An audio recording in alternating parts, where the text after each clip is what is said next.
La's Lips Fall Apart in Love. Volume 1. Audiobook by Masquerade at Masquerade. Audiobooks, Chapter 1, The Spring When I Met You. The day that greatly changed my university life was nothing special, just a very ordinary weekday. After parking my bicycle in the bicycle parking area, I wiped the sweat off my forehead with the sleeve of my polo shirt. The weather was nice today, and for mid-May, the temperature was quite high. After pedaling my bike for 30 minutes, I was drenched in sweat. I've heard that the heat in Kyoto is quite harsh due to the high humidity.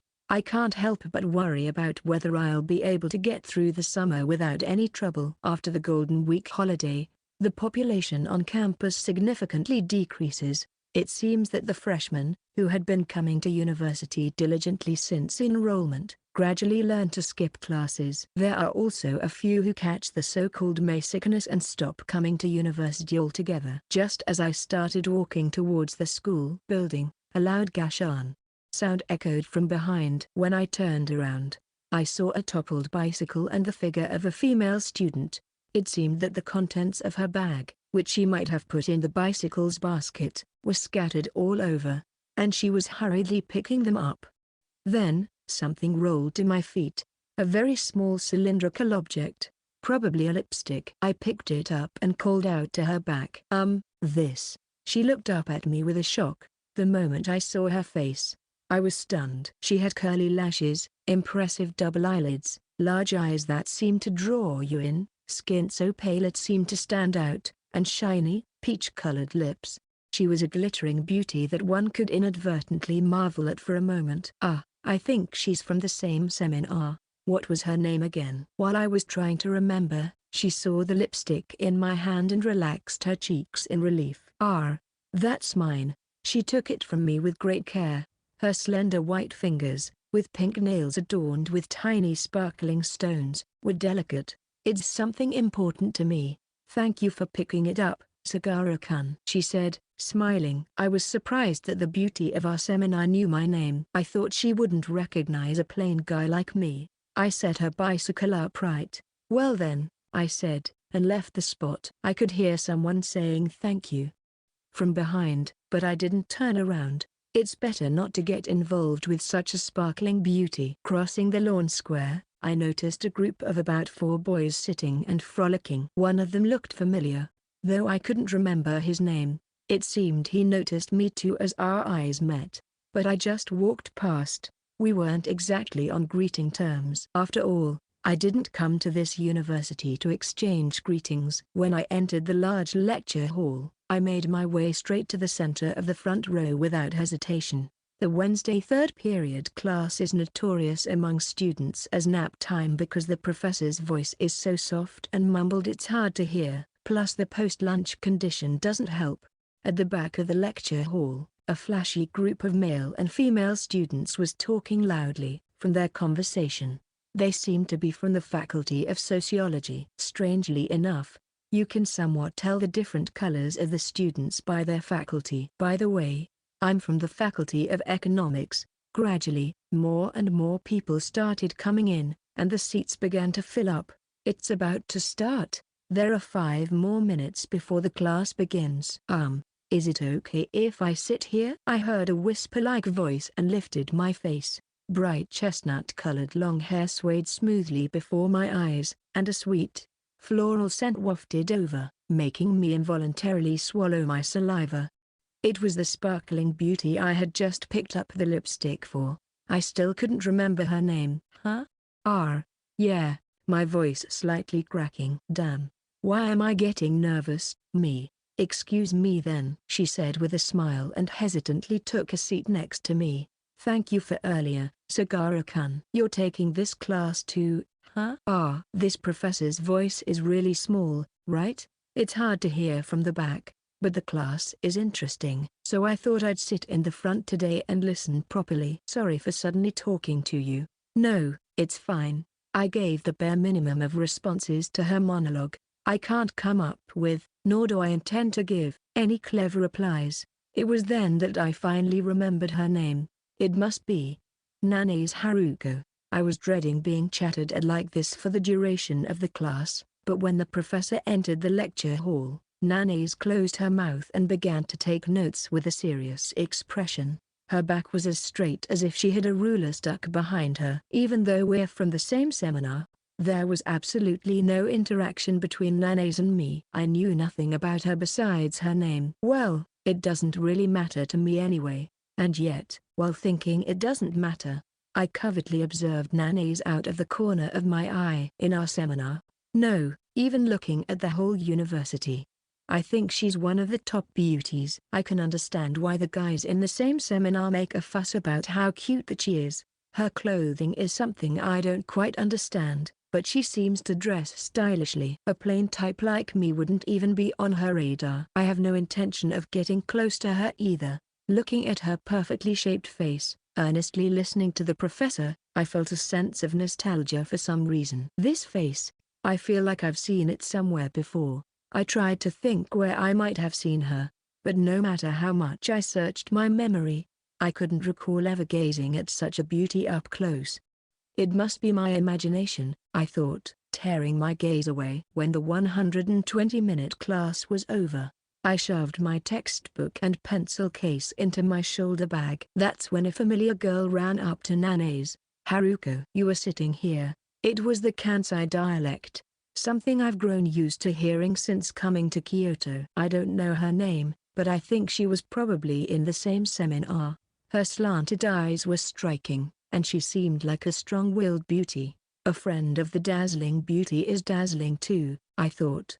"Hey Haruko, are you free next Saturday? We're thinking of having a barbecue with our club members. Wanna come?" "Ah, is that so?" I'll check my schedule. I've been told by a senior to bring the pretty girl that's always with you." "Please don't hit on my Haruko," I told him that. "Seriously, Sakan," Nanase chuckled, shaking her shoulders, and the gold earrings hanging from her ears sparkled. "After class, come shopping with me. Let's also go to the new donut shop." "Yeah, I'm going. I also want to buy the new eyeshadow." With no intention of eavesdropping on the girls' conversation, I stood up early. My next language class is in Building 4. I'll move quickly and do some prep. Sagara-kun. "See you later." As I was about to walk away, Nanase called out and waved her hand. "See you," she said. Surprised by her greeting, I silently gave a slight nod in response. Just as I was exiting the lecture room, I overheard someone say, "What's with that guy? He's so unfriendly." She said "see you," but I doubt I'll have anything to do with Nanase in the future. Since entering the university, I've made a conscious effort to minimize my interaction with others. I have no interest in joining clubs or extracurricular activities. After all, a student's primary duty is to study, so I shouldn't do anything extra and should focus on attending classes, taking exams, and earning credits. I'll engage in conversation if necessary, but I don't have a single friend. A girlfriend is out of the question. Some might mock me as a loner, but let them say whatever they want. I can use my time solely for myself without being disturbed by troublesome social relationships. Being a loner is the best. A university life of deliberately cutting down on interactions with others has been carefree and comfortable. After finishing my 5th period class, the sun was already setting.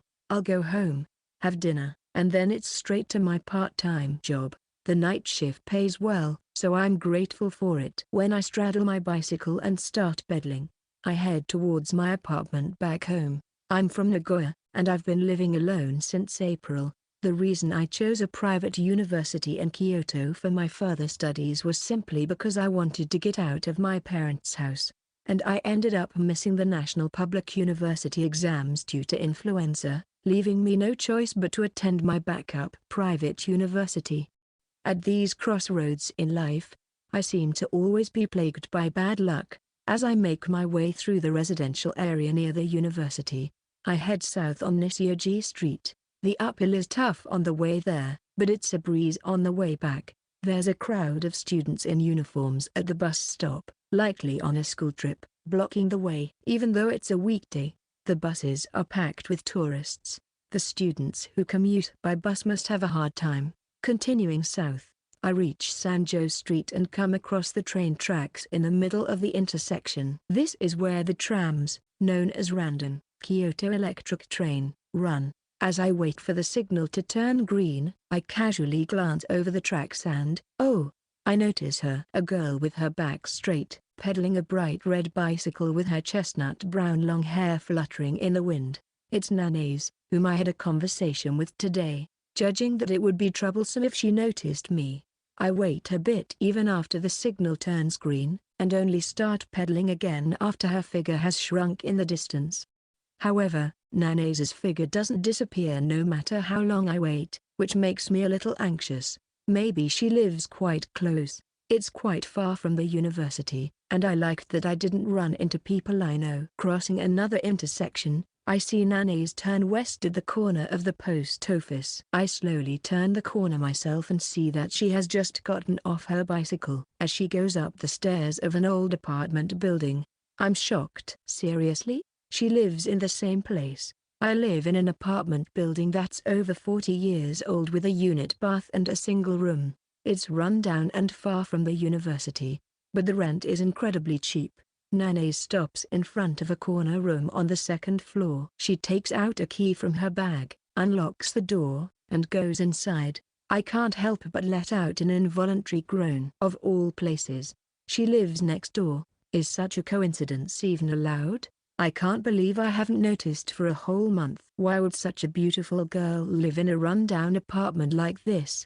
It's so different from what I imagined that it feels strange. For security reasons, shouldn't she be living in a newly built apartment with auto locks? When I get to the bike parking lot, I park my bicycle as far away from Nana's as possible. As I climb the stairs of the apartment, they make a loud, clanging noise. I take out my key and enter my room as quietly as possible. I'll have to be careful not to let her notice me from now on. I've been living here since April, and the walls of this apartment are thin, so all the living noises go straight through. Even though I've hardly paid attention to it until now, just the thought that Nana's is right there. Okay, it's okay. She's practically a stranger to me. I shake my head vigorously and flop onto the futon that's been laid out on the floor. My room doesn't have a TV or a bed. The only piece of furniture is a small low table. There's a fridge, rice cooker, and a microwave, which are barely there.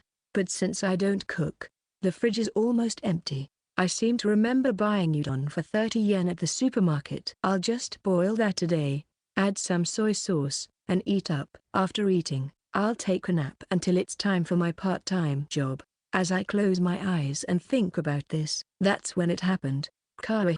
A terrible scream echoes from the next room. It's Nana's voice. I jump up in a panic and dash out of the room, hesitating for a moment before deciding whether to press the intercom. If I do, she'll find out I'm living next door. I mentally slap myself for even thinking that. Idiot. What if it's an emergency? If it's nothing, that would be the best outcome. Just as I resolve myself, something slams into my face with a tremendous impact, causing me to stagger. Ouch. As I realize the door in front of me has opened, at the same time, something soft jumps into my chest. Reflexively, I end up holding it in an embrace. A sweet scent delicately tickles my nostrils. Go, go, go, go. The woman pressing her face into my chest is clearly distraught. Trembling, she screams in a high-pitched voice from the back of her throat. Cockroach. Ah, a cockroach. I see. While enduring the stinging pain in my nose, I let out a sigh of relief. My face might not be in the best shape, but at least it's nothing serious. I gently pat Nana's back to calm her down, trying my best not to focus on the soft sensation pressed against my stomach, and hiding my inner turmoil. Do you have bug spray? No, I don't. Got it. I tightly roll up the old magazine, then step outside again. Before entering, I call out to Nana's, I'm coming in, and then step into her room. By the way, this is actually the first time I've ever entered a girl's room in my life. As I search for the cockroach, I take the opportunity to look around the room. So I realized, entering a girl's room is actually a first for me in my life. While I was searching for cockroaches, I took the opportunity to look around the room. There wasn't much in the way of decoration inside, but on top of a small TV, there was a cute cactus placed there. A huge closet and clothes hanging on a rack were taking up quite a bit of space in the small room. The bookshelf was packed full of reference books. On the low table in the center of the room, there was a large square box with a mirror attached to it, probably contains makeup or something. Then, I saw something black creeping out from under the bed. I raised an old magazine and slammed it down. After crushing it, I collected it with a tissue, and turned back to Nana's, who was outside. "Got it. I'll wipe the floor later!" Thank you very much." Nana's, who had been crouching and trembling, suddenly raised her face. The moment I saw her face, my brain became confused, not understanding what had just happened. Who exactly is this girl in front of me now? Nana's? What stood there was not the Nana's Haruko that I knew. She had a plain, modest face that one might forget the moment they passed by her. With red-rimmed glasses, dressed in a navy tracksuit, her chestnut brown long hair casually tied into two, I saw Nana's face blink and turn pale, losing color. Sagara-kun. She was opening and closing her mouth like an oxygen-deprived goldfish. The moment I saw her face, a certain memory resurfaced in my mind. I almost let out an "ah," but I managed to hold it back just in time. Sagara-kun. Why are you here? Upon further reflection, for her, a guy from the same seminar she wasn't close to suddenly barging into her room must seem like an emergency. Even if it was an emergency, it wouldn't be strange for her to mistake me for a stalker. Before she could call the police, I hurriedly explained. No, I live next door to you." Then I heard a scream. "So that's why." So, that was it? I had no idea. I also only noticed today. "Sorry. It must have been loud, right?" Her voice was weaker and less confident than when I see her at university. Usually, she seems a bit more assertive. Thank you for helping me, Sagara-kun." Nanae said that and bowed her head deeply. I was taken aback by her straightforward thanks. Of course, I hadn't told a single lie, but the way she easily believed my story made me think she was a bit too naive. Anyway, I should leave this place quickly. I had no intention of getting involved with her any further. "Well, I'll be going then. This apartment seems to get a lot of bugs, so you might want to buy some insecticide. With that, we can both go back to pretending not to know each other. Starting tomorrow, Nana's and I will continue living our lives as strangers without any interaction. My comfortable solo life is safe." Wait. As I was about to leave, the hem of my parka was grabbed. Were you surprised?" "About what?" "My no makeup face. It's totally different from usual, right?" Nanae asked anxiously. I thought it would be a lie to deny it, so I nodded. "Yeah." The woman standing before me now hardly seems like the same glittering beauty from the seminar. She's not ugly by any means. Each facial feature is well shaped, but she gives off a plain and simple impression. She lacks the usual glamour. Makeup sure is powerful. Don't tell anyone, okay? It seems she's worried that I might blurt out to others how plain she looks without makeup. That's an unnecessary worry. I won't say a word. I don't have friends anyway. At my words, Nanae's eyes softened, relieved. She seemed calmer and kinder than when she wore makeup. "That's good." "Really, I don't want anyone to know. I was really plain in high school, kind of like I made a debut in college." "Yeah, I know," I blurted out before realizing that I shouldn't have. How do you know?" Nanae looked puzzled as she tilted her head. Resigned to my fate, I decided to reluctantly come clean. "Nanae, you're from Koryo High School, aren't you?" What? How do you know?" I went to the same high school as you." When I saw Nanae's plain face, what came flooding back into my mind were memories from just a few months ago. From our high school days, a plain and serious librarian sitting at the counter in the library, studying. Nanae's Haruko was my classmate in high school. However, it's not like we had the kind of relationship where we could reminisce about the old days, and that wasn't my intention anyway. After all, from Nanae's perspective, it might just feel creepy to be remembered by someone she didn't know. "You are?" "No way." Is that even possible? I can't believe it. Nana's was astonished. Honestly, I felt the same way. To have attended the same high school, to have gone on to the same university in Kyoto, and to even be in the same seminar and living next door. The odds of such coincidences are astronomical. Just to be clear, I'm not a stalker or anything. I know. I didn't know Nana's name. And you've changed so much I didn't recognize you. I'm sorry. I don't remember you, Sagara-kun. Nana's looked down dejectedly. It's only natural she wouldn't remember a plain guy who was just always there in the library. So I wish she wouldn't look so apologetic about it. We never interacted anyway. Plus, I've changed my last name since high school. It's normal not to remember. I won't bother you at the university, so don't worry. See you. With that said in a rush, I left without looking back. I left her room. Immediately returning to my own, I let out a small sigh. If Nana's wants to keep her high school past a secret from those around her, then she should stop talking to me from now on. It's a given that she wouldn't want to associate with someone who knows about her past. For someone like me who desires solitude, this is a more convenient outcome. Despite today's unexpected event, I'm sure tomorrow will bring back the peaceful days. Relieved, I filled a pot with water and set it on the stove to boil some udon.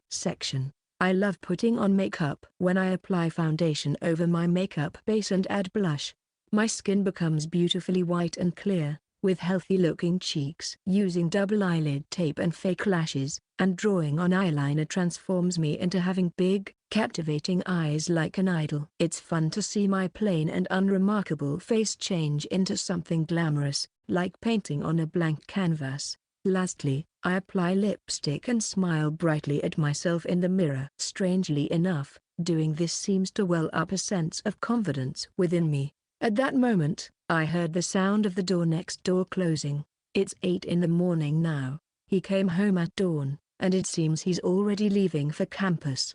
I wonder when he sleeps.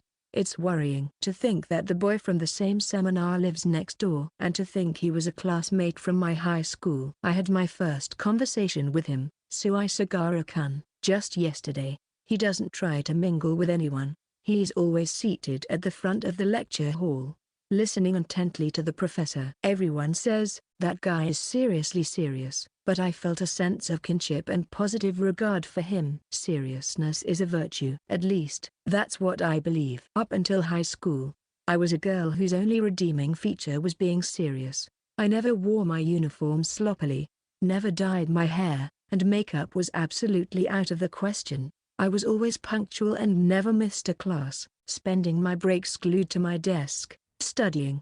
Thanks to that, my grades were good, but that was all.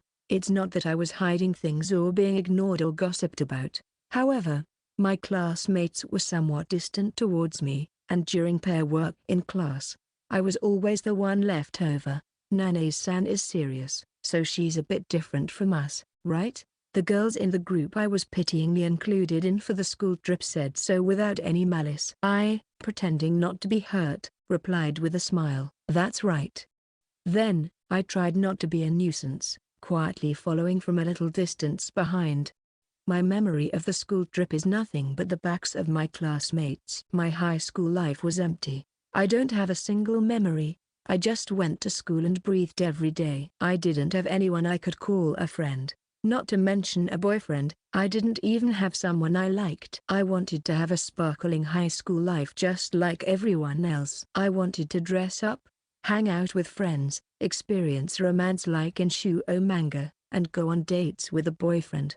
"Isn't it not too late to start now? You still have plenty of time," she said, giving me a push on the back. It was my cousin whom I admired. I called her Ani-chan and was as close to her as if she were my real sister. But I'm not cute like Ani-chan. Don't worry, Haruko can become cute from now on. My cousin said so and gave me a lipstick as a gift. That was the first cosmetic I had ever received in my life. After that, I applied to the same university in Kyoto that my cousin had attended. I wanted to start over, away from home, in a place where no one knew about me.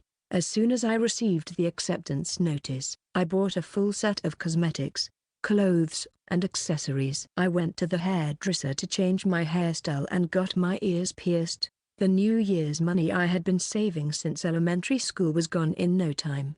But I felt refreshed. I will change. I can definitely change. I will show that I can change. With that determination, I came to Kyoto, dreaming of a rosy college life. After applying makeup and zoning out for a while, I realized that 5 precious minutes of the morning had passed. I had wasted 5 valuable minutes of the morning. After choosing clothes from my closet and changing, I tie my hair up high and curl the ends lightly. Since I'm styling my hair up, I choose larger earrings. I decide to wear the open-toe pumps I bought the other day. Just thinking about it makes my heart flutter with excitement. It's fun to think about fashion that suits me. After applying sunscreen carefully, I step outside my room. The landlord, who is about the age of my grandmother, was watering the flower bed. "Good morning." I call out to her, and the landlord squints her eyes and replies, "Good morning. It's gonna be hot today. Take care." "Yes, I'm off," I reply, bowing my head before straddling my bicycle. The landlord, with her back hunched, sends me off with a gentle smile. I wave back at her as she waves to me. If it were the old me, I would have mumbled a greeting in a mosquito-like voice, then passed by looking down. I take a deep breath and start pedaling with all my might. It takes about 30 minutes by bike from my apartment to the university. It's early in the morning and there aren't many people, so I park my bike at the bike rack closest to the campus building. While walking on campus, someone taps me on the shoulder. "Haruko." "Good morning." It was a beautiful girl in a white shirt and slim, damaged denim who called out to me. With slightly upturned eyes, she had a feline-like appearance. Sakan." "Good morning." "She is Sakan, Sudosaki-chan. She was my first friend I made since entering university. We became friends during a seminar orientation. In the middle of the lecture, Sakan said to me, 'Doesn't that professor look like a Tibetan sand fox?' I couldn't help but burst out laughing after looking at the professor's face. Afterward, we went for tea at a cafe inside the university campus. After we had tea, we exchanged line contacts. It was the first time I had added someone other than family to my brand new smartphone. "Ever since I first saw you, I definitely wanted to become friends with Haruko." While drinking iced tea, Sakan said this with a laugh. "There are only 5 girls in our seminar, including me. That a girl as pretty and stylish as Sakan talked to me made me feel happy and proud. If I had still been my former self, she probably wouldn't have chosen me." The words of my former classmates, "Nane-san is different from us," still cling to me like a black stain deep in my heart. Walking beside me, Sakan covered her mouth with her hand and yawned widely. "Seriously, first period is so tiring. I was playing with my circle friends yesterday too." "Sakan, it must be tough since you live so far." "Yeah, even though I took the last train home yesterday, I woke up at 6 today." "My makeup is super slapdash." Hearing that, I scrutinized Sakan's face. Her slightly slanted eyes were a beautiful shade of gray, and her nose was straight. Even with casual makeup, she was beautiful, and here I am, spending over an hour on makeup. "Haruko, you come in early. I missed the perfect timing for the Hanka train and got here too early." At Sakan's words, I glanced at my wristwatch. The time was 8:45 a.m. There are 15 minutes until class starts, so I don't think it's too early, but it seems for most students, just right means darting into the classroom right before the lecture starts. It must be nice. "Haruko, living on your own." Sakan commutes from her parents' home in Osaka, taking the Hanka train and city bus. It takes an hour and a half, so waking up early is tough for her. She once complained, but the university is far, and it's not that convenient. "If I ever miss the last train, let me stay over. Actually, I want to come over to hang out."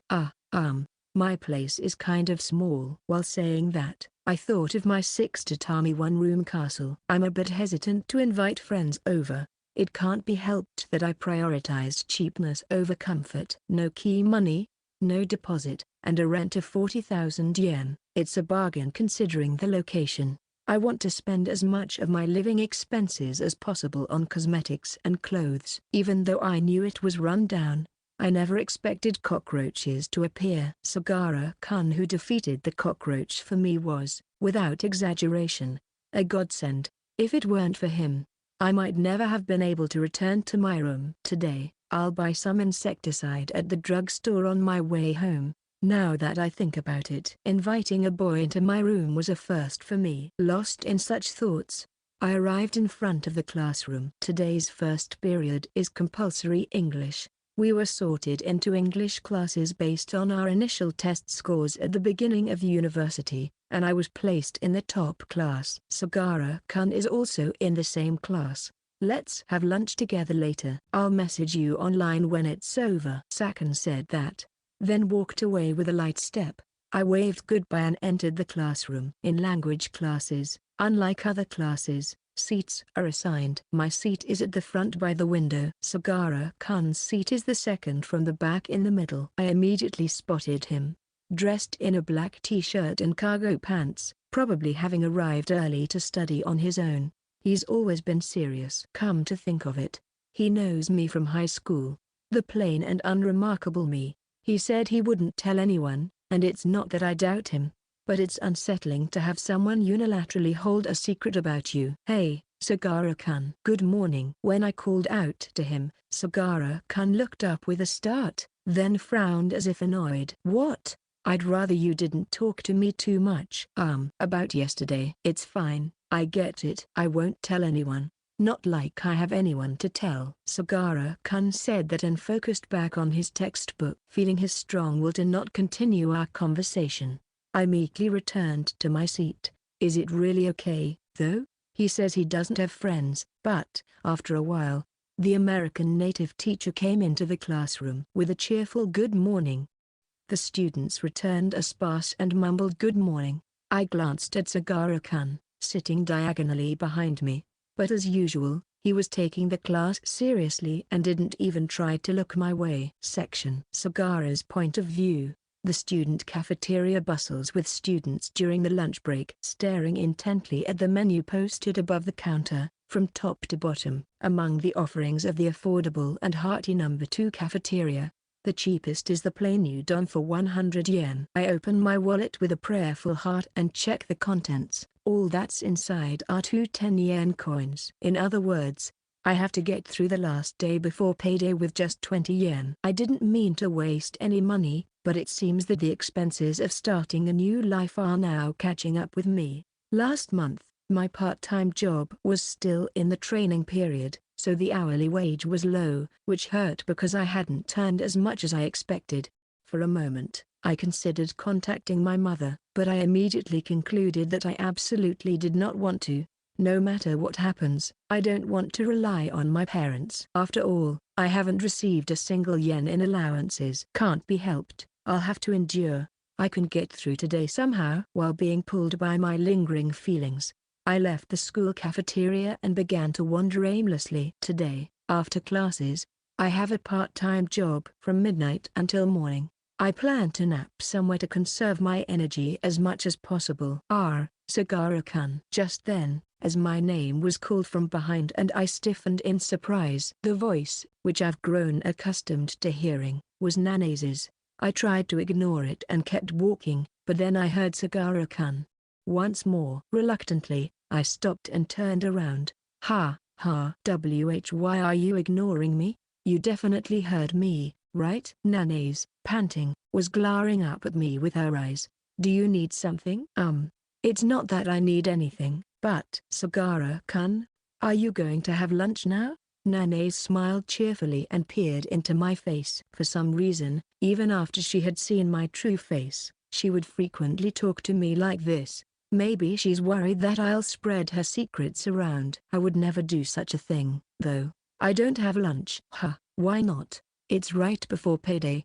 I'm broke. I muttered my reply, and Nanase's eyes widened in surprise. She pondered for a moment and then hesitantly made a suggestion. Then, would you like to share my bento? The side dish is leftover asparagus pork rolls from yesterday, but I did a great job with the tamagoyaki today. If you'd like, we could share. No, I'll pass. As I responded, Nanase looked down sadly. The moment I saw her expression, guilt stabbed at my heart. It's not like being rejected by someone like me would bother her. Why would she make that face? Passing male students would glance at Nanase and then away. They must be wondering why such a beautiful woman is with a plain guy like me.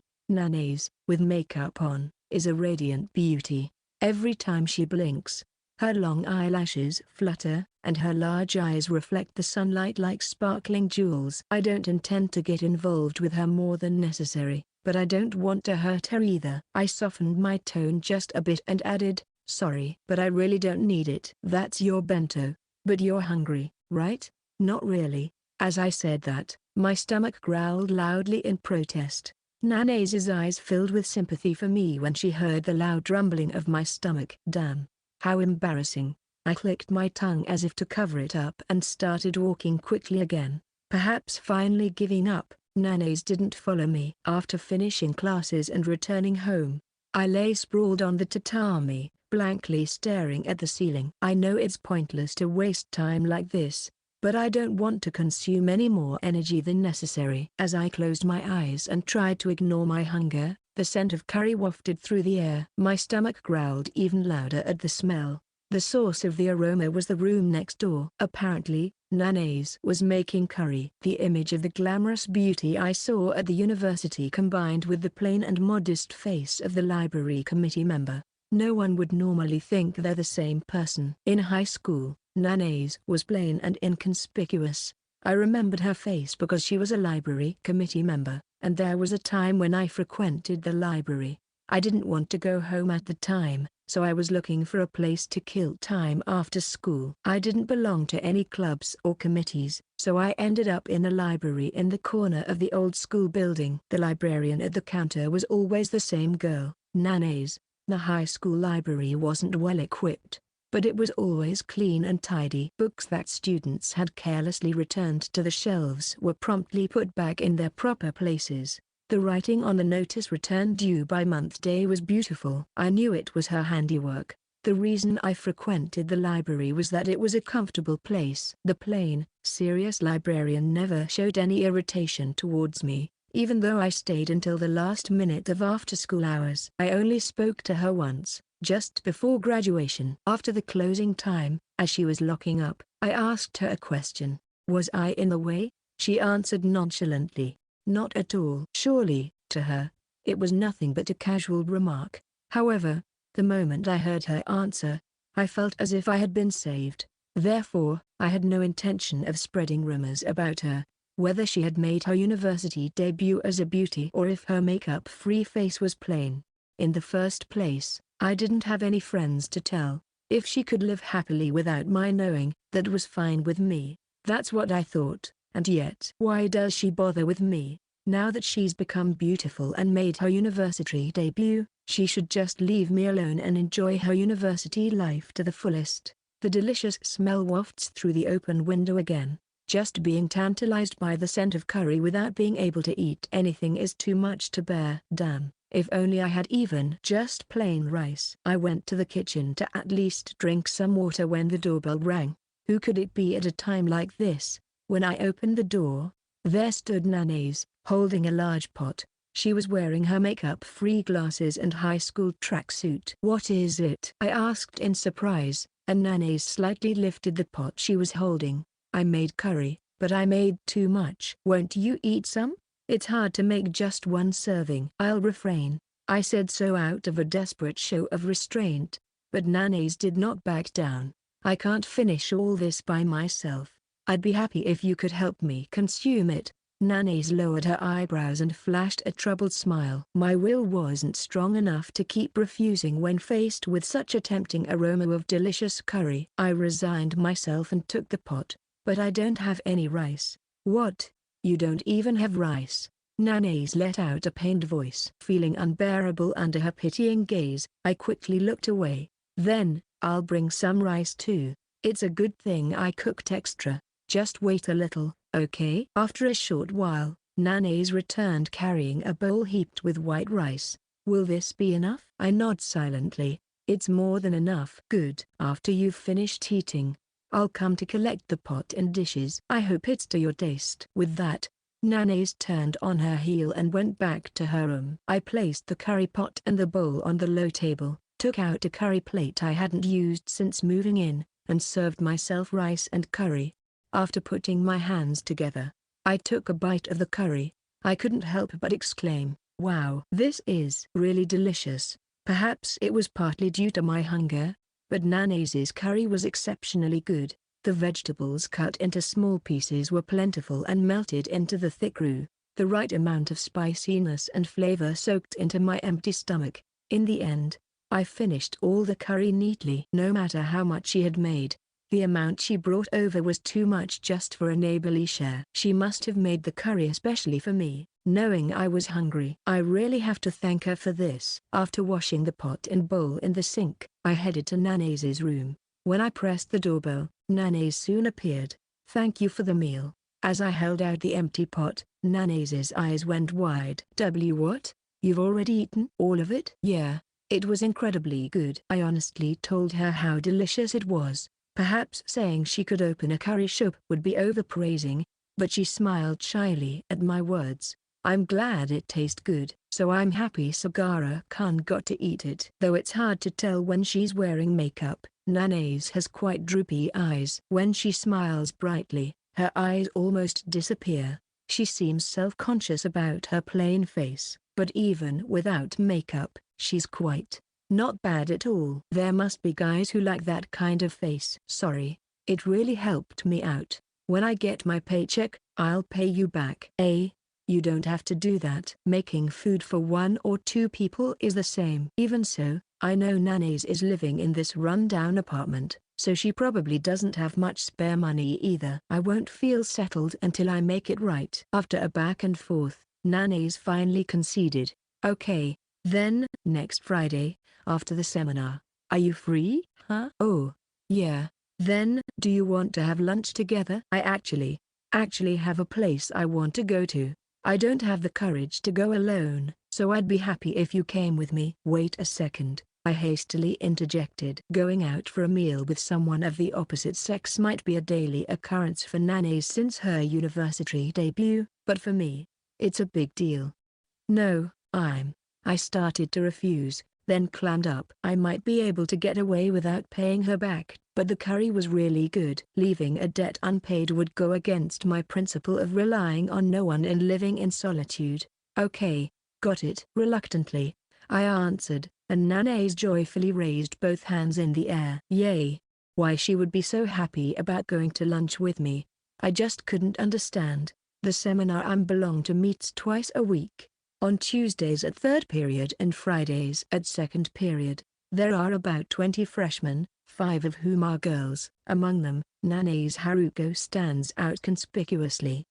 Nana's is so cute. She's a feast for the eyes. The guys in the seminar in front of me whispered among themselves, looking in Nana's direction. The one at the center was a showy, flashy type, rare in our seminar. His name was, I think, Kinami. I often hear him gossiping with the others about girls, discussing who's cute, who has a good figure, and other things that shouldn't be said too loudly.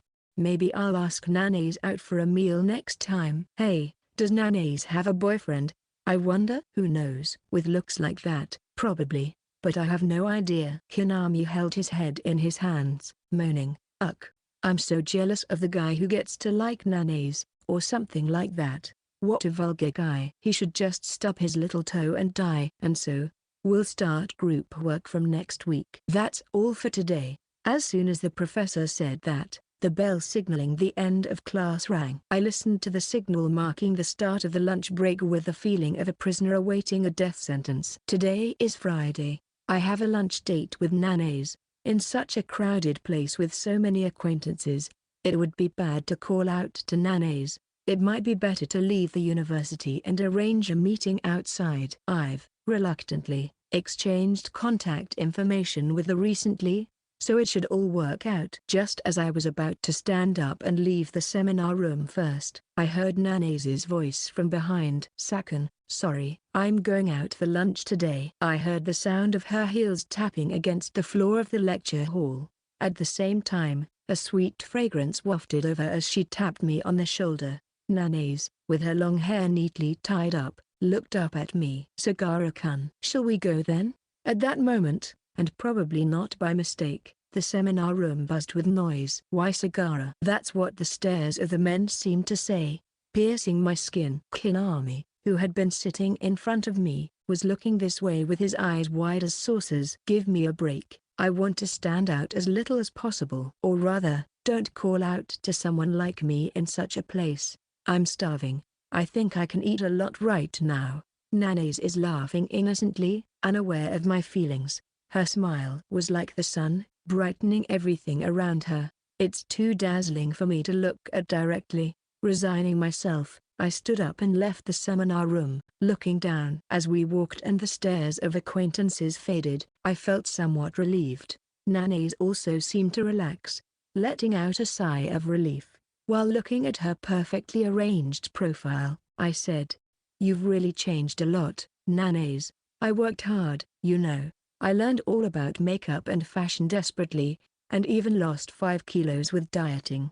My New Year's money vanished in a flash. Why go to all that effort?" I wanted a rosy college life. Nana's eyes sparkled as she said that. I responded with a deflated "Huh. A rosy college life, huh. I want to make lots of friends and have fun to the fullest. Oh, and maybe get a wonderful boyfriend too.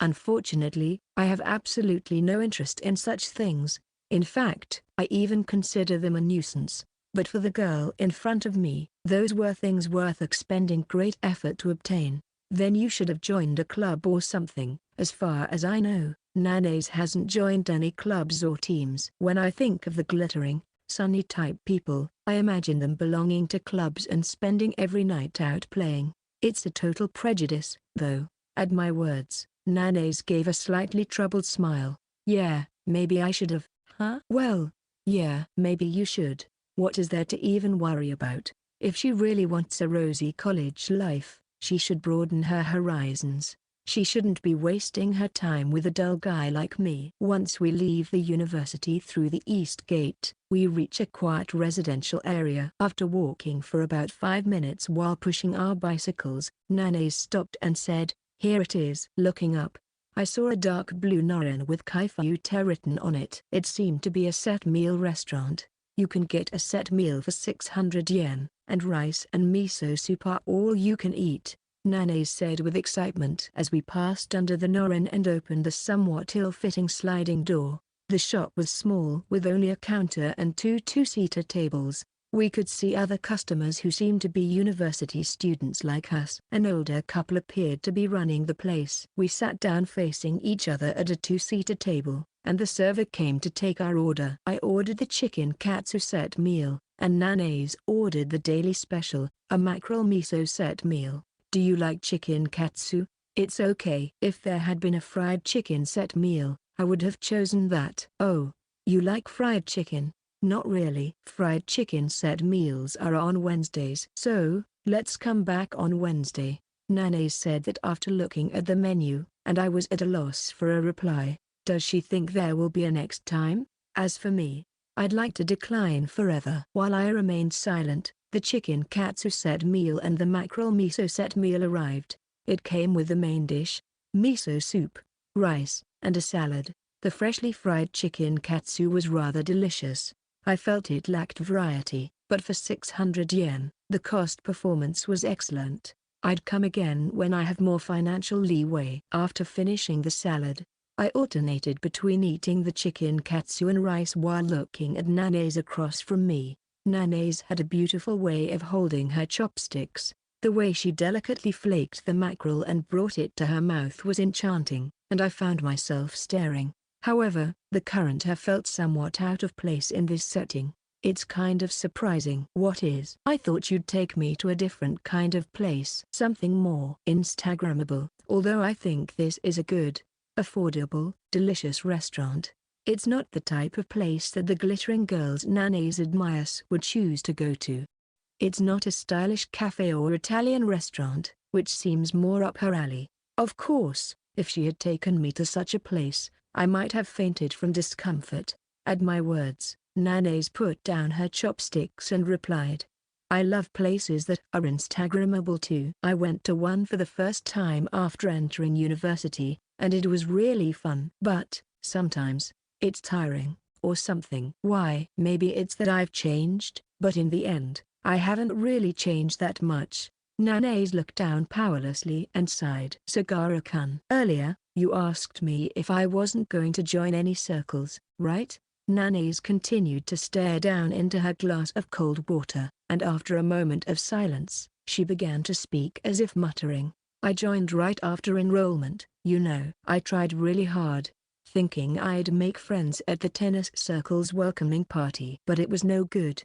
Nanae let out a deep sigh. The seniors and my classmates, everyone around was so bright and fun. I felt intimidated, thinking that I really shouldn't be there, that I wasn't able to speak to anyone. When you think about it, indeed. From what I've seen, Nanae's circle of friends isn't that wide. She's always with the same members of our seminar, a few other girls, moving as a group. When guys like Kinami approach her, she always looks somewhat troubled. Earlier too, she seemed to be forcing herself a bit. Being with Sakan and everyone else is fun, but sometimes I feel guilty, like I'm not really being myself. Your true self? But I'm scared of showing my true face and having everyone drift away. I was startled to see her fists clenched on the table, trembling slightly. What if she started crying? I peered at Nanae's face, worried, but her cheeks were dry, and her makeup hadn't budged at all. The makeup that covers her plain face is, indeed,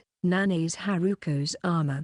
Nanae lifted her face, smiling brightly. It was a perfect smile, with the corners of her mouth lifted beautifully. Sorry, I said something weird. No, I just wanted to take a break, I guess. Thanks for going along with it. As I listened to her, I wondered what the real Nanae's Haruko was like. The image of her studying seriously in the high school library, the way she sparkles now as a college girl, how she freaks out over cockroaches, and the way she almost forcefully fed me curry, the way she eats fish with surprisingly beautiful movements, the way her eyes shine when she talks about wanting a rosy college life, and how she spills her fear of being known without her disguise. Aren't all these just different facets of Nanae's Haruko? The only one who knows my true face is you, Sagara-kun. Maybe that's why I feel at ease with you. At that moment, an alarm went off in my head. This girl was threatening to fatally disrupt my solitary and comfortable university life. Nanae pays attention to me only because I'm the one person who knows her without pretense. There's no other reason. After finishing my miso soup, I put the bowl back on the tray and said, "Then, I'll help you out." "Eh? With what?" "To make your university life rosy." "I'll cooperate with you." Nanae tilted her head at my words. "Why?" "I'm telling you, it's not just for your sake. If you become a real sparkling girl, you'll have no need to bother with me. Indeed, I owe Nanae a debt of gratitude from high school days. However, my main reason is for my own peace of mind. If Nanae becomes a true sparkling girl and attains her desired rosy college life, she'll no longer care about me. Then, I'll be able to reclaim my comfortable, solitary university life. It's a perfect plan if I do say so myself. Do you dislike being involved with me, Sagara-kun?" Nanae asked, looking genuinely sad, which made me panic. No. It's just that. It's not just you I don't want to be involved with. What do you mean?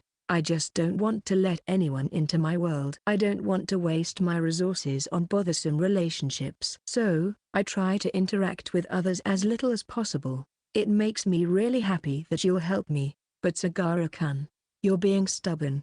Nanae gave me a look of exasperation. Ignoring that, I continued, "That's what I mean. I'm going to help you for my own sake." Nanae seemed to think for a bit and then nodded. "Understood. I'll try my best to become a real sparkling girl together with Sagara-kun." Okay. So, I'm counting on you from now on." Nanae smiled brightly and reached out her right hand to me. Instead of taking her handshake, I put my hands together and said, "Thank you for the meal." Section Sagara-kun. A few days after going to the Taishakuya set meal restaurant, during lunch break, As I was wandering around campus alone, trying to find a place to eat my lunch, Nana's called out to me. Her makeup was perfectly applied, and she was sparkling as always. Startled, I quickly looked around in a panic. Fortunately, I didn't see anyone I knew.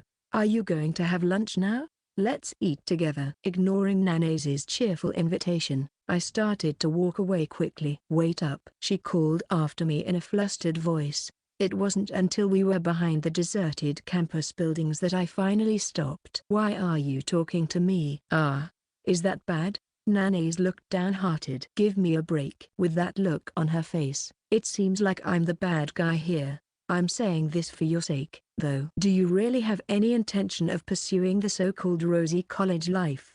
"I do. I really, really do." Nana's clenched her fists in front of her chest, and I glared at her lightly. "Then it would be better not to talk to me. A real sparkling girl wouldn't associate with someone like me." "Huh, I don't think that's true." Nana's seemed dissatisfied. I looked around and, feeling uneasy, said, "Come here," pulling her arm. I took Nana's to the building number 6, located at the very edge of the campus. We found an empty lecture room and went inside, where Nana's looked around curiously. "Fufu, I think this is my first time in building number 6. In our university, the newest building number 6 building rarely hosts classes for the economics department. It's mainly used by the newly established information science department from last year. It's the farthest from our building known where our research labs are, and the chance of running into acquaintances here is almost nil. For someone like me who wants to be alone, it's the perfect hideaway." I was reluctant to tell Nana's, but desperate times call for desperate measures. "Sagara-kun, I was wondering where you always eat lunch, and it turns out you were here. It doesn't matter where I eat. Anyway, sit down there." When Nana sat down on the chair, I took the seat in front of her. She straightened her back and looked serious, as if she were facing a job interviewer. "About that rosy college life you were talking about." "Yes, what does rosy even mean? It's so vague and fluffy. I can't grasp it." To achieve a goal, it's crucial to have a clear vision first. However, it seemed Nana's hadn't thought about it concretely either, as she made an obviously troubled face. "Like, making 100 friends?" Finally, she came up with an answer, and I felt deflated. "What's that?" "Making 100 friends isn't some elementary school class goal. Are you planning to eat onigiri at the top of a mountain or something? Elementary school grade trips usually entail a picnic to nearest mountain or hill in Japan. However, increasing one's social connections is certainly a step towards realizing a rosy college life." I pointed at Nana's smartphone on the table and asked, "How many people do you have in your line contacts? Not counting family." After checking her phone, Nana's shyly showed 7 fingers. 70 people? No, 7. That was fewer than expected. I almost slid off my chair. You hardly have any friends." "That's what I'm saying." "One of them is you, Sagara-kun." "Then that would be 6, effectively." Nana's noticed my seemingly speechless gaze and added defensively, "Our seminar has few girls. And I haven't started any part-time job either." "All right, set a concrete goal. Increase your contact list by 5 within a week. It may seem small, but if the deadline is a week, it's reasonable. It's important to set achievable and straightforward goals first." 5 people, huh? Can I do it? After pondering for a while, Nana suddenly exclaimed, "Ah!" as if she had an idea. "By the way, this Friday, there's a social gathering for first-year economics students. It's a joint event with other seminars, and we're going to have a dinner together. Then you should go. You'll easily meet 5 people there." When I said that, Nana's looked at me uncertainly. "Sagara-kun, won't you come with me? To the social gathering?" "No way I'm going." Just the word social gathering made me shiver. Why in the world would I spend time and money interacting with strangers? And even if I were there, I'd probably just be in the way. But Nana's was persistent and kept insisting. "Please, I want you to come with me." "Huh? Why?" "Because Sakan said she has work and can't go." "I hardly know anyone else. It would be reassuring if you were there." "No, You said you would help, right?" Nana said that and subtly put pressure on me. I was at a loss for words. Indeed, I did say I would help. No choice then. This is for the sake of Nanase's rosy college life, and the recovery of my solitary college life.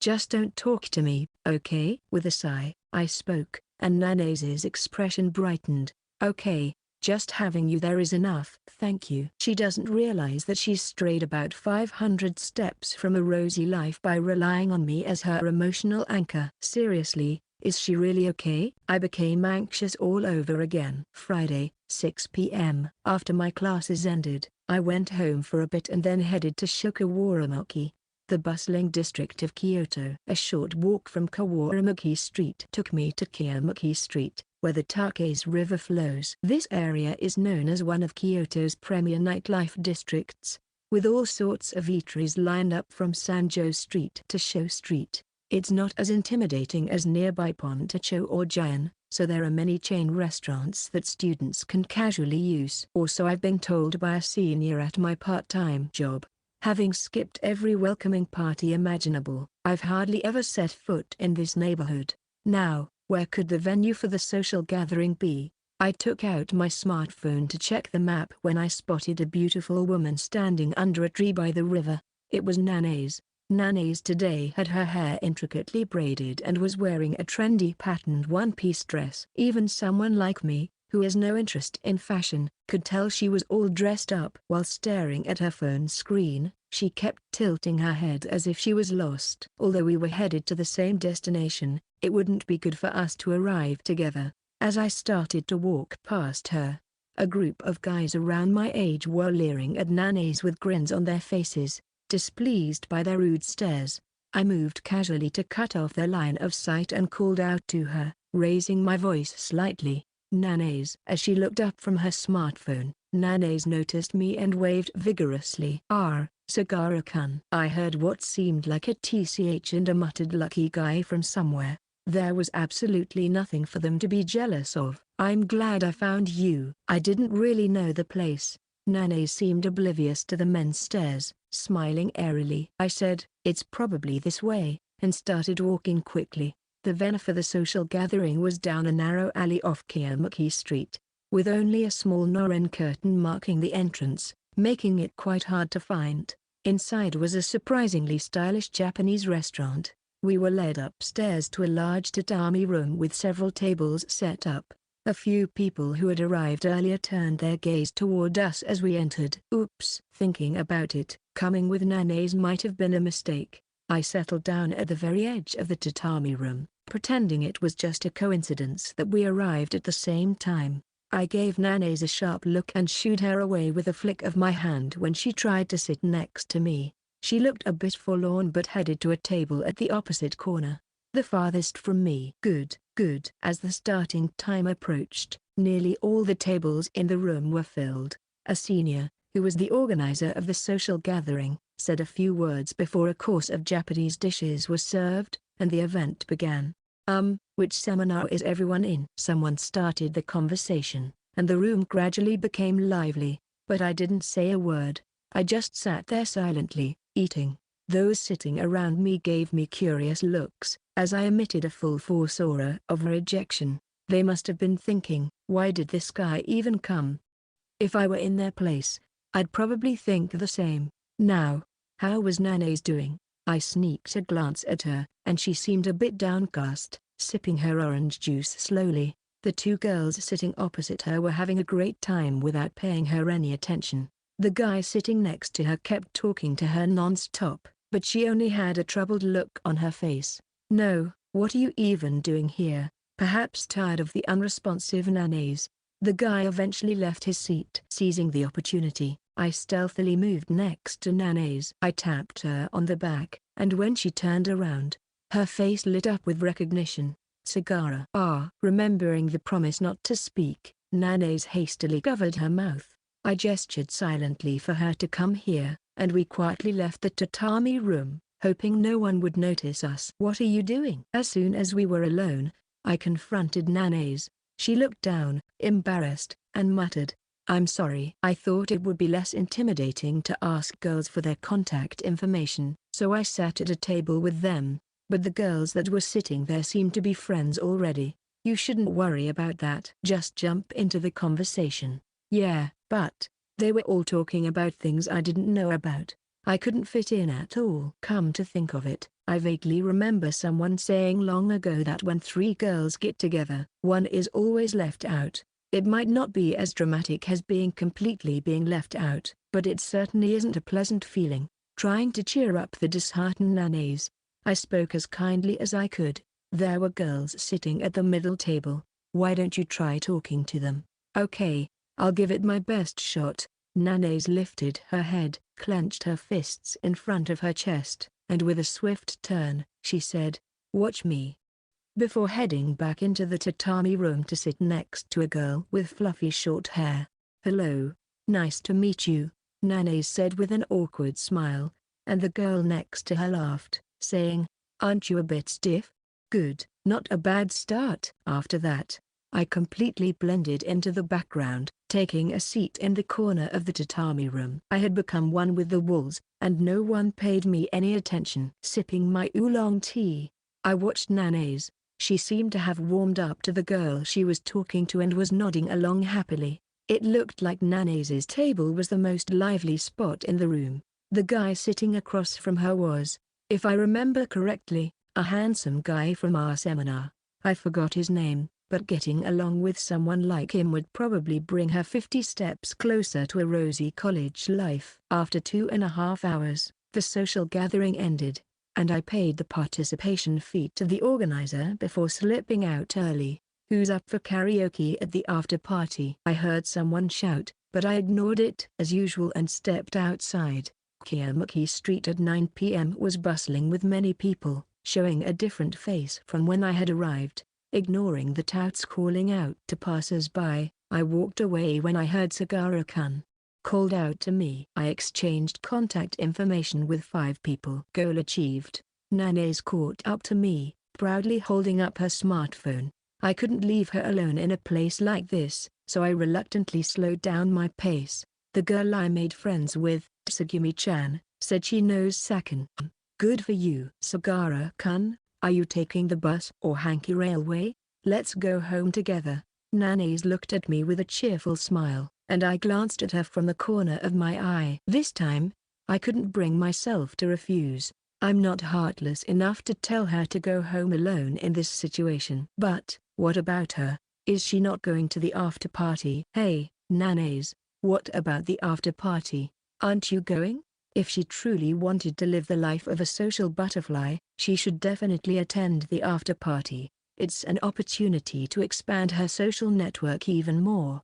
However, Nannies frowned slightly as if troubled. Yeah, I'm tone deaf, and I don't know any of the recent popular songs. Plus, I'm a bit tired. Although it was fun, Nannies' face showed signs of fatigue.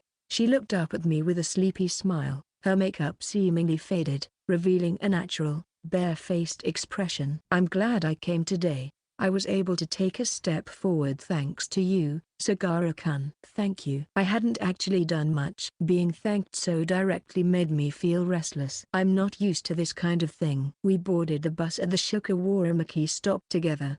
Kyoto's city buses have a flat fare system, paid upon exiting. The thought of spending 230 yen made me feel bitter. The bus wasn't too crowded, perhaps because it was still early for the last bus. We found seats at the back, and I sat by the window, with Nannies settling down next to me. As I gazed out the window in silence, something leaned against my shoulder. Startled, I looked over to see Nannies resting her head on my shoulder, breathing softly in her sleep. She must have been truly exhausted. Well, she did work hard. I was reluctant to have been made into an impromptu pillow, but I decided not to wake her. I'd let her sleep until we reached our stop. As I closed my eyes, I could clearly feel the glitter painted on my eyelids.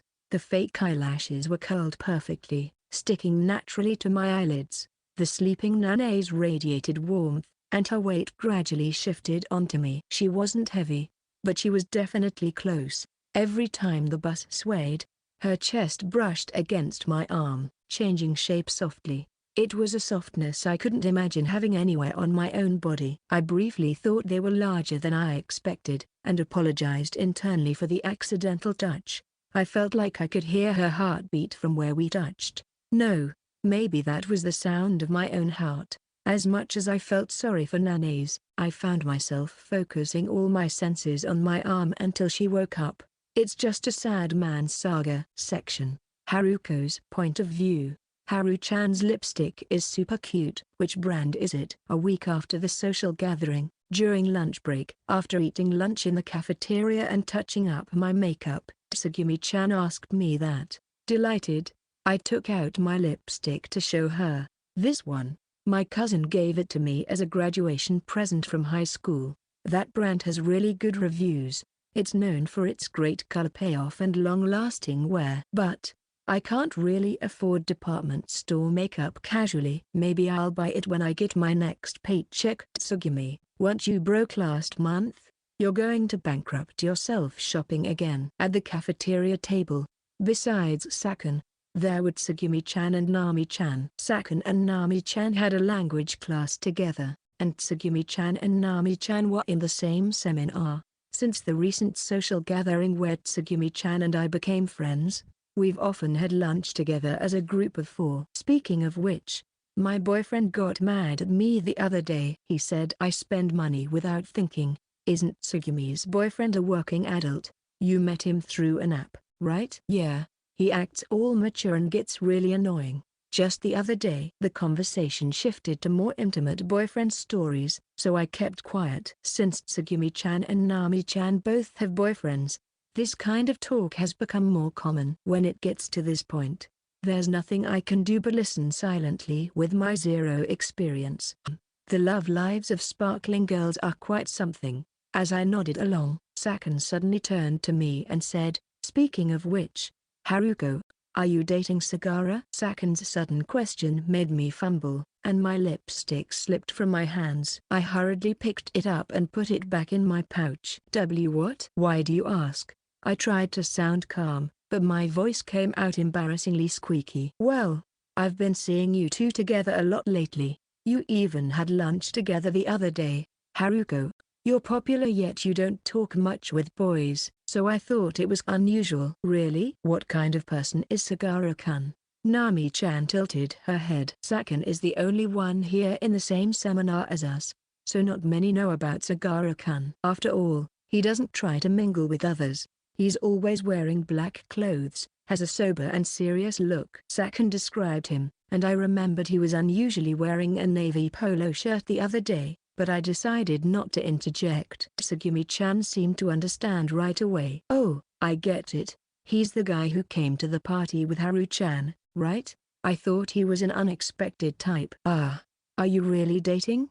No, that's not it. I waved my hands frantically to deny it.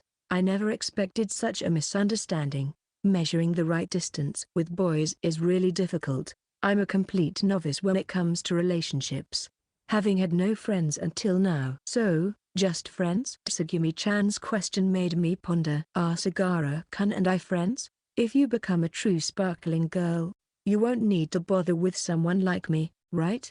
We had started talking, but after he said something like that, it's hard to claim we're friends. I laughed it off. Sagara-kun and I live close by, and we come from the same hometown. Oh really? Were you in the same high school? Well? Something like that, I mumbled, desperately wanting to avoid being asked to show my yearbook. I forcefully changed the subject. But, you know, Sakon, you went to lunch with Huju-kun just the other day, right? Hiroki Huju is a boy from our seminar who gets along well with Sakon. With his actor-like looks, he's in the futsal club and always surrounded by various people. There's even a fan club for him within the university, or so the rumors say. I talked to him briefly at the recent gathering, but he was so dazzling that it was a bit exhausting.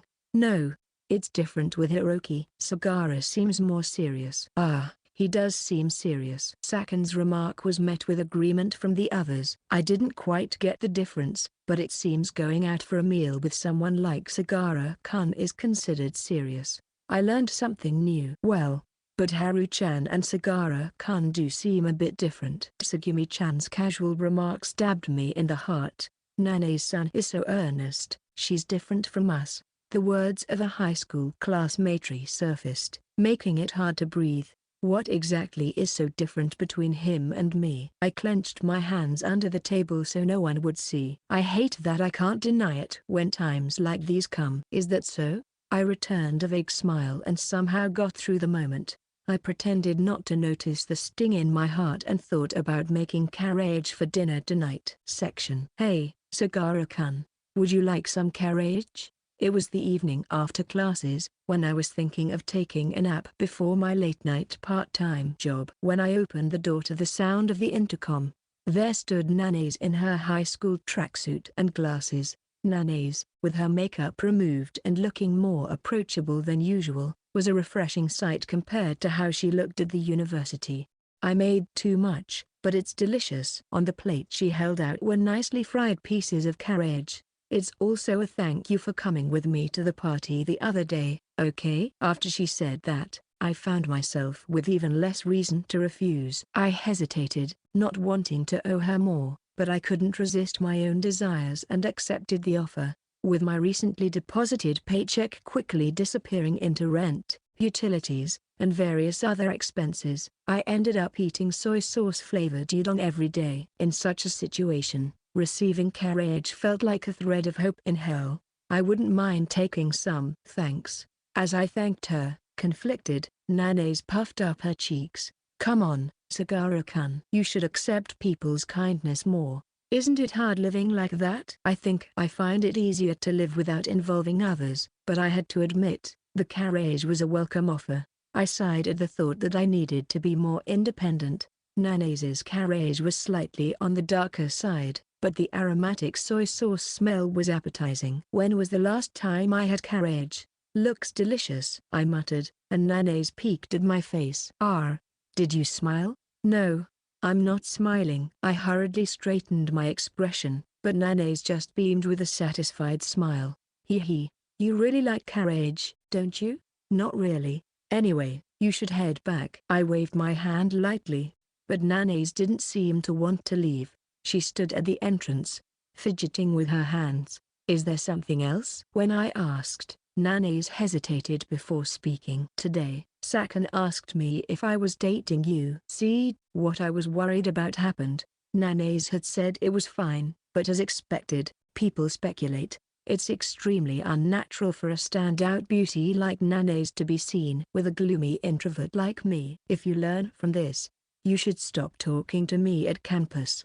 I don't want that. Why? It'll all be for nothing if you're seen with someone like me after making your college debut. No, that's not true. I want to be friends with you, Sagara-kun. Nanase insisted with unexpected force. Why is she so fixated on me? Is someone she can be herself around that precious to her? Aiming for a rosy college life, my existence should be nothing but a hindrance. Nanase, you should get a boyfriend. At my words, Nanase blinked, looking puzzled. I continued, if you want to be a sparkling girl, you shouldn't be giving me treats. Go find a boyfriend quickly and make carriage for him. It's not so easy to just make a boyfriend like making carriage. Falling in love isn't that simple, right?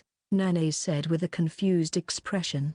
I stared at her face and muttered softly. I don't think it's that hard. I believe it wouldn't be too difficult for the current Nanase. After all, Nanase with makeup is beautiful, surprisingly bright, and has a good personality.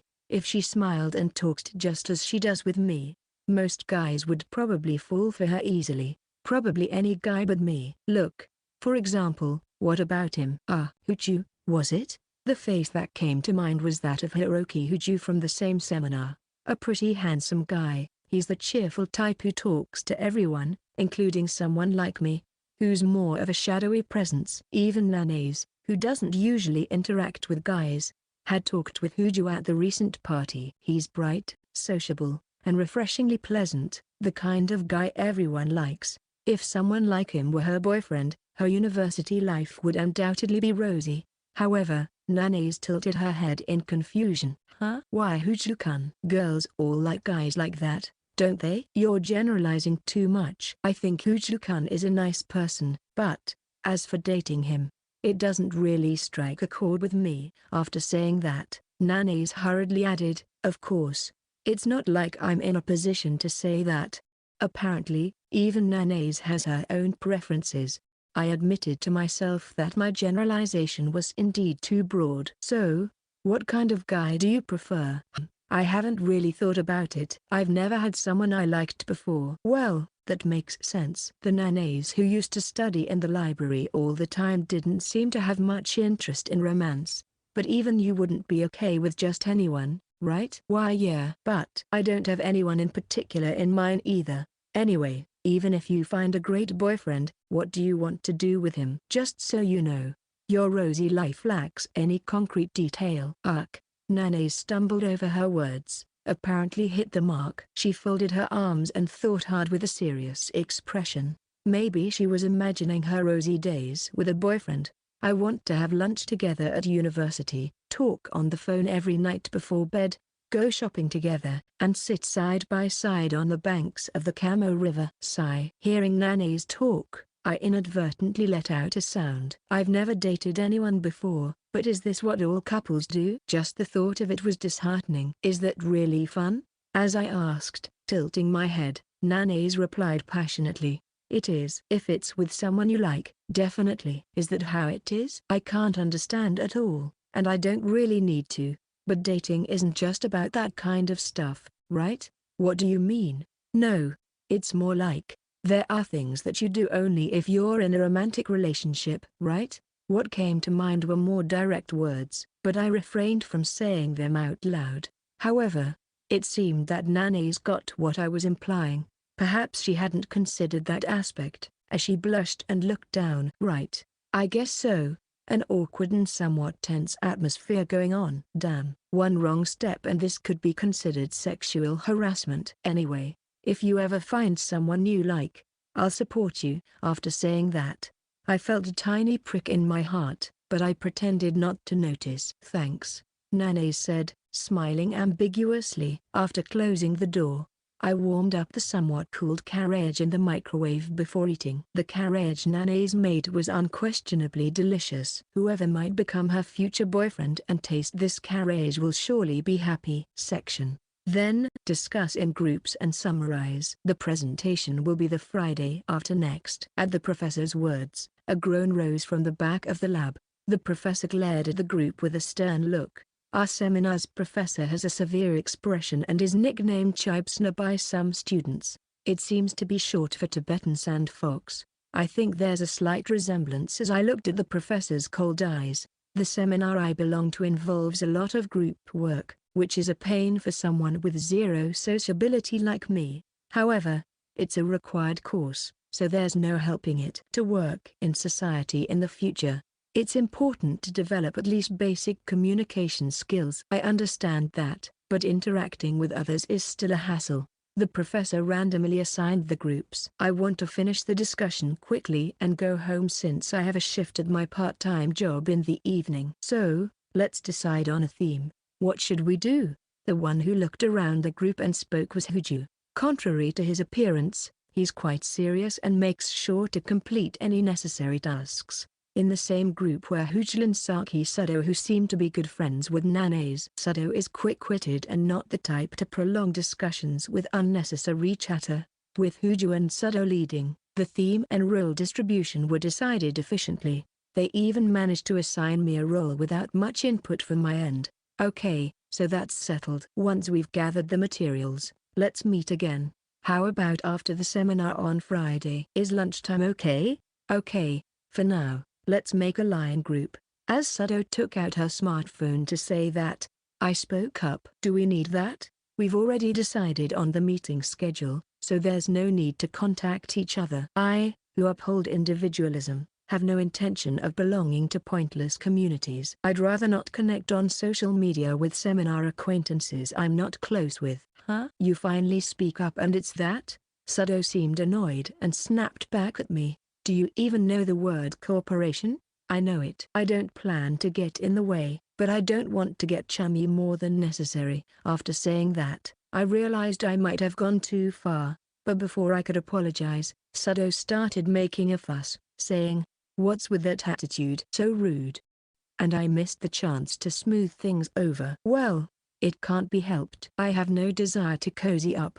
but I intend to complete the task I've been given. I won't let anyone complain. I've got work later. I'm heading out. As I was about to leave the lab, I caught a glimpse of bright chestnut-colored hair in the corner of my eye. It was Nanae's. Her long hair was twisted and tied at the back of her head in a complicated structure that I couldn't quite understand. Nanae's group discussion didn't seem to be going well, as her normally well-shaped eyebrows were slightly furrowed.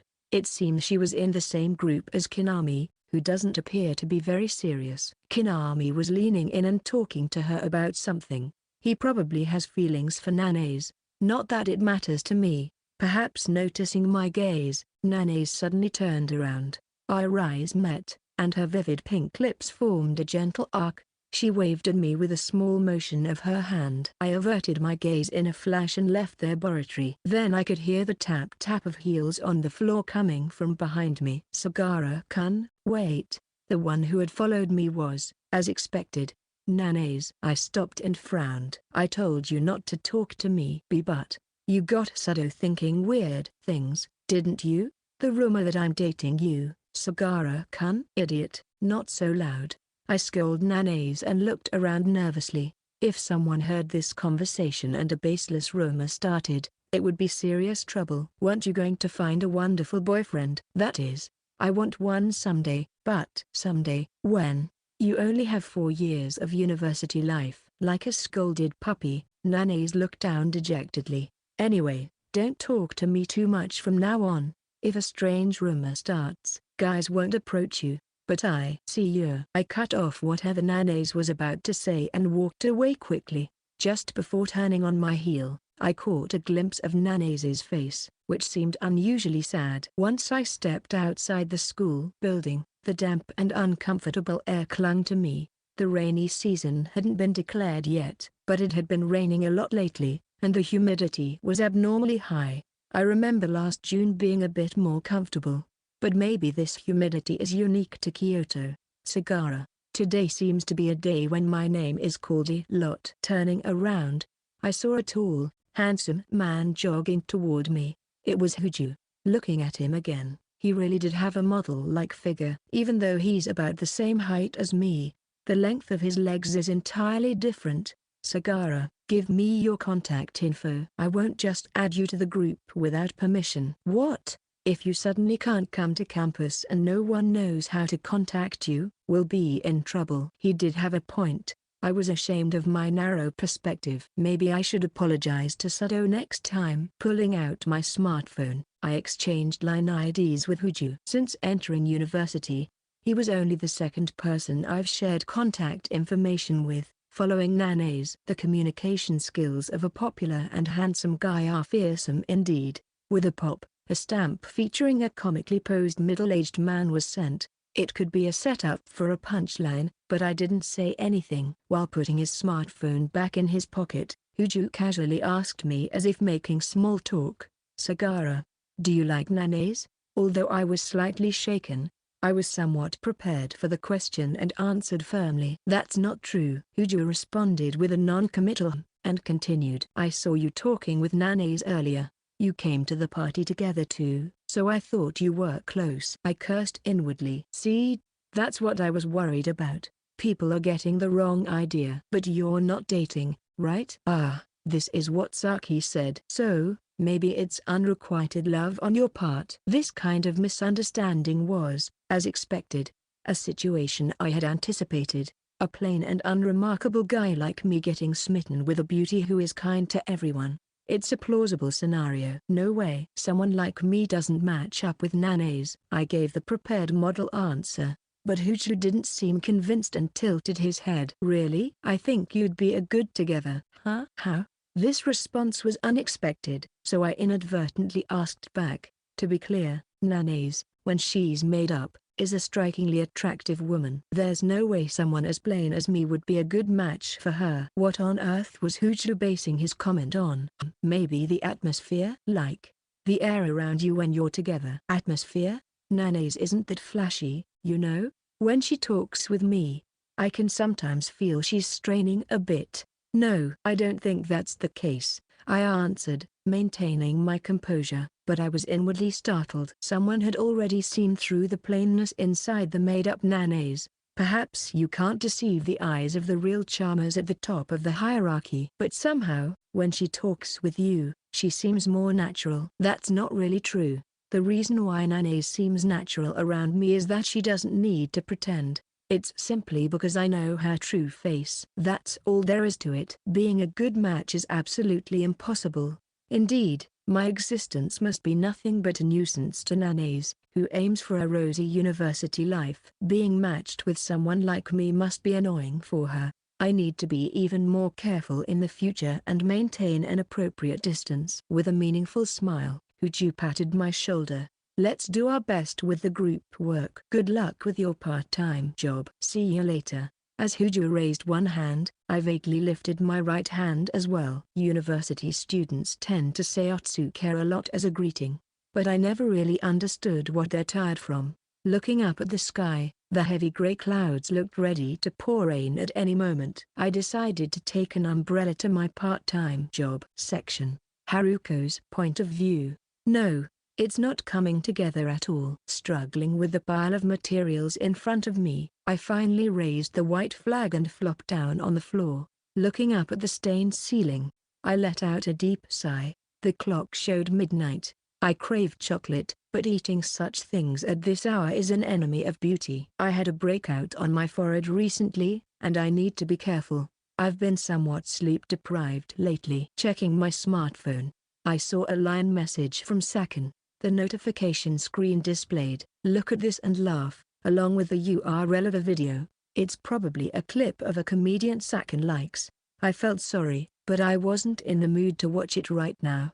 I left it unopened. What I'm working on is a seminar group work assignment. Ideally, all members should be tackling it together, but everyone else except me hasn't been very cooperative. In particular, I found Yuzu Kinami from my group to be a bit difficult. The bright and friendly Kinami had been talking to me for a while. He's not a bad guy, but he's overly familiar and often throws jokes that are hard to respond to. When we ended up in the same group this time, at first, he said, "I'll do anything, so just tell me." But once we started the group work, his cooperation was less than ideal.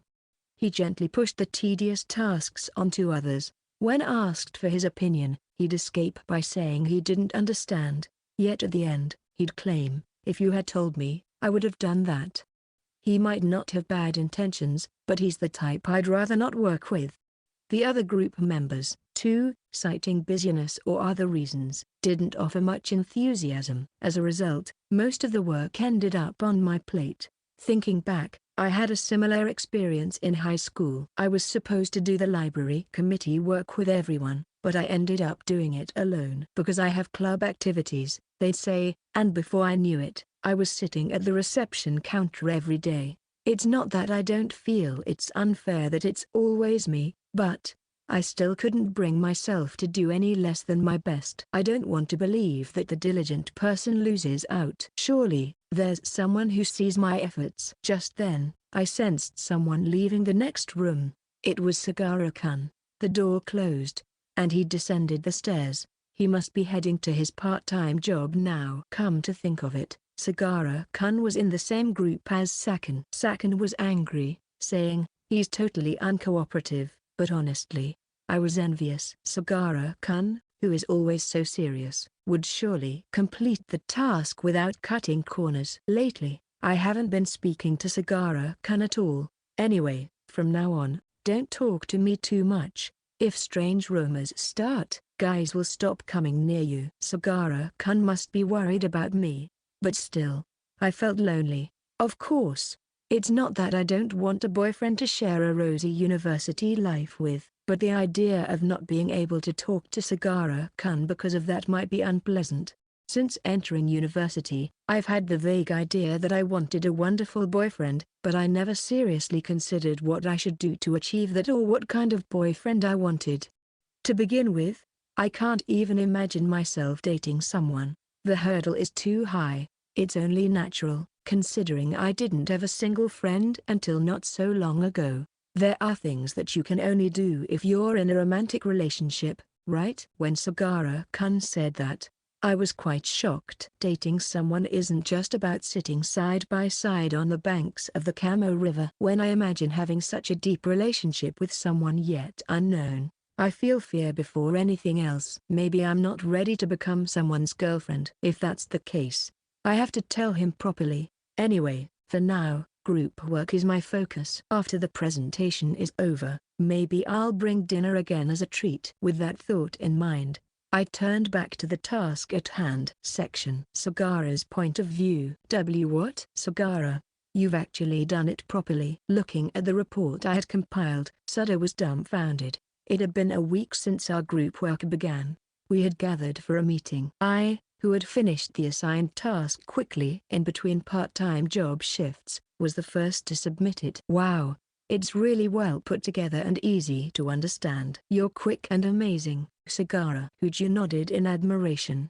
It seemed that the other members hadn't finished their parts yet. The presentation is next week, and there is still time, so it shouldn't be a problem. Sorry, I didn't think you were up for it, so I underestimated you, Sudo said, putting her hands together. The fact that I lack cooperativeness is true, so there's no reason for me to be apologized to. Completing the work given is just normal, isn't it? Nah, it's not always like that. Haruko's group seems to be having a tough time. Suddenly, Nane's name came up, and I asked back, why? I haven't been talking to Nane's much recently, so I don't know what she's up to. I wondered if I shouldn't have gotten involved, but Sudo began to speak freely. Haruko's group isn't very cooperative, and they don't seem to take it seriously. It looks like Haruko is struggling on her own. Nane's is with Yuzuki and such. Sounds tough. Huju gave a wry smile. He seems to be close to Kinami and might understand his lack of seriousness. Come to think of it, a few days ago, I saw Nane's staying late in the laboratory. When I came back from my part-time job yesterday, even though it was midnight, the lights in her room were on. Maybe she was working on the group work. As I was silent, Huju smiled mischievously and asked, Sagara, are you worried about Nane's? Not really. Saying that, you cold-hearted guy. Heartless. After Sudo expressed her indignation, she raised her fist with a bright voice. But it's great that everyone in this group is serious.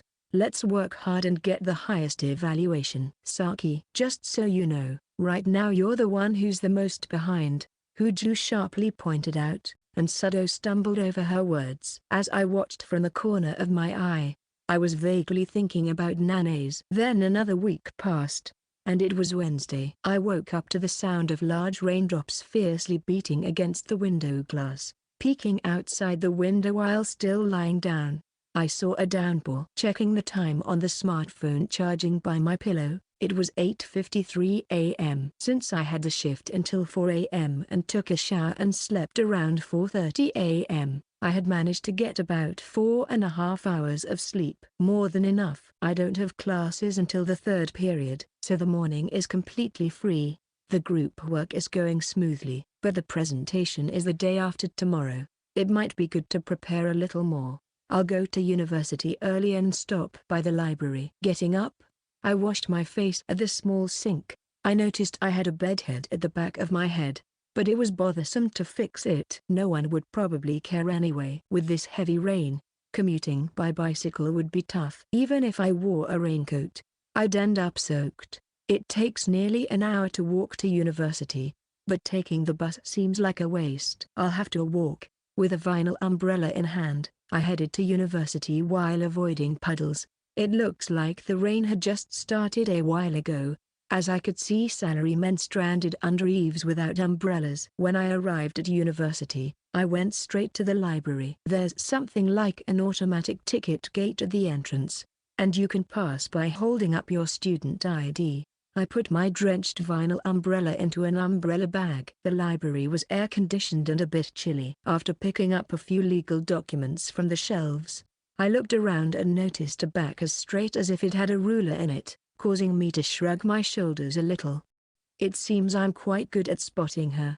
Nane's, with a pale blue cardigan draped over her shoulders, was facing the desk, flipping through pages intently. Her desk was piled high with books. I know very well that Nanase is a serious and responsible woman. Otherwise, the high school library wouldn't have been kept so beautifully and comfortably.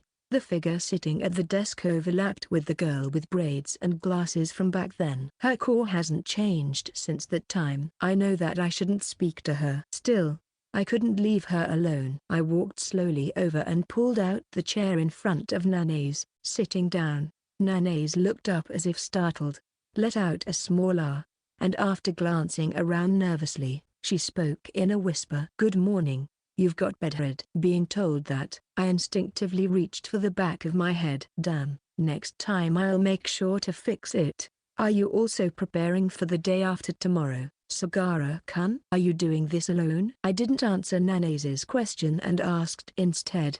Nanase furrowed her brow and gave an unclear hum, taking the notebook on the desk. It was filled with neat handwriting. Probably, she has taken on the work that should have been divided within the group all by herself. Why do you go that far? Just slack off a bit. Judging from the notebook, her group's presentation will turn out great. The other members of her group will also reap the benefits. Doesn't that make her angry? Even if she slacks off a bit this time, Nanase could make up for it on her own. She is extremely capable. Being serious by yourself, you'll just end up losing out. When I said that, Nanase lowered her eyes gently. Long eyelashes cast shadows on her pale cheeks. Is being serious really such a bad thing, huh? I don't want to cut corners in anything I do. I want to give my all. Even if people say I'm inefficient, I don't want to think that being diligent is wrong. In the silent library, only Nanase's voice quietly echoed. Come to think of it, her current appearance is the result of her giving her all to her university debut. She's quite a clumsy girl. Even so, I couldn't bring myself to ridicule her. Even if no one recognizes your effort? When I asked sarcastically, Nanase turned towards me and smiled brightly. There are people who do notice. Like you, Sagara-kun. Internally, I flinched, but I kept my composure and responded, not really. I looked away suddenly, tossing out those words. Nanase chuckled with a muffled laugh. Thank you for worrying about me. I'm glad you spoke to me. That wasn't why I had spoken to her. As always, Nanase is overestimating me. Hey, Sagara-kun. Nanase leaned forward, calling my name in a quiet voice so as not to bother those around us. Maybe I don't need a boyfriend after all. Well, maybe the timing isn't right now, she said, and then lowered her eyebrows as if asking, is that bad? I couldn't help but wonder if that was really okay for her. But whether it's bad or not isn't for me to decide. If Nanase says so, then that's just how it is. Then do as you like. After my response, Nanase's cheeks relaxed in relief. Then she closed her book and glanced at the wristwatch on her left hand. It's almost lunchtime, isn't it?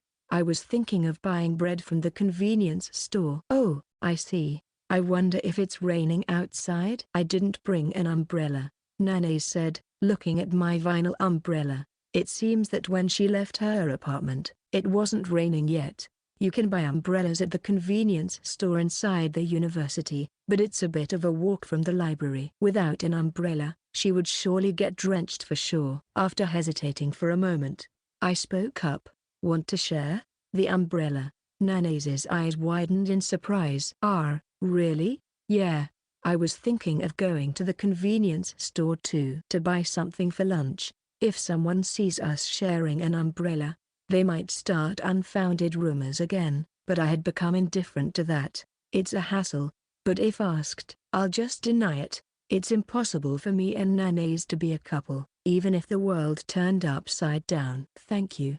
The moment Nanase smiled and thanked me, what rang in my head was Hooch's voice. I think you two would make a good pair. While looking at the woman's smile in front of me, I laughed through my nose, thinking, as if. Chapter 2, The Summer When Something Changes. Summer has finally begun. The infamous, sweltering summer of Kyoto. When the rainy season cleared in July, I felt like the students started to get excited all of a sudden. After the Friday seminar, I could hear the fulfilled ones in the lab, talking about going to summer festivals or to the beach. I have no connection to such things. Nanase seemed to be discreetly reapplying her lipstick a little away from the circle. I could see her smiling at the small hand mirror. Even though it's not a smile directed at me, I couldn't help but feel a thump in my chest. "Hey, Nanaze, won't you come to the beach with us?" At that moment, Konami shouted in a voice that echoed through the lab. Nanaze, who was suddenly addressed, flinched and responded in a high-pitched voice. What? The beach? We're talking about going to the beach during the summer break. Let's go, Nanaze. Nanaze looked around with a panicked expression and then shook her head vigorously. "Sorry. The beach is a bit." "Oh, then how about the pool?" That's right. I can't swim."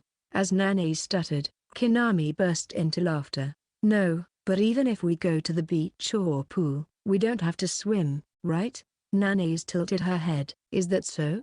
Wondering what exactly they do there. She probably doesn't know how the fulfilled ones enjoy the beach or pool. "I don't know either, for that matter. Anyway, it's fine if you can't swim. I'll teach you step by step." "Yuzuki, you're persistent. You just want to see Haruko in a swimsuit, right?"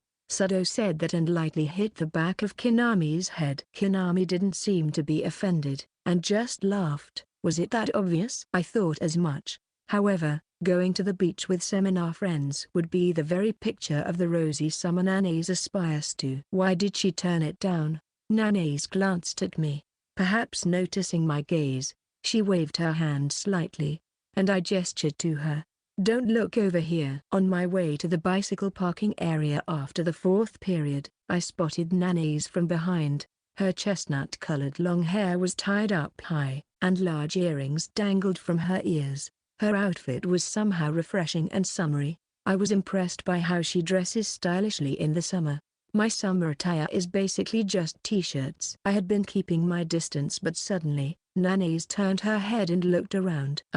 It is Sagara-kun after all." "Whoa. What do you want?" "I just had a feeling you were there. I pride myself on having a low presence, but how does Nanaze always notice me?" Since Nanaze stopped, I had no choice but to stand next to her. Then I asked her, "Nanaze, you were invited to go to the beach today. You should have gone."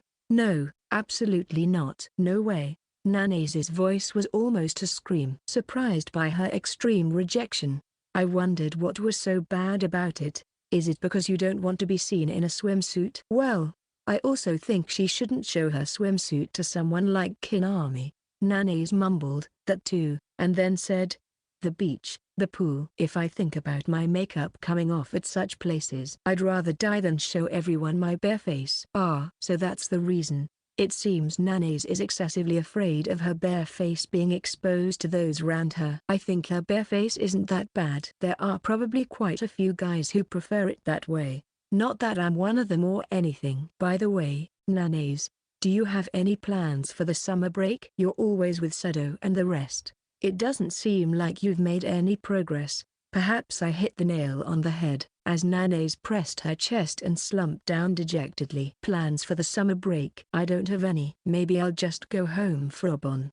But, I do have something I want to do this summer. There's a cafe near my apartment that has a tropical parfait for the summer, and I'm going to eat it." The goal she declared so proudly turned out to be surprisingly modest. I couldn't help but feel deflated. "Just go and have it now." "But I don't have the courage to order a parfait by myself." Nanaze stopped mid-sentence, then lit up with an idea and exclaimed, "That's right. I had a bad feeling about this." "Sagara-kun, let's go and have a parfait together right now." I knew she'd say that. Why does it come to this? "Please." "Eating a tropical parfait is my first step towards a rosy life." Nanaze put her hands together in front of her face and pleaded desperately. Somehow, I felt like I was being persuaded by some strange logic, but when she said, "You said you'd help, right?" I found it impossible to refuse. "I've got a part-time job tonight. I'm going home right after this." Nanaze cheered yay, and, humming a clumsy tune, straddled her bicycle. With her ponytail fluttering, she rode off on her red bike, looking dashing, and I reluctantly followed her. We arrived at a cafe with a calm atmosphere. It wasn't as noisy as the chain coffee shops, and it seemed like a place students could easily frequent. When we opened the solid wooden door, a bell chimed with a clang-clang. The aromatic scent of coffee tantalized my nostrils. "Welcome. How many in your party?" We were greeted by a young woman staff member, who looked slightly older than us. Nana's, with a slightly tense expression, answered 2. We sat down across from each other at a window-side table. The sofa was fluffy and comfortable. I could live here. "It's that cozy." "See the person just now? She was beautiful, wasn't she?" Nana said, seemingly entranced. Apparently, she was referring to the female staff member we had just encountered. Glancing back to confirm, indeed, she was a beauty. The tear mole by her eyes was distinctive, and she had a certain sensuality about her. She seemed strong-willed, and I felt she had an aura similar to Sudo's. I think Nana's is more beautiful, but I guess it's a matter of preference. I sometimes come to this cafe to study. It's quiet and stylish, and I really like it here. Nana's handed me the menu, and as I unfolded it, I saw that a single cup of coffee cost 600 yen. To someone like me, who usually drinks cheap, carton-packed coffee, that price was enough to make my head spin. "Look, this is it, the summer limited tropical parfait." When Nana's pointed to the price of the parfait, an involuntary wow escaped my lips. "That's expensive. Can't believe paying so much for just a parfait. I'll stick with coffee." Seeing Nana's face fall at my words, I immediately regretted it. It seems I had inadvertently poured cold water on her pure excitement about the parfait. "Then, I'll have the parfait. Excuse me, could I place my order?" Nana smiled forlornly and called over the server. Having missed the chance to apologize, I silently sipped my iced water. After a while, my coffee and Nana's tropical parfait arrived. The parfait was topped with a lavish amount of colorful fruits. "Wow, it's cute," Nana's exclaimed with joy. It looked delicious, but I can't quite understand the feeling of calling food cute. Girls seem to be creatures that incessantly call everything cute. After taking a photo, Nana's carefully inserted her spoon into the parfait that seemed difficult to eat. "It's really delicious," Nana said, smiling happily. Having spent quite some time with her, I've realized that Nana's is incredibly expressive with her emotions. Happiness and joy, her positive feelings are openly displayed. That's a part of her that makes watching her never dull. A perfect slice of life in action. I've always been curious about this parfait, but ordering one alone seemed to require a bit of courage. I'm so glad I finally got to eat it. For her, this parfait must hold a value beyond 1,500 yen, since what people value varies from one person to another. I shouldn't have said anything unnecessary. I took a sip of my coffee without adding sugar or milk. It had a deep aroma that was different from instant coffee. Since it cost 600 yen, I might as well savor it to the fullest. Despite it being a weekday, the cafe was crowded, and the staff were bustling around hectically. Nana's paused and looked at a staff wanted sign on the wall, murmuring to herself, "They're looking for part-timers here." I remember Nana's mentioning that she didn't have any part-time jobs. To me, part-time work is just a means to earn money, but for many students, it isn't just that. Expanding one's social circle beyond university could be a good thing for Nana's, who is aiming for a rosy university life. Why not give it a try? You might as well start a part-time job.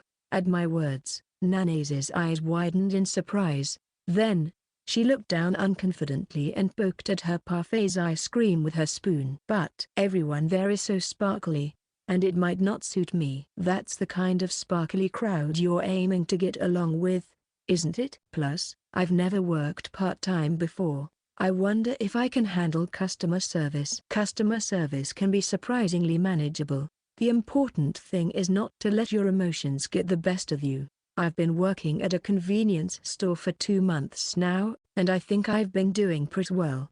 Despite my lack of friendliness, I initially had a strong aversion to it, but it's not so bad once you can handle your emotion. There aren't many customers who expect excessive communication from convenience store clerks. Well, the quality of customer service at a cafe might be different from a convenience store. Maybe I'll try practicing a bit. After clearing her throat a few times, Nana straightened her back. She looked straight at me and smiled. "Welcome." When I remained silent, Nana's looked embarrassed and urged me to say something with her lips pursed. Snapping back to reality, I took a sip of my coffee to disguise my reaction. It's okay, isn't it? Really? Do you think I can do it? You're suited for it. I think, Nana's, you're hardworking, have a good memory, and you're friendly. You're the type who could probably do well in any workplace. After all, there would be plenty of customers who would pay 600 yen for coffee if they could be served by a clerk like her.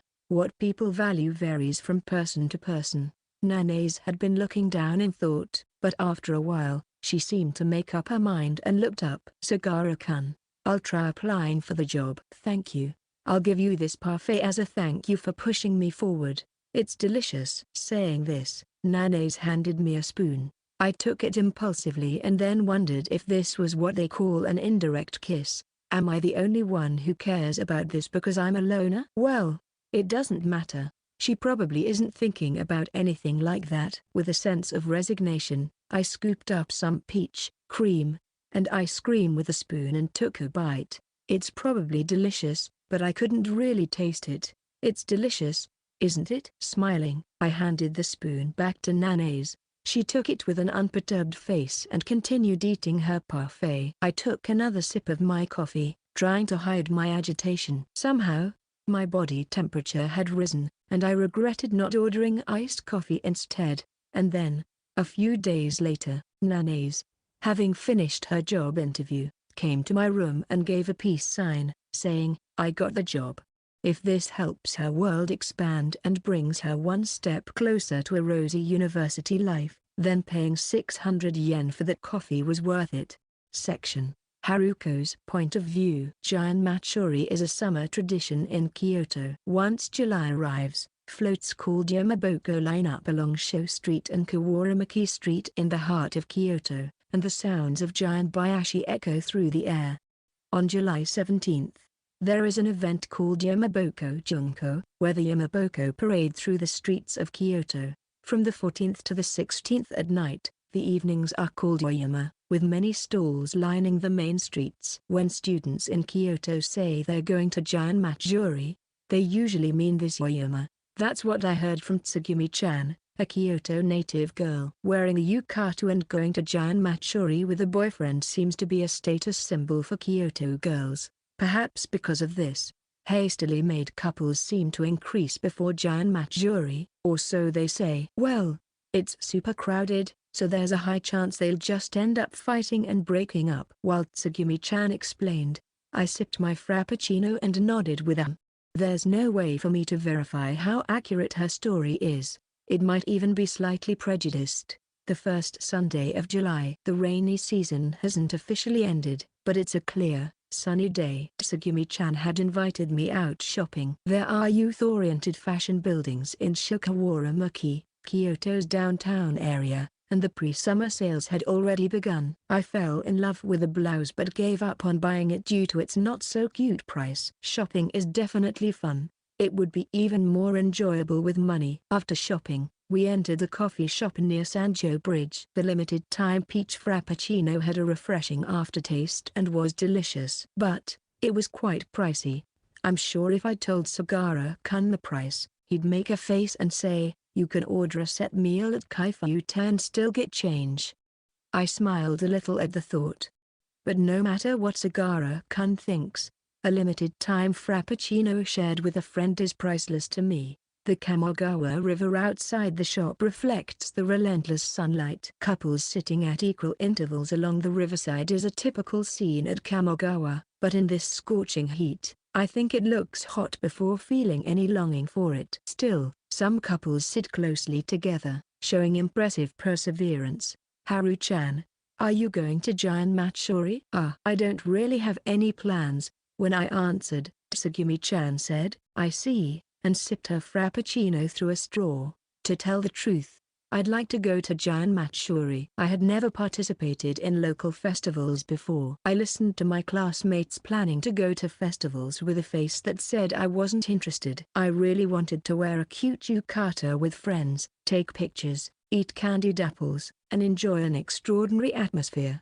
If it was Sakun, she'd casually suggest, "Let's go together," In situations like this, even 3 months after entering university, I still find it hard to invite friends out. The fear of being rejected crosses my mind, and I hesitate. Even today's shopping trip came about because Tsugumi-chan invited me. But if I really want to pursue a rosy university life, perhaps I should be the one to proactively reach out. Sagara-kun would probably tell me to invite them myself if he were here. Gathering my courage, I opened my mouth to speak. Hey, Tsugumi-chan. Oh yeah. I wonder if Sakan is going to Giant Matsuri with Hiroki-kun. I heard Hiroki-kun was planning to ask her out. My mustered courage was crushed, and I swallowed the words I was about to say.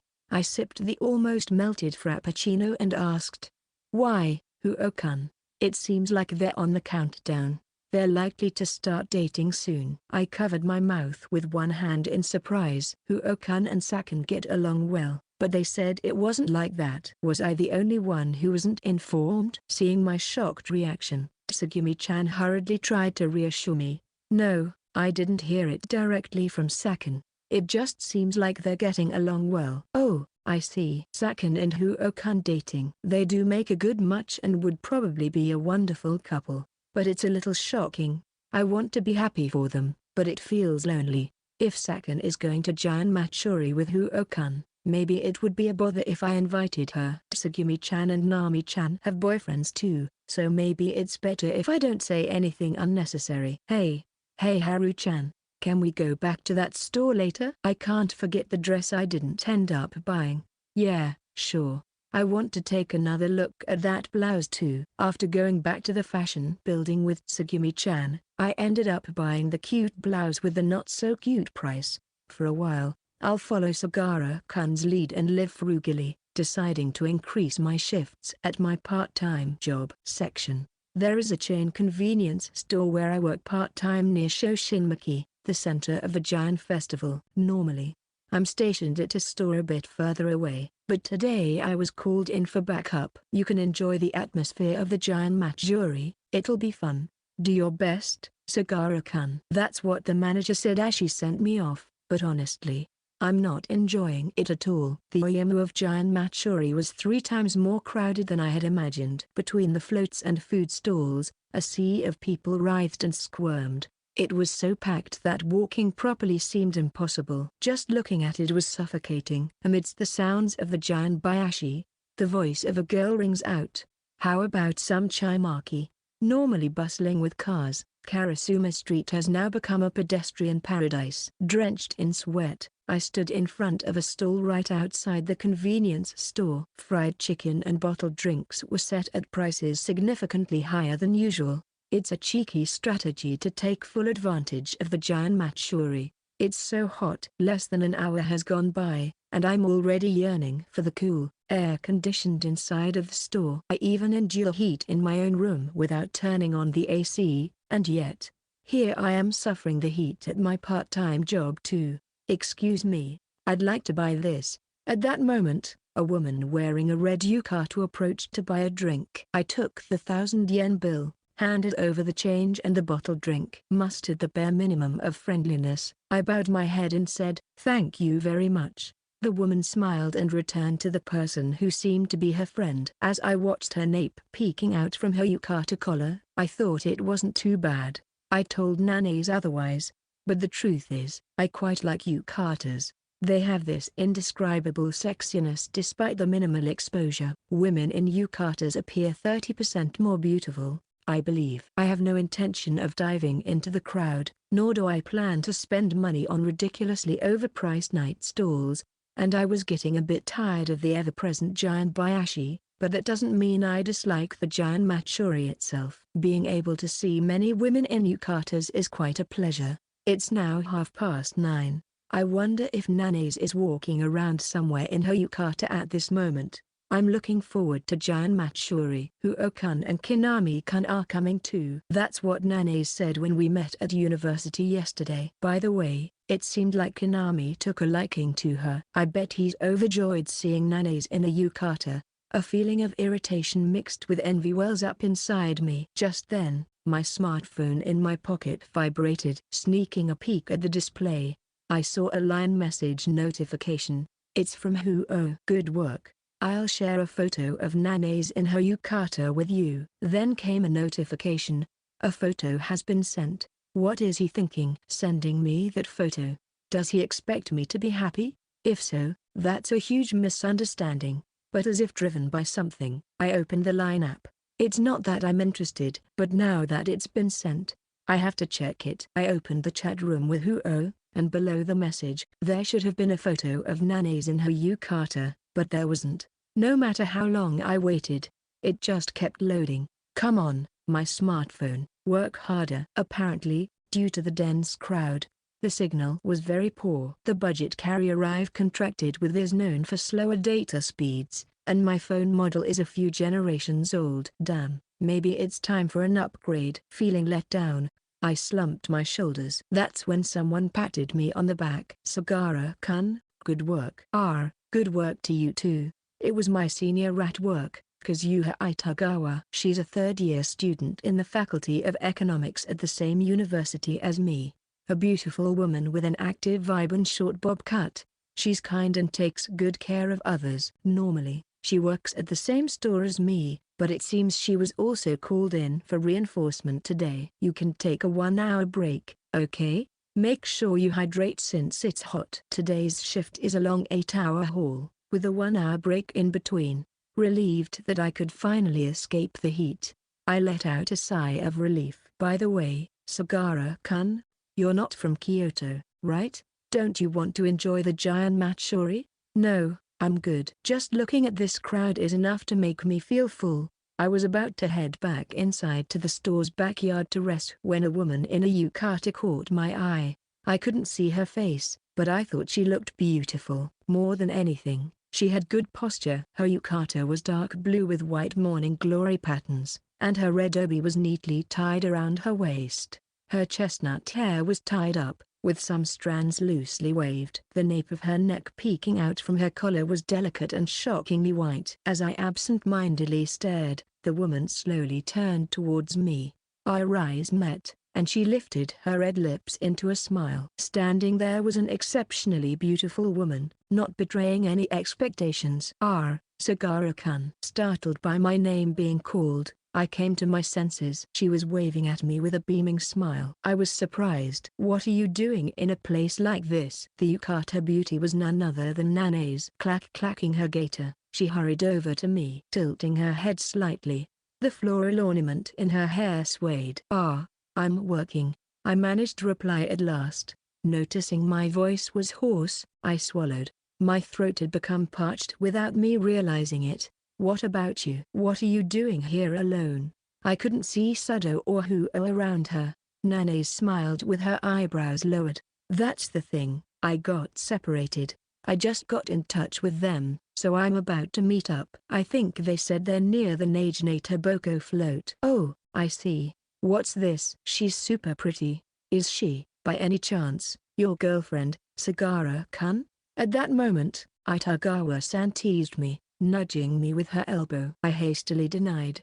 No, she's not. We're in the same seminar at university.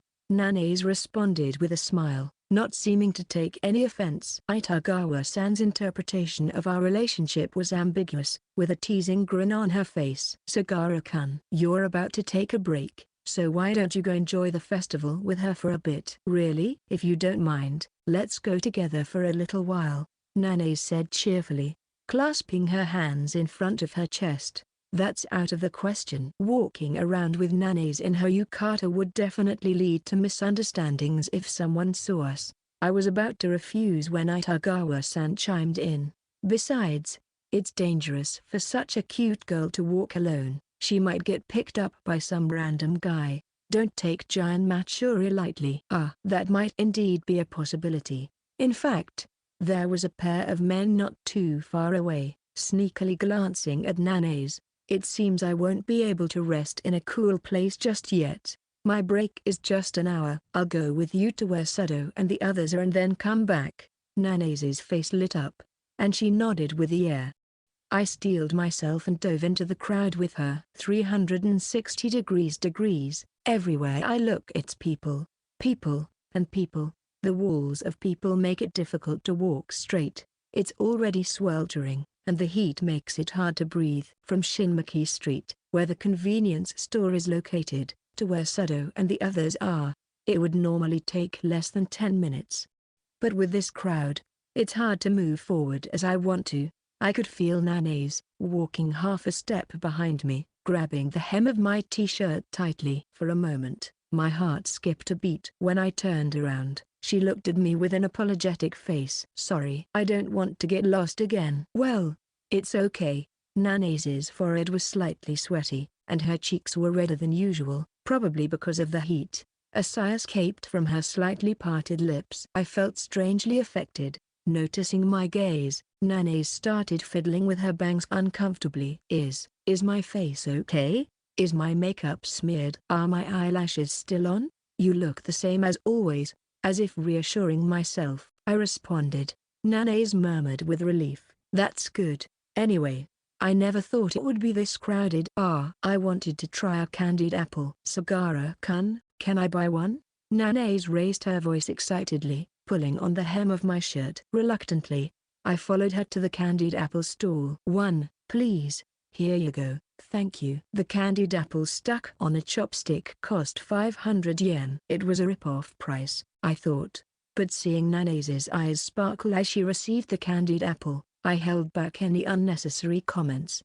A giant float could be seen in the distance, illuminated by the festival lights, shrouded in an extraordinary atmosphere. The girl walking next to me still held onto the hem of my shirt with one hand. Just that alone made me feel so restless, maybe because she was dressed differently than usual. I've never had a candied apple before. I always thought it looked beautiful. "So this is what it tastes like," Nana's muttered to herself. It was a small voice, almost drowned out by the noise of the festival. I never went to a local summer festival in my hometown. I didn't have friends.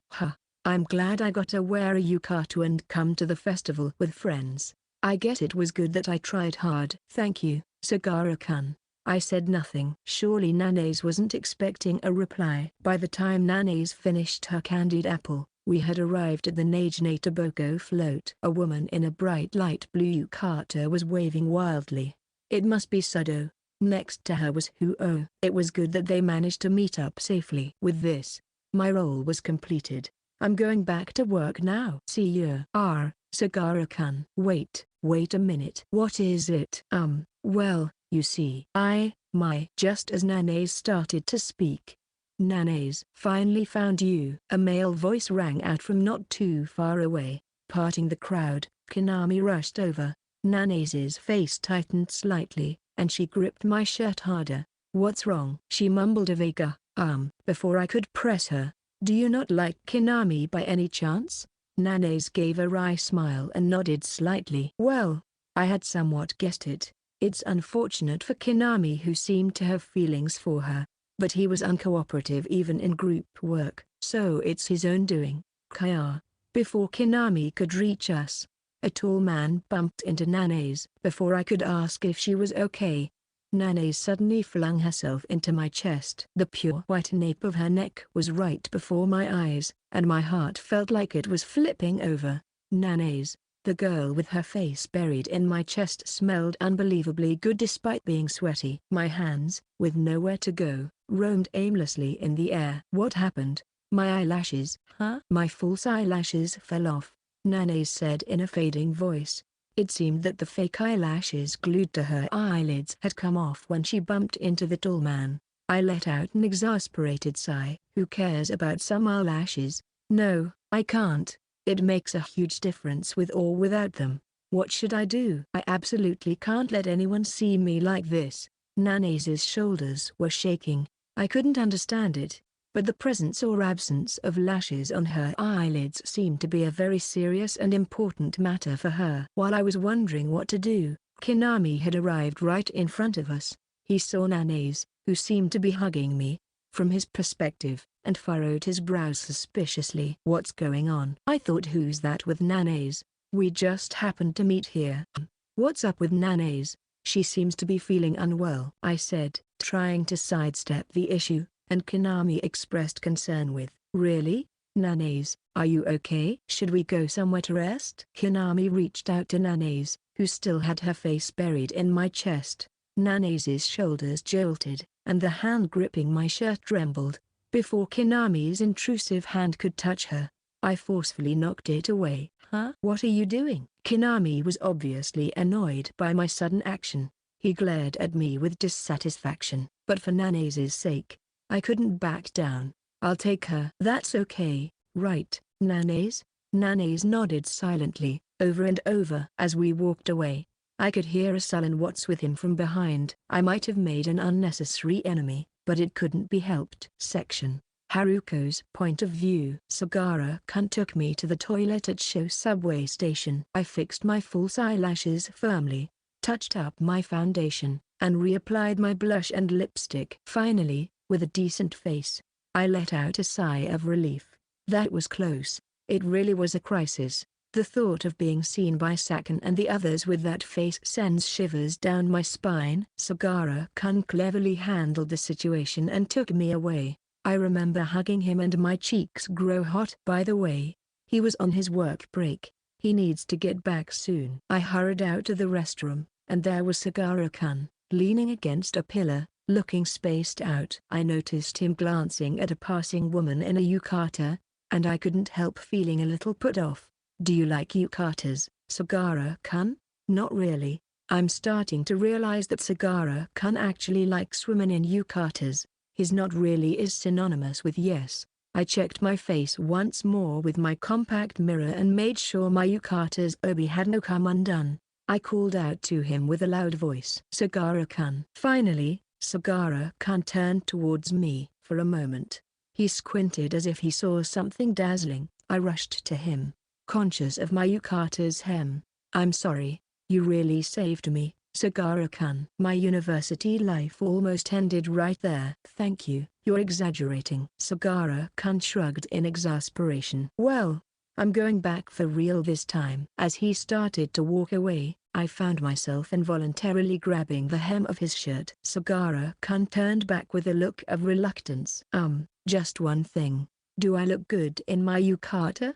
Is it cute?" I had wanted to ask him that question ever since we ran into each other by chance earlier today. Even when choosing the yukata and doing my hair, I had unconsciously thought about what Sagara-kun might like. All my other friends had complimented me, saying it was cute, but I desperately wanted to know what he really thought. With a feeling akin to prayer, I awaited his response. Sagara-kun's face quickly turned grumpy. "Not really." I know, his "not really" is synonymous with a yes. Despite his hard-to-read response, I couldn't help but laugh out loud. Section. Sagara's point of view. In late July, with the end of the rainy season, came the time for midterm exams at the university. "Sagara-kun, you've been looking a bit pale lately, haven't you?" Nanase, who had come to deliver dinner as usual, said with concern. While accepting the plate piled high with cold Chinese noodles, I replied, "I'm fine."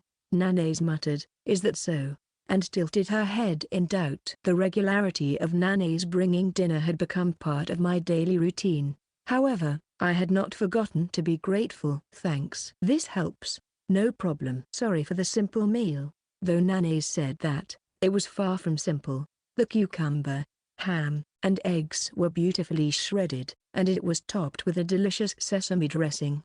I prefer sesame dressing over soy sauce dressing. Even during the exam period, it seems Nanase has been cooking properly for herself. Cold Chinese noodles are a blessing in this blisteringly hot weather. I was running out of the bargain-priced salmon I'd bought in bulk and had been wondering what to do. "You've been working part-time every day recently, right? Are you sure you're okay with exams coming up?" "Yeah, I guess. I'm diligent with my classes and have no issues with attendance points. I've also already submitted my report assignments. All that's left are the written exams." Most students reduce their part-time hours to study for exams. Nanase, who had started working at a cafe, mentioned she hasn't been taking many shifts lately. However, I couldn't afford to do the same. Cutting back on shifts means less pay, and living paycheck to paycheck, that's a matter of survival for me. So, despite the upcoming exams, I've been working almost every day.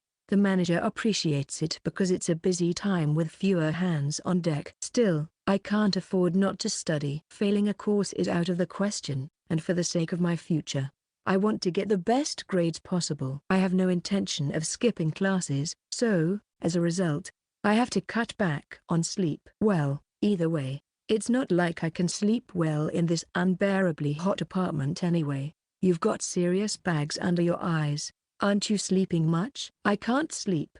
It's too hot. I still haven't turned on the air conditioning in my room, trying to endure heat. I wonder if I can make it through the summer with just a fan. Nanase looked at me in dismay and shrugged her shoulders slightly. Hey, maybe it's time to give in and turn on the AC. You'll ruin your health. But I stubbornly shook my head. No, I'm fine. I can still manage. Sagara-kun, you're stubborn about the strangest things. What are you fighting against? If I had to say, it would be against myself. Anyway, get back to your room. You need to study too. With that, I pushed her back and Nanase turned around as if being pulled by her hair. Hey, Sagara-kun, if anything comes up, rely on me right away. We're neighbors, after all. I'll be fine. I won't trouble you. That's not what I mean. I half-forced Nanase out of the room, still seeming like she had more to say. After the door closed, suddenly, I felt a wave of exhaustion hit me. I still had a part-time job today, and after eating the cold Chinese noodles, I decided to take a quick nap. Section: Haruko's point of view. Walking towards the university library, I listened to the annoying buzz of cicadas in the blazing sun. I took a towel handkerchief out of my basket bag to wipe the sweat beading on my forehead and checked my makeup with a compact mirror to see if it had smudged. It was the end of July. With the midterm exams just a week away, the campus suddenly seemed more crowded. Everyone skips lectures but still fervently wants the credits. They hurriedly check the exam scope and copy lecture notes borrowed from someone else. I've had several acquaintances ask to copy my notes, too. It's fine by me, but if they'd attended class regularly, they wouldn't need to panic now. With the exams a week away, I, of course, have been diligently studying. Today, too, I plan to study in the cool, quiet library. I'm aiming for the highest grades. I've been punctual and present for every class, and I've completed my report assignments perfectly. There's no failure. By the way, I wonder if Sagara-kun has been studying properly, since he's been working part-time every day even before the exams. He's been looking pale lately, and whenever we pass each other at university, he seems very tired. Maybe he's suffering from summer fatigue. I remember his words, "I won't trouble you," and feel frustrated because that's not what I meant. No matter how close I think we've become, Sagara-kun fundamentally doesn't seem to open his heart to me. If I try to cross a certain line, he quickly distances himself. I don't want to let anyone into my world. I'd rather not allocate resources to troublesome human relationships. So as much as possible, I prefer not to interact with others. At the time, I thought he was just being stubborn, but perhaps his solitary life is something deeper. As I thought about this, I arrived at the library. In front of the library, a group of 5 or 6 boys and girls were hanging around. One of them, a tall boy, noticed me and waved with a smile. It was Huo-kun. I waved back lightly, and Huo-kun came jogging over. "Hey, Nanase. Going to study at the library?" "Yeah, what about you, Huo-kun?" "Just hanging out with the guys from the club. It's so damn hot. We were thinking of moving." Huo-kun's companions seem to be from the futsal club. He has many acquaintances in other faculties and seems to have many friends of both genders. According to Sakun, he's incredibly popular. I suppose his university life must be rosy, I thought. "Nanase, you got a minute?" Yeah, sure." "Then, wanna grab some ice cream?" "I'll treat." Caught off guard by his sudden invitation, I was flustered. Although I had some interactions with Huo-kun, we had rarely talked alone. What could he be intending? While I was bewildered, Huo-kun said, "Let's go," and headed for the convenience store inside the university. I hurriedly followed him. Section: After buying ice cream at the convenience store, we casually took our seats on a bench in the coffee corner. I chose a 100 yen biscuit sandwich ice cream. Huo-kun laughed. "Nanase, you're modest, huh? You could have picked something more expensive."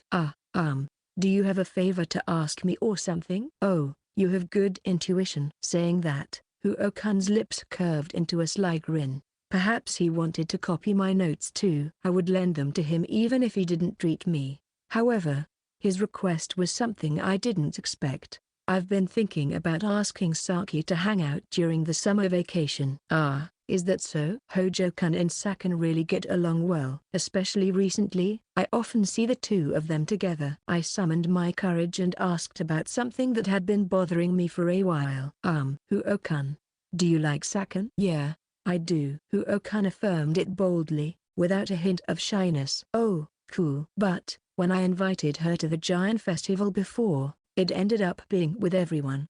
Maybe Saki is on guard against me? I don't think. Sakan doesn't dislike being alone with Huo-kun. Come to think of it, because I invited Sakan, Huo-kun couldn't have his date at the giant festival with her.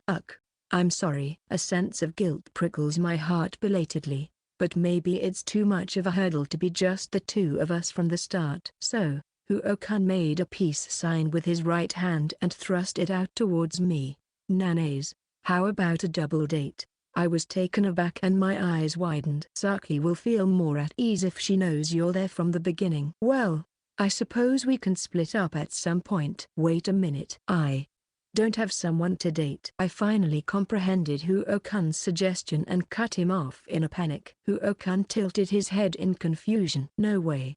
There is. Sagara-kun isn't like that. I didn't mention Sagara at all, Huo-kun said nonchalantly, and I was at a loss for words. Watching my reaction, he smirked a bit mischievously. Maybe he's quite a tricky person behind his refreshing facade. Well, that's not really the problem. Just invite anyone you deem appropriate. But why me? Huo-kun is well connected.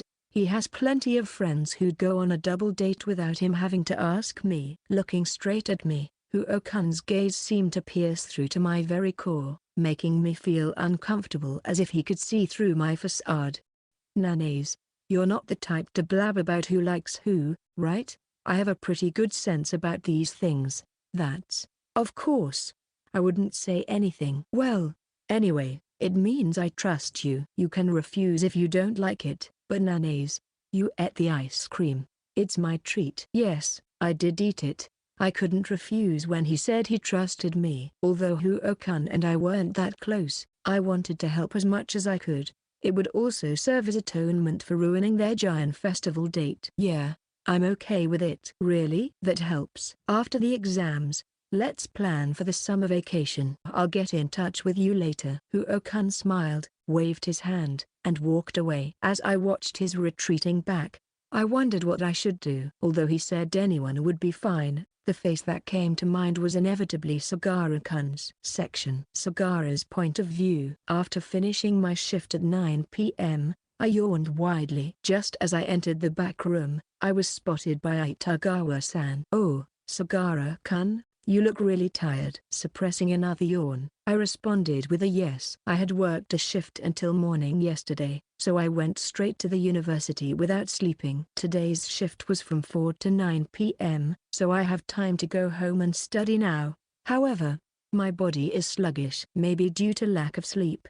I'm even starting to get a headache. Sagara-kun, you're working every day even before exams. Are you studying properly? If you need notes for social economics, I have some I could lend you. I'm fine. I've been taking notes properly. That's right. Sagara-kun is always so diligent. I'm just average. By the way, Sagara-kun, you look pale. Are you okay? Now that she mentioned it, Nanae said something similar. I checked my face in the mirror on the wall. I might look a bit pale, but I've always had an unhealthy complexion. Isn't it always like this? When you put it that way, maybe, but I'm not sure. Well then, thanks for your hard work. Bye. Take care. Make sure you get some sleep. Itagawa-san saw me off as I left the convenience store through the back door into the moody air. The temperature hasn't dropped much even at night. Thinking about another tropical night made me feel tired. As I walked towards my apartment, sweat began to pour from my forehead. It's ridiculously hot for July, and my head feels foggy. Staggering, I finally arrived at my apartment. Dragging my leaden feet up the stairs, I took out my keys and opened the door. I kicked off my sneakers and headed to the kitchen to get some water, and stumbled. The kettle I left on the stove fell with a loud crash. I collapsed onto the tatami mats. This might be bad. As I tried to get up, I felt dizzy. My body was burning up, and I couldn't muster any strength. It felt like my whole body was at its limit, sending out an SOS. The headline "Kyoto University student found dead in his apartment" flashed through my mind. It's terrible to fall ill before exams. No. At this rate, exams are the least of my concerns. I reached for my smartphone on the tatami but couldn't quite grasp it. Am I going to die like this? I thought, when suddenly, the doorbell rang. I didn't have the energy to get up. Ignoring it, a voice came from the other side. "Sagara-kun?" I heard a loud noise. "Are you okay?" It was Nanase's voice. Unable to reply, I just groaned. "I'm coming in." With that, she opened the door, letting in the light from outside. A scream-like voice echoed. "Sagara-kun." Nanase rushed over and shook me. When our eyes met, she sighed in relief and murmured, "Thank goodness, you're alive." Her eyes, behind thick lenses, seemed to be moist. "Should I call an ambulance?" "No need. I'm okay." Hearing that, Nanase muttered, "Then that's good," and gently held my hand. As soon as her cool, small hand enveloped mine, I felt an overwhelming sense of relief. "Sorry. I'm turning on the air conditioner." After confirming my nod, Nanase turned on the AC and the fan. Along with a slightly dusty smell, cool air began to circulate. After briskly laying out a futon, Nanase handed me a damp towel. "You should wipe yourself with this towel and change your clothes. Need help?" I can do it myself." I couldn't let Nanase do such a thing. My body felt heavy and sluggish, but I managed to sit up. While I changed, Nanase brought an ice pack and a sports drink from her room. "Drink this for now." I took the bottle and let the cold, sweet liquid slide down my throat. Placing the ice pack under my neck, I lay down on the futon and started to feel better. "Sorry to trouble you." "Thank you." With a hoarse voice, I expressed my gratitude. Nanase smiled and narrowed her eyes. "It's not a bother at all. I was scared you might have died." "Sorry. Besides, we should help each other when in trouble." "Sagara-kun, you also took care of the cockroach for me." "That's right. There was that time, the first time I saw Nanase's no-makeup face. It's been almost 2 months since then. You've helped me a lot, too." Nanase reached out and gently touched my forehead. Perhaps because of my fever, her touch felt pleasantly cool. "You're a bit warm." "Might be heat stroke." "And you're overworking." "I'm sweating."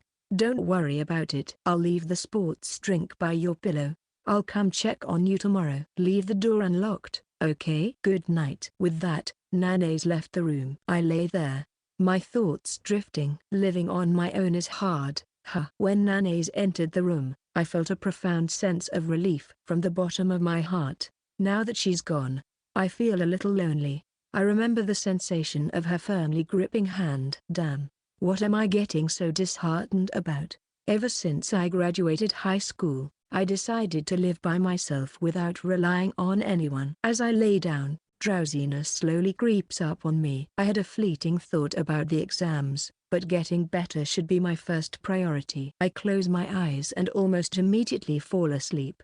The sound of the doorbell wakes me up. The sun has fully risen outside the window, and I can feel its light through the thin curtains. The ice pack under my head has completely warmed up. I sit up sluggishly on the futon.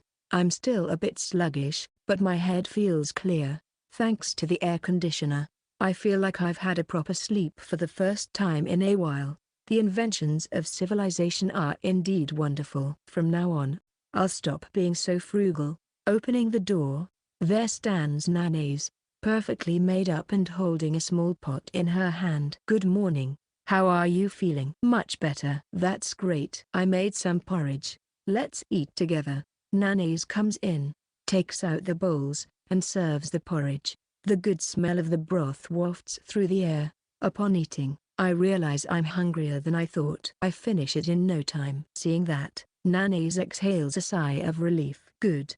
You seem to be doing okay." While eating the second bowl of porridge, I nod silently. At this rate, I should be able to go to class and work. Still, I've caused a lot of trouble for Nana's this time. Sorry. I really appreciate it. If it weren't for Nana's, I might have really died. To think, I boasted about living alone. From now on, I need to pay more attention to my health. I'll repay you properly next time.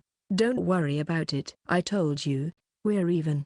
No, I haven't done anything. If I weighed Nana's and my favors on a scale, it would tip significantly in her favor.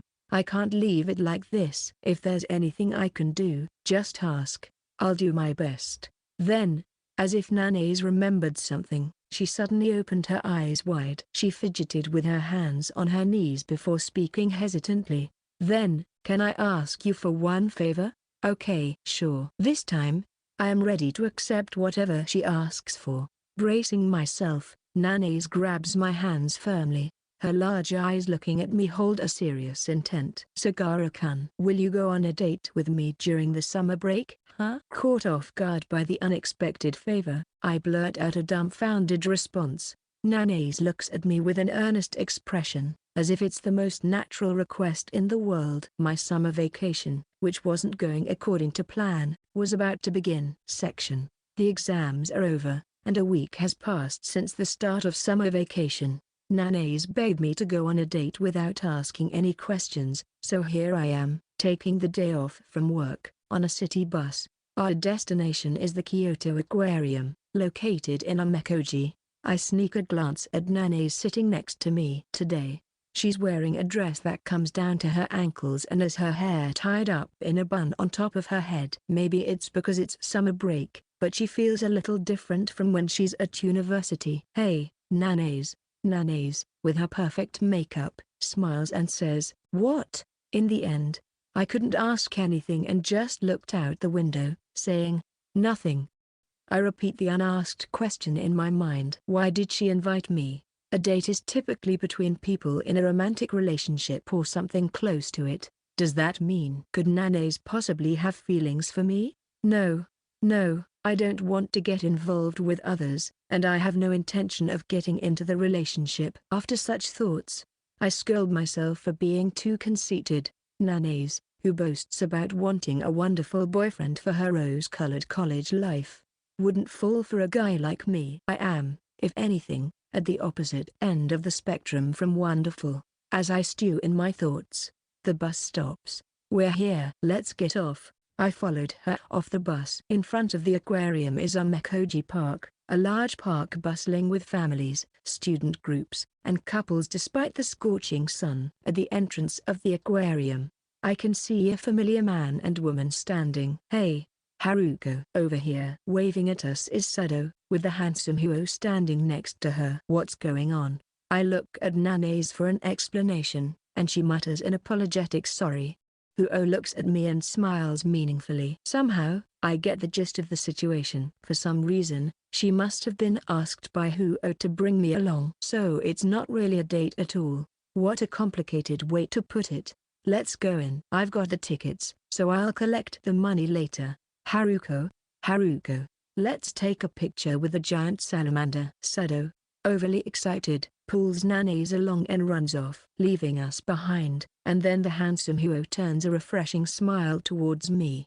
If that smile hit any of the girls around here, it would be lethal. Inside the polished aquarium, a massive ray glides smoothly with a school of little sardines swirling around it. The interior of the aquarium is dim lighted, with only the tanks glowing faintly blue. As I was looking at it and thinking it looked delicious, Hojo started talking to me. His bangs sway smoothly. Hey, did you know rays have poison in their tails? Why am I spending my summer vacation at an aquarium with a handsome guy? Seeing my dissatisfied expression, Huo pats my back. Don't make that face. Nana's and Sado are happily taking pictures of the tanks a little away from us. Girls sure like taking photos, I think. As I watch them, Nana's ended up inviting Sagara.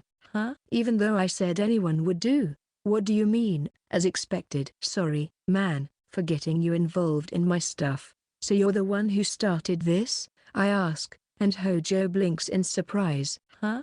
Didn't Nana's tell you the situation? I told her to keep it a secret. But she could have told you. She asked me to go on a date without asking any questions. Uo grins at my sullen response. I see. So Sagara thought it was going to be just the two of you. My bad. I didn't mean for us to be together. His teasing tone irritates me, but since I did think it was just the two of us, I have nothing to say. What's the situation? Now that I'm here, I have the right to know. I've not only taken time off work but also spent money on transportation and the entrance fee. Huo answers casually. I asked Nanaze for a favor because I like sake. I wanted her to help me out. Seriously? I hadn't noticed at all. I instinctively looked towards Sado. She seems like someone who wouldn't need Nanaze's help to win anyone over. Is Sado that tough? Well, that's the situation. I'd be happy if you could leave us alone at some point. If that's the case, you should have just asked her out alone from the start. If I asked her out of the blue, she'd be on guard, wouldn't she? Besides, I wanted to hang out with you and Nanaze, too. Huo says this with a refreshing smile. I can understand why he'd want to hang out with Nanaze, but why bother with a boring guy like me? I can't quite grasp what he's thinking. After taking plenty of photos together, Nanaze and Sado wave at us from a distance. Let's take a picture with Haruko and Sagara. Before I could refuse, Huo drags me over. I'm forcibly positioned in front of the tank, and Sado presses the shutter on her smartphone. Not knowing what face to make, I end up expressionless. I don't really like having my picture taken. I'm not knowledgeable about fashion, but even I can tell that the other three are stylish and stand out. And there's me, in my usual black t-shirt, sticking out like a sore thumb in this group. I'm clearly out of place here. Someone like Kinami would have been better. Hey, can I post the photo of the four of us on Instagram? No. I'll sue you for infringement of portrait rights. Sado pouts her lips and calls me a stingy in response to my firm refusal. In a small circular tank, translucent jellyfish make strange, squishy movements, their tentacles swaying much like threads in the water. I had never been to an aquarium before, so this was my first time seeing jellyfish up close. They're quite interesting. The way their insides are visible, including something that looks like a faintly pulsating heart, is quite fascinating.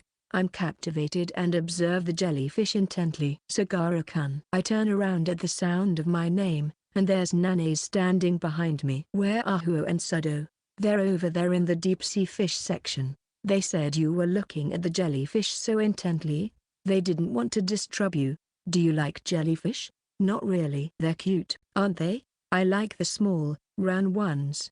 I find them interesting to watch, but cute? If anything, I think they have a grotesque appearance, with their internal organs visible and all.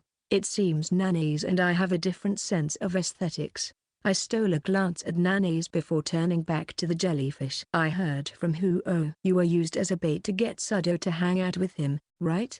Nanaze let out a slightly exasperated sigh at my words. Come on, don't make it sound so bad. Huo-kun isn't such a bad person. Then why me? Nanaze tilted her head with a puzzled what?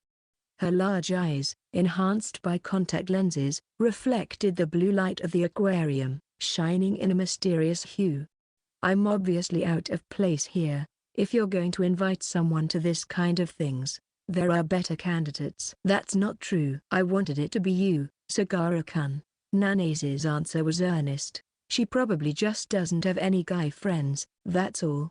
But still, it's kind of an itchy feeling. Then Nanaze lowered her voice a bit and continued. Hey, should we leave them alone soon? Following Nanaze's words, I looked over at the two by the deep-sea fish tank. Huo was talking to Sado, who was laughing with her shoulders shaking. Watching Sado, Huo's gaze indeed seemed different from the one he directed at Nanaze or me. Huo-kun really does like Sakun, doesn't he? Seems like it. I don't really get it, though. Wandering off now would be too obvious. How should I explain it to Sakun? I haven't had lunch.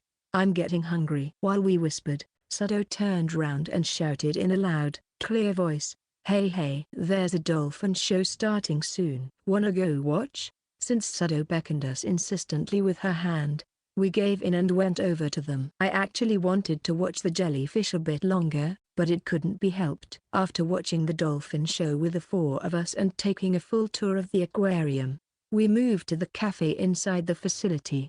Nana's and Sudo, who ordered giant salamander meat buns, were both giddy and exclaimed, "So cute." I only ordered an iced coffee. I haven't been to the aquarium since middle school, but it was super fun. Huo smiled in response. Then I'm glad. It's my first time at an aquarium, I muttered casually, to which Nana's responded in surprise. Huh? Didn't you go to Nagoya Port Aquarium on a school trip in elementary school? I didn't go. I went to Meiji Village, though. Ah, that brings back memories. Huo seemed to have interested upon hearing our exchange. Ah, right. You two are from the same hometown, huh? That's why you're close. We're not particularly close, but I keep silent since clarifying would complicate the conversation. Speaking of which, you said you went to the same high school. At Sudo's words, Nana's nodded ambiguously. For Nana's, high school topics are probably something she'd rather avoid at all costs. Were you too close since high school? Nana's eyes darted around at Huo's question. It was a blatantly obvious reaction. Not wanting to watch her struggle, I put down my coffee glass and spoke up. Not really. I knew she existed, but we didn't interact. Really? What was Haruko like in high school? Was she cute, too? Sudo asked innocently, making Nana's shoulders twitch. With a slight increase in volume, she responded definitively. She's the same as now. Nothing's changed. Nana's glanced at me momentarily before looking down guiltily. Idiot, just act normal. What will you do if you make them think weirdly? As I inwardly fretted, Huo changed the subject with, so, where to next? Sudo didn't press any further, and I felt relieved.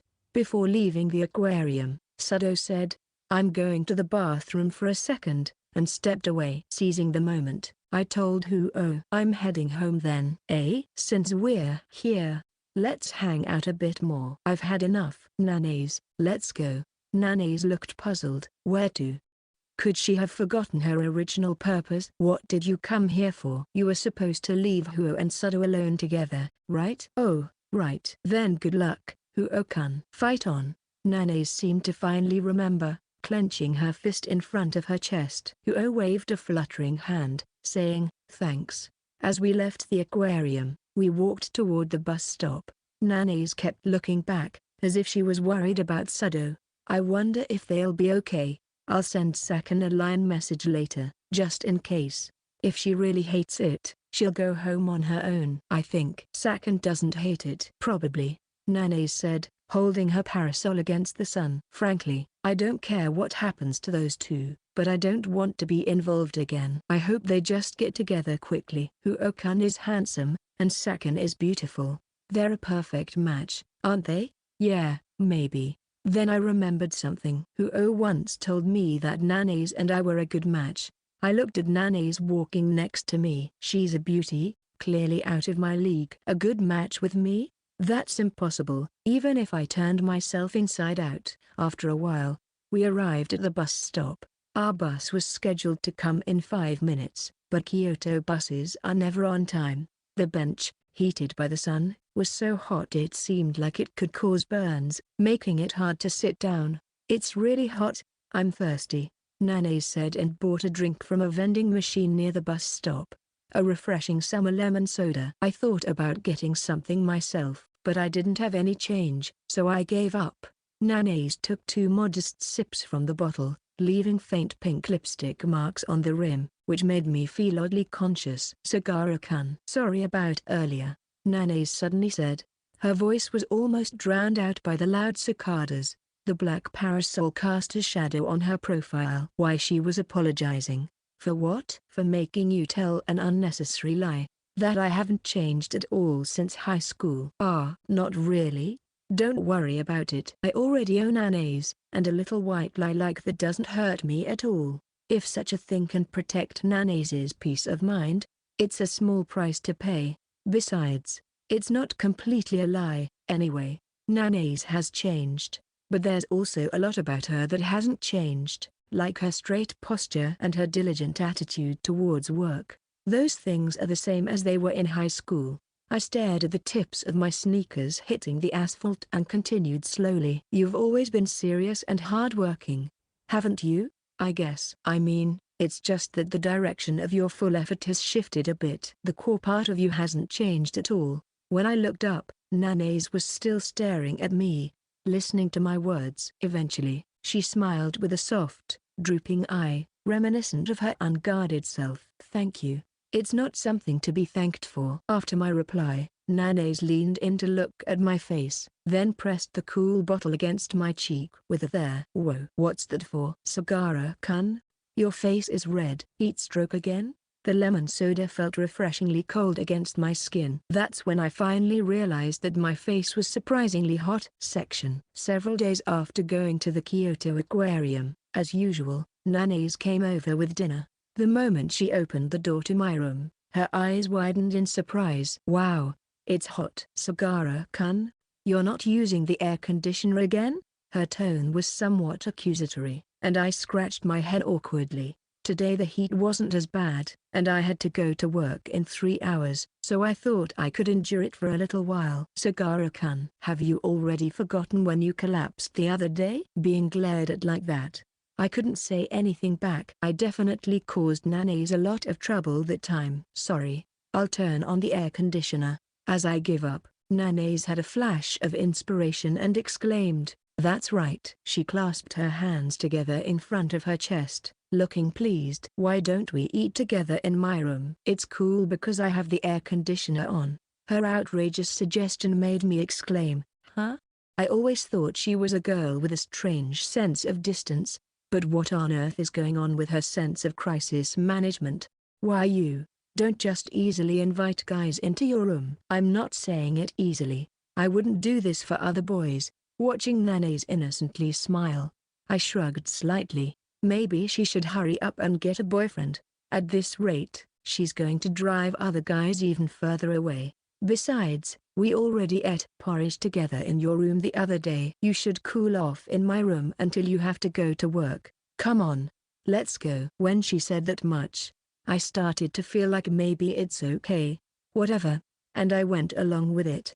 Nana's has no ulterior motives in inviting me, and I'm not planning to start thinking weird things. Absolutely, definitely not. Not at all. Please come in. Come in. Urged by Nana's, I stepped into her room. This was my second time here since the day I came to exterminate a cockroach. Her room was enveloped in the pleasantly cool air from the air conditioner. It was cleaned thoroughly, and it seemed to smell nice. As usual, most of the room was dominated by a ridiculously large closet, making it feel smaller than my room. Though the layout should be the same. Today, I made hamburgers. I even tried my best to make the sauce from scratch, Nana said as she placed a plate with hamburgers and a bowl of white rice on the low table. As I sat down, she apologized for the cramped space and sat down next to me.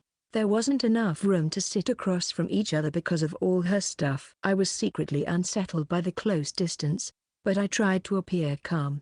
"It's dark, monsieur." I picked up a piece of the hamburger with my chopsticks and put it in my mouth. Juicy meat juices overflowed inside my mouth, and I involuntarily groaned. The demi-glace sauce she mentioned was homemade and delicious. Nana's is truly skilled at cooking. When I said, "It's really delicious," Nana's let out a relieved sigh. "Really? Actually, when I made it before, it was a little undercooked and a failure. I'm glad it turned out well today." Even Nana's can fail, I thought, then realized that made sense. She's an exceptionally hard worker. Her current culinary skills must surely be the result of her hidden efforts. It seemed that there was only one rice bowl, so Nana's was eating white rice from her miso soup bowl. Realizing she had given up the bowl for me, I felt a bit guilty. I would have been fine with any dish.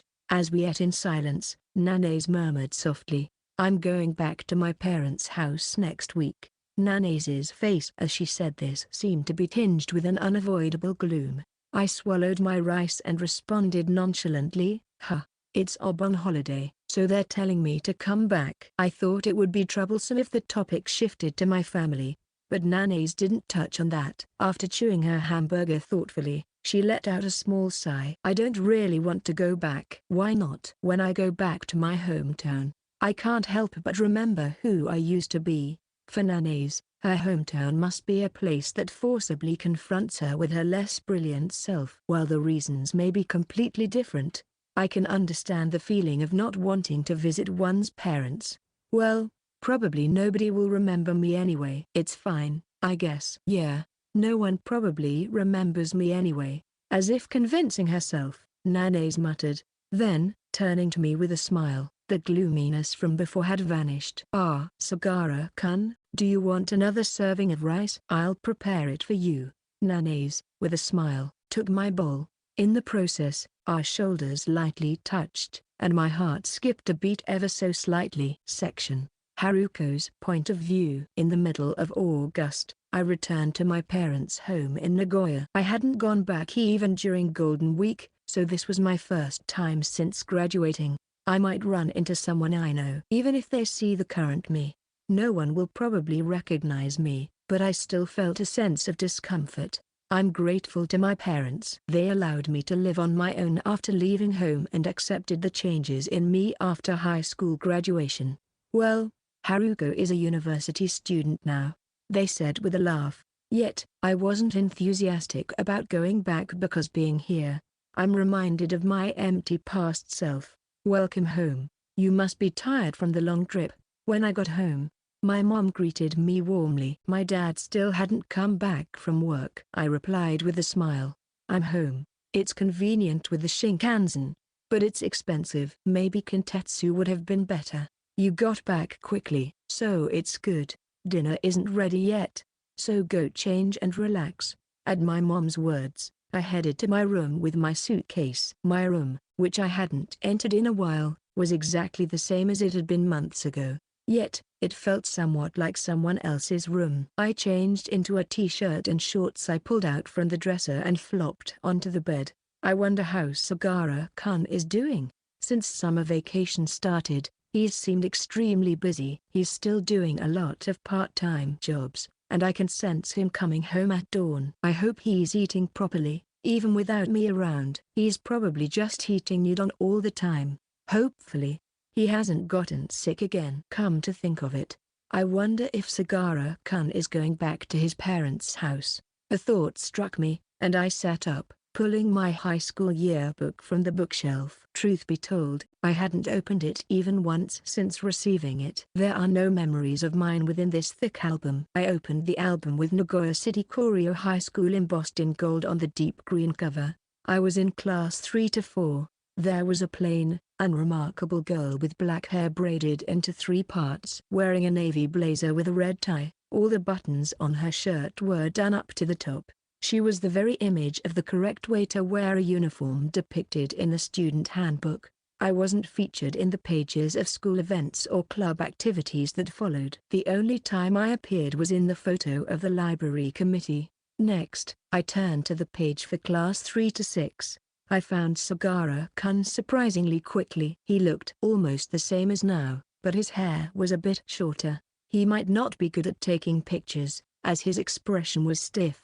Looking at the name written below, I thought, Ijimasu-ai. The person there was certainly Sagara-kun, but not Sagara-kun. I recall he mentioned that his surname had changed. Maybe due to his parents' divorce or possibly a bereavement. I thought it would be rude to speculate too much, so I shook my head vigorously to stop thinking about it. I thought we had become close, but I realize I don't know anything about Sagara-kun. Faced with that reality, I felt a sense of loneliness. I put the yearbook back in its place and flopped back onto the bed. Section: Since last week, Nanase has been back at her parents' home. During the absence of my neighbor, I've been diligently working and studying. Although I've been fully enjoying the rare lonely life, not hearing the sound of the TV drama from next door or Nanase's off-key humming while she hangs laundry makes me feel like something is missing.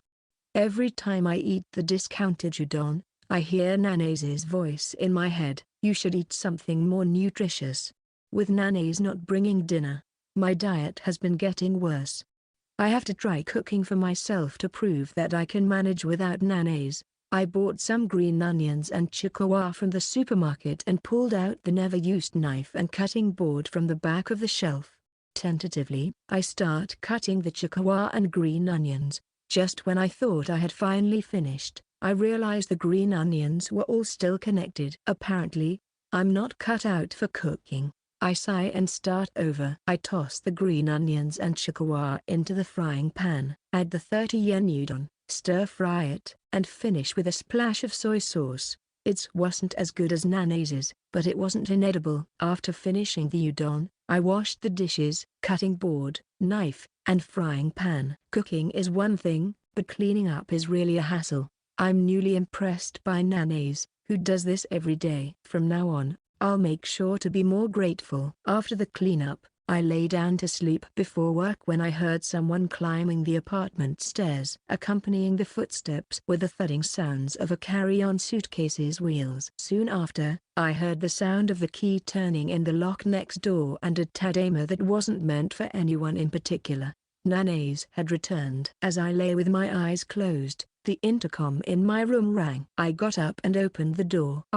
Sagara-kun. Long time no see. It was Nanase, still in her sparkly, made-up mode. She said it's been a while, but had it really been that long? It should have been only about a week since Nanase went back to her hometown. However, seeing her smiling face, I thought maybe it really had been quite some time. I missed the Gozen no Wakuribi festival because I was back home. I wanted to see it. Yeah, they were doing something. Did you see it, Sagara-kun? You can see it from near the apartment, right? No, I was at work, I replied, suppressing a yawn. I hadn't slept much since I had work last night. Sorry. Were you about to sleep? No, it's fine. As I replied, Nanase handed me a paper bag, saying, "This is a souvenir." The logo on the bag looked familiar. It was yuiru, a traditional Japanese steamed cake, from a famous shop in Nagoya. Do people normally buy yuiru for someone from the same place? When you live in Nagoya, you don't really eat it much, right? She's right. I might not have eaten it much. I'll gratefully accept it. She seemed a bit down before she left, but I wondered if everything turned out okay. Choosing my words carefully, I asked Nanase. So, how was it? Your home? Yeah, I had a relaxing time. I didn't meet any kids from the neighborhood. It was good to eat my mom's cooking after a long time. We went to visit the family grave with the three of us, and on the way back, we stopped by my grandmother's house. Oh, my grandmother lives in Mikawa, by the way. I listened silently as Nanase happily talked about her time. It seems her family life is quite good. Nanase must be loved by her kind parents, and she probably cherishes them as well. What a commonplace, love-filled family is like. I can only imagine. After sharing some memories with her grandmother, Nanase suddenly stopped talking. She seemed to have something more to say and hesitated. So, I asked, "What? Aren't you going back to your hometown, Sagara-kun?" At Nanase's question, I involuntarily held my breath. After moistening my lips quickly, I answered, "I don't want to go back." Why? It was the first time Nanase had inquired about my family. Until now, she had skillfully avoided the subject, sensing that I didn't want to talk about it. "Nanase, it's none of your business. Leave it alone." The voice that came out was much sharper than I intended. It was too late to take it back. Nanase, struck by the raw anger, widened her eyes and took a step back. "I'm sorry. No, wait, that's not it. I want to follow up, but I can't find the right words. Then, I'll go back to my room." "Bye," Nanase said quickly and left my room, her long skirt fluttering. Even though it was a topic I didn't want to be touched on, saying it was none of her business was too much. Or was it? It really is none of Nanase's business, so maybe it's okay. I didn't say anything wrong. Why do I even have to worry about this? Damn, this is why relationships are so troublesome. After all, it's best not to get involved with others. I lay down on the tatami and closed my eyes, trying to distract myself from the frustration welling up inside. Section: Haruko's point of view. Back in my own room, I sat in the corner, hugging my knees, quietly reflecting. It's none of your business, Nanase. Leave it alone. Sagara-kun had rejected me with his whole being. Just like I don't want everyone to know my true self, Sagara-kun has parts of himself he doesn't want anyone to touch. It wasn't a place for someone like me to intrude carelessly. Maybe I've been too dependent on Sagara-kun until now. Even things I hesitate to say to other friends for fear of being disliked, I could strangely say to Sagara-kun. He was the only one I could be my true self with, despite his grudging face. He always helped me. But maybe I've finally been disliked. Feeling down about my own ineptitude, my smartphone on the table vibrated. A line message from Kinami-kun had arrived. "Nanaze, are you back yet?" Kinami-kun sometimes contacts me during the summer vacation. The content is always trivial, but somehow I can't bring myself to end the conversation, so it drags on. I hesitated whether to reply right away, but wanting to distract myself from feeling down, I sent, "I got back today. Are you free tomorrow? Want to go see a movie?" Underneath, a URL was attached. It led to a live-action remake of a Disney animation. I remember watching the original over and over on DVD when I was little, a favorite of mine. I hesitated about what to do. It was the first time a boy had invited me out. Just the two of us. No, maybe I'm the only one who's overly conscious of it.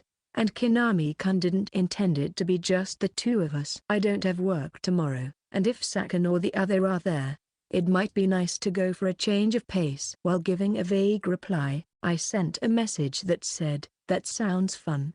Immediately, a response came back. "Nanaze, you're on the Hanky line, right? How about we meet at Kawaramaki?" Even though I hadn't said whether I would go or not, he had already decided on a meeting place. As I was panicking, I received another message. "I reserved tickets for the showing at 2 p.m.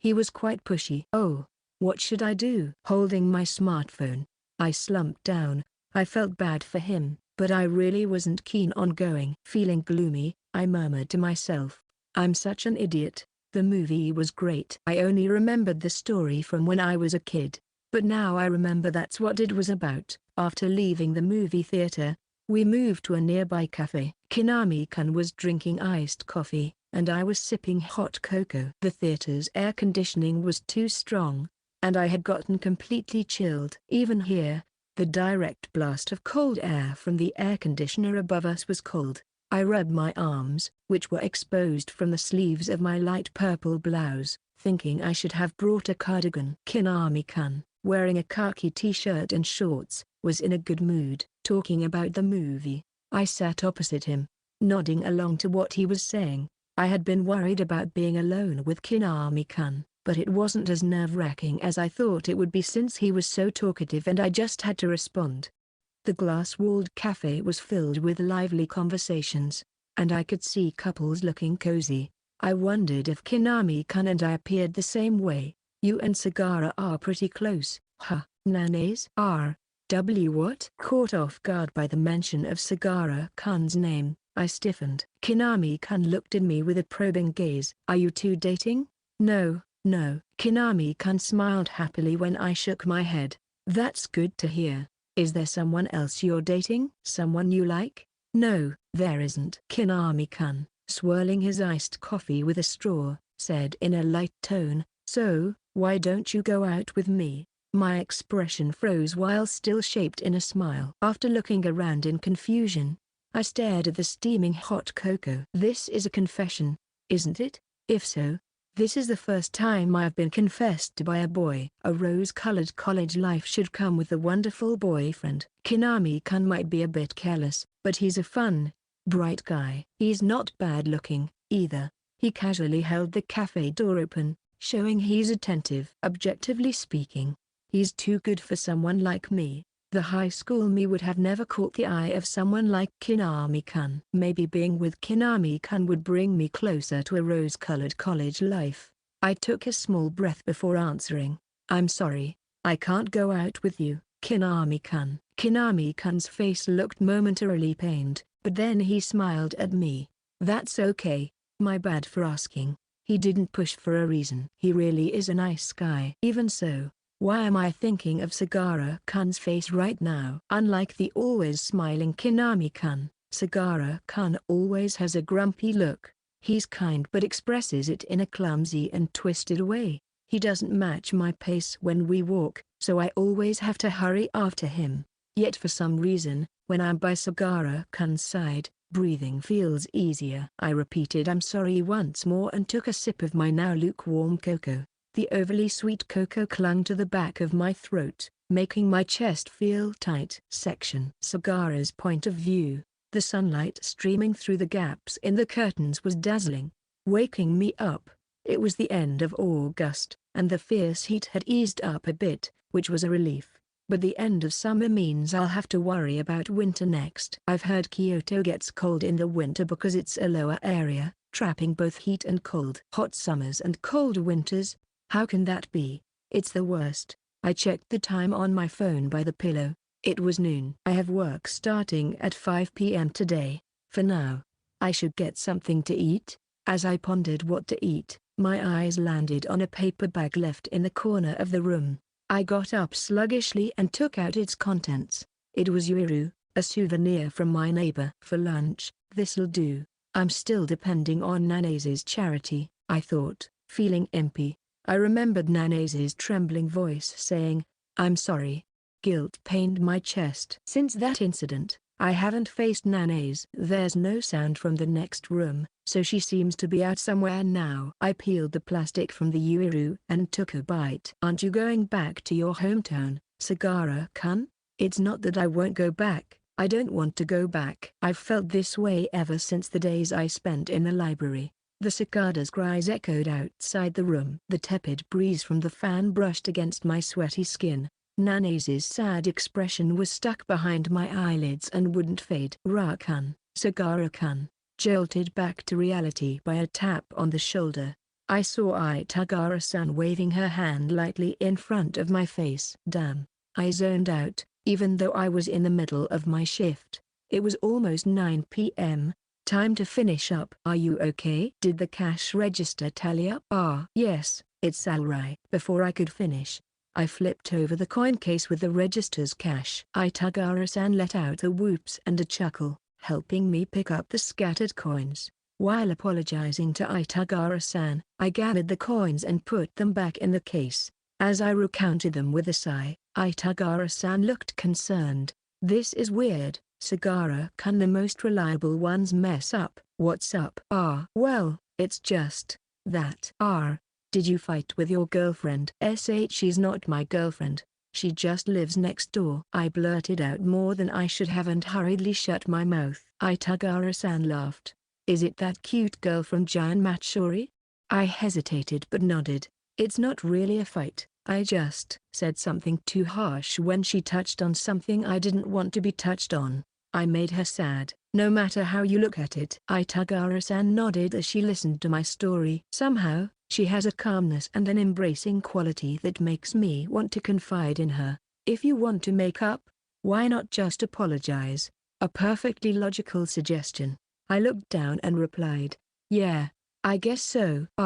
Maybe buy her something sweet." "Something sweet?" Surprised by the suggestion, I stopped and looked up. Itagara-san continued with a serious face. "Yeah, I often fight with my boyfriend, but we usually make up over ice cream." Itagara-san lives with her boyfriend from high school. For me, who doesn't understand women at all, her advice was precious. "Plus, that girl likes chocolate, right?" "Huh?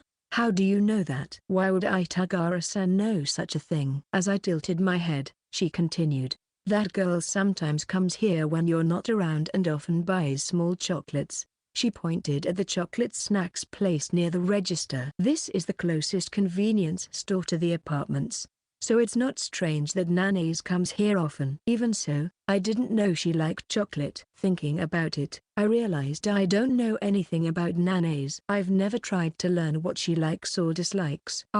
Looks like you already reached today's quota. "Well, take care." I bowed to Itagara-san and then retreated to the back to change. As I was about to leave, I stopped and thought for a bit, then turned back inside the store. Staring intently at the row of sweets, I seriously examined my options. After much deliberation, I picked up a chocolate snack shaped like mushrooms and headed to the register. When I returned to the apartment, I could see the light on in the next room. Taking a small breath, I rang the doorbell with a ping-pong sound. Soon after, Nanase appeared with a bare face, hastily adjusting her slipping glasses. "Sagara-kun?" Without a word, I pushed the convenience store bag toward her, and Nanase peered inside with curiosity. Seeing her face bloom into a happy smile at the sight of the snacks, I felt relieved.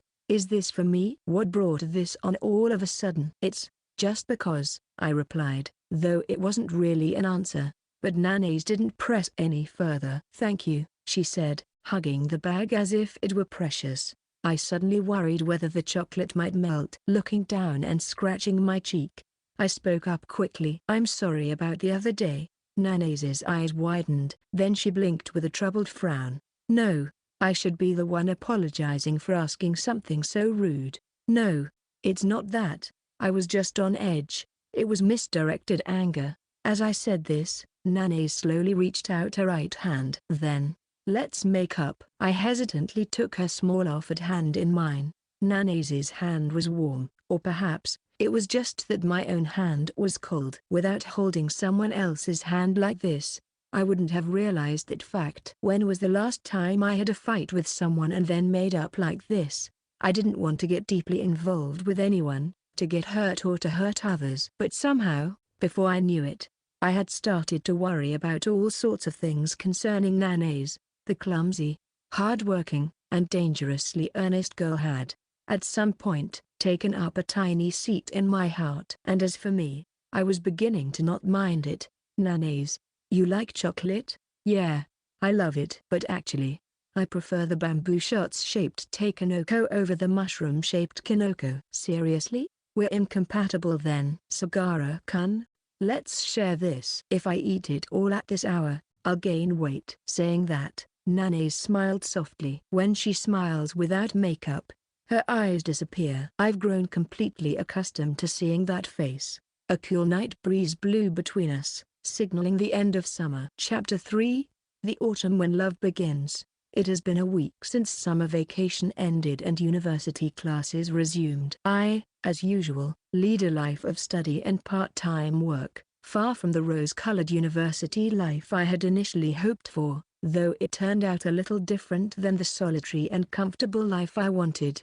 There's plenty of rice left, so eat up. Nana's, sitting next to me, said that, with autumn here, her Azuki bean-colored high school tracksuit has made a comeback. Lately, whenever our schedules align, Nana's and I have been eating dinner together. It was supposed to start as a way to save on electricity by eating in an air-conditioned room together, but we've continued the habit into the cooler weather somewhat naturally. Feeling guilty about receiving her one-sided generosity, I started giving her money for food expenses. Today, Nana's made ginger pork for us. The shredded cabbage was finely and beautifully cut, reminding me of my recent failed attempt at cutting green onions, which made me feel a bit pathetic. Perhaps I should also practice cooking a bit. By the way, the cultural festival is coming up soon. As Nana's mentioned it. Our university's cultural festival takes place at the beginning of November and lasts for 3 days. It's quite a grand event that attracts many people from outside the school. Those who belong to cultural clubs and circles seem to be especially gearing up for the festival with enthusiasm. Our seminar is going to have a booth. We're selling yakitori for 300 yen a stick. That's a rip-off. I'm not in any clubs or circles, so I'm happy I can participate in the festival. I'm looking forward to it. Nana's clasped her hands in front of her chest, her eyes shining with anticipation. For her, aiming for a rose-colored university life, it must be an unparalleled event. Well, it's none of my business. I have no intention of getting overly involved in a non-profit event. If I'm going to work, I'd rather do it at my part-time job where it's meaningful.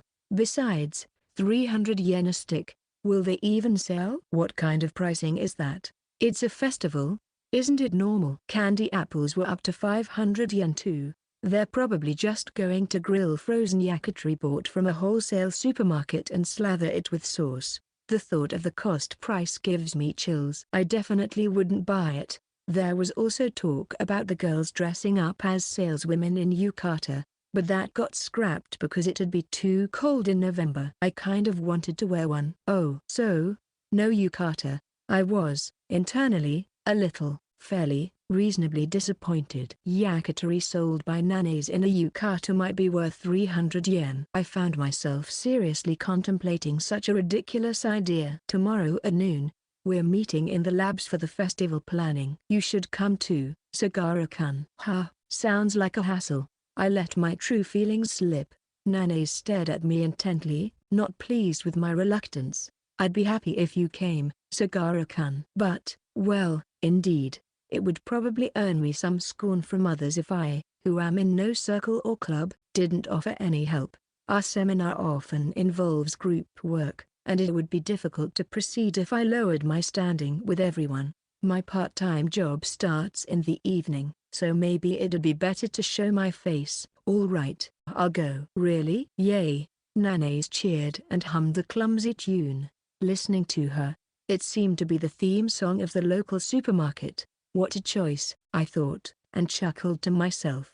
The next day, about 7 of us, including Nanae and me, gathered in the labs for the cultural festival meeting. I didn't see Huo or Sado. They must have gone to their respective circles. I watched the discussion at the center of the research lab from a distance. Reluctantly, I agreed when Nanae asked me to be a salesperson on the day of the event. Hey, let's take a break. Break time. We've pretty much decided everything, right? It's fine. After about 2 hours, Konami threw his pen down and suggested a break. Somebody spread out snack foods on the table, and the chatter grew lively as people snacked. Nanae came over with a red box and sat next to me. Here, have some too, Sagara-kun. I thanked her and took a chocolate-covered pretzel, crunching into it. It tasted better than I remembered. By the way, the beauty pageant entries are starting soon, right?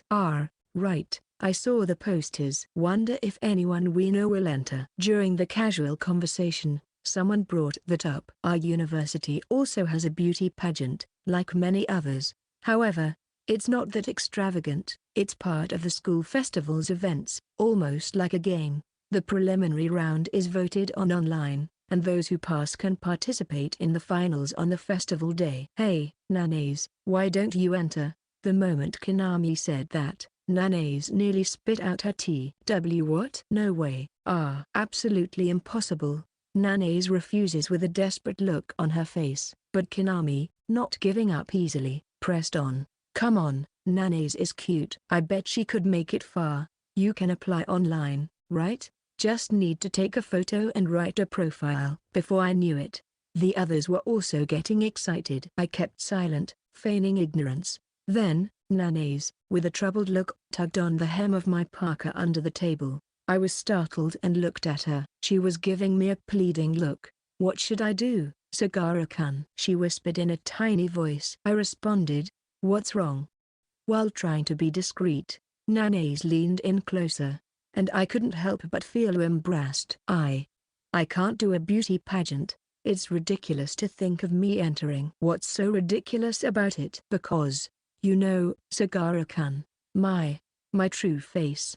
Nanae said it with an apologetic tone. So that's what she was worried about. It's not ridiculous at all. Why not give it a try? No matter what her bare face looks like, Nanae with makeup is undeniably beautiful, so there's no problem with her entering a beauty pageant. I don't think it's ridiculous at all. If she's aiming for a rose-colored university life, participating in a beauty pageant could be an interesting experience. It's not ridiculous? Nanae looked surprised, her eyes wide open. Just then, Konami approached with his smartphone. Perhaps noticing how close we were, his expression turned slightly suspicious. What's up? Having a private conversation? It's nothing. Whatever. Here, Nanae, I'll take your picture. Look this way. Konami aimed the camera, and Nanae, as if resigning herself to fate, managed a strained smile. Konami pressed the shutter repeatedly, then tilted his head as he looked at the screen. It's kind of off, Nanae.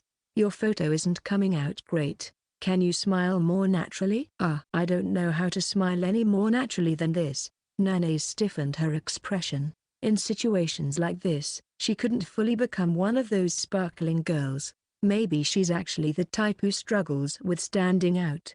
Maybe it's the lighting. Sagara, could you try taking it from over there?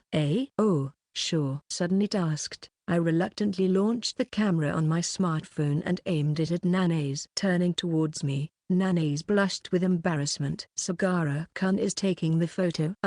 Can I go fix my makeup first? No need. Just smile as you are. Saying so, Nanae offered a shy smile. I pressed the shutter button just like that.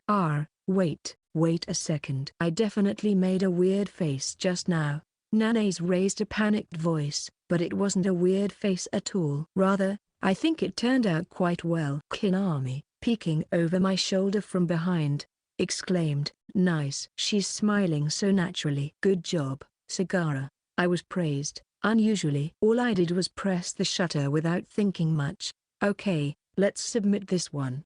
But while Nana's was flustered, Kinami snatched my smartphone and quickly completed the submission. "Thanks," he said, tossing the phone back to me. "Hey, that's dangerous." I caught it in a hurry. Displayed on the smartphone's screen was the photo of an undeniable beauty smiling naturally. Yeah, I have to admit, it turned out well. By the time the meeting ended, the sun had completely set. I ended up being entered in the beauty pageant. Walking beside me, Nana's shoulders slumped in resignation. We ended up walking home together by the flow of events, but since we lived in the same place, it couldn't be helped. It's not bad. Think of it as getting one step closer to your rose-colored life. Maybe. But you didn't want to participate. I don't know.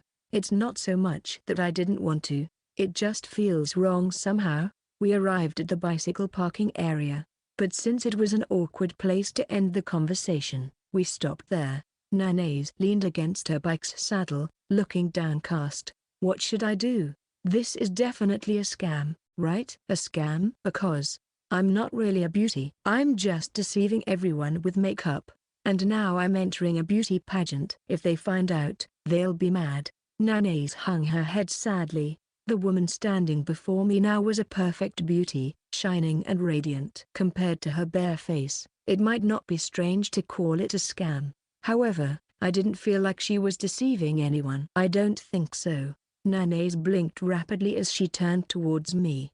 Her eyes, reflecting the setting sun, were dyed in a mysterious color, and staring into them made me feel strangely moved. Why not? I regretted speaking up, as if I had said something ridiculous, but I started talking, spurred on by her encouraging gaze. The reason you're, well, considered beautiful now is because of the effort you've put in, right? In that sense, you're much more amazing than someone who's naturally beautiful. So, I don't think it's something you should be blamed for. That's what I believe. Nana's stared straight at me, silent and intense. As she remained quiet, I wondered if I had said something wrong, growing anxious. Eventually, Nana's, illuminated by the sunset, smiled softly. "Sagara-kun, you're so kind." Our eyes met, and I nearly forgot to breathe. If I could capture this moment of Nana's in the photo, she would easily win the beauty pageant. Her smile was so charming that I found myself thinking such things. 2 weeks passed, and there was only 1 week left until the cultural festival. While studying, I stopped moving my mechanical pencil and picked up my smartphone from the table. I slid my finger across the screen to open the search engine's homepage, intending to look up the meaning of a word I didn't understand. Smartphones are incredibly convenient devices, but their downside is how they can diminish concentration. Lying down on the tatami, I remembered that the beauty pageant voting period should be starting soon. Typing Risikan University Beauty Pageant into the search bar brought up the special site for our campus's beauty pageant at the top of the results. Opening the page, I saw the words, "Web voting now open," dancing across the screen. The entry list showed the faces and profiles of various women. I didn't intend to outright deny it, but ranking women based on their looks seemed outdated to me. Scrolling through, a familiar face quickly appeared. From the next room, I could hear a man and woman arguing. "Why don't you understand? I get anxious if you don't put it into words." Lately, Nana's has been hooked on a romance drama that airs every Thursday at 10 p.m. Every week at this time, I'm subjected to their trivial exchanges. Consequently, I've a rough idea of the plot. They hurt each other over trivial misunderstandings and, just when they seem to have parted ways, they inevitably return to each other. Nana's passionately claims it's frustratingly heart-throbbing, but I don't understand it at all. How can people devote so much energy to something as futile as love? In the smartphone, Nana's is blushing and smiling sweetly. Anyone would be captivated by her beauty, but the person earnestly watching the drama next door is a plain girl in a tracksuit. Below the photo, her name and a simple profile are listed. Haruko Nanes, born on May 3, Taurus, blood type A. Her hobbies include studying and shopping. Her special skill is being able to name all the emperors of Japan. Her ideal type is someone kind and serious. Her motto is to be diligent and honest. Wow, that's so Nanes. I laughed silently, feeling it was somehow very her. Compared to profiles listing hobbies like dancing, hot yoga, and flower arranging, hers definitely stood out a bit. Tapping the photo in the entry list allowed for voting. The system was designed to prevent multiple votes. The homepage stated, "Vote for the person you think is the most wonderful." While looking at the array of photos, I pondered. Choosing the most beautiful woman among them was a difficult question. Beauty is subjective, and there's no absolute standard. But if asked to choose the woman I find most wonderful, the answer isn't that hard. I tapped Nanes's photo with my index finger. The moment I saw the message, "Thank you for your vote," on the screen, I threw the smartphone. It made a soft thud as it rolled across the tatami. What am I doing? From the next room, a female singer's ballad played, signaling the drama's ending. By now, on the other side of the TV, the man and woman must be embracing. "To me, you're the most beautiful person in the world," the man would say. I laughed through my nose at the ridiculousness. Section. Kaya. Look over there. Wow, super cute. A pair of women who saw me came running over, all excited. Unless I was a handsome guy like Huo.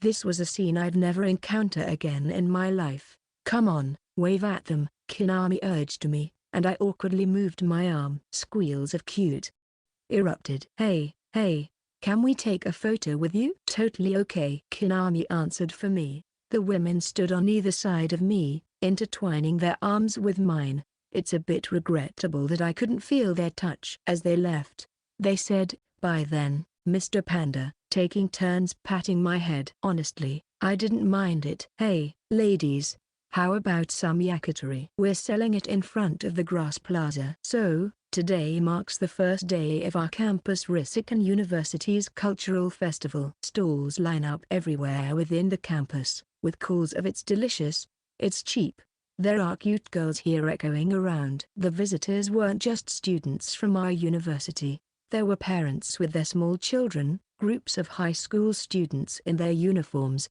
and even middle-aged men in sandals. Amidst all this hustle and bustle, for some reason, I found myself dressed in a panda costume, trying to attract customers. Going back to 2 hours earlier, tasked with selling yakitori, I was practically dragged to the lab by Nanes at 7 in the morning. Someone had brought a panda costume and left it in a corner of the lab, and I had a bad feeling about it from the start. My premonition soon proved accurate. Lifted the panda head, Sudo declared loudly, "All right, guys, gather round. The loser of rock paper scissors has to wear this and be the seller. Come on, give me a break." Strangely enough, I have terrible luck in situations like this. I'm the type who always draws the short straw at crucial moments. Back in middle school, whenever we did rock paper scissors to decide on cleaning duties, I always lost and ended up cleaning the toilets. Before I could complain about finding another way to decide, Sudo shouted with his hand raised, "Here we go." Rock, paper, scissors, and I put out rock. Everyone else chose paper. "All right, Sagara's the only loser. So, please do us the honor." Saying so, Sudo pushed the panda head towards me. I reflexively took it and protested, "Hey, wait a minute. Why a panda for selling yakitori? That's weird. Is that what you're worried about? It's all about standing out." "Man, picky guys don't get popular." "Damn. I can't win against this guy, and it's not like I want to be popular anyway." As I struggled to find retort, Uo, seeing my plight, offered a lifeline. "Sagara, if you really hate it that much, I'll do it." This guy is truly a good person. On top of being handsome, he's also got a great personality.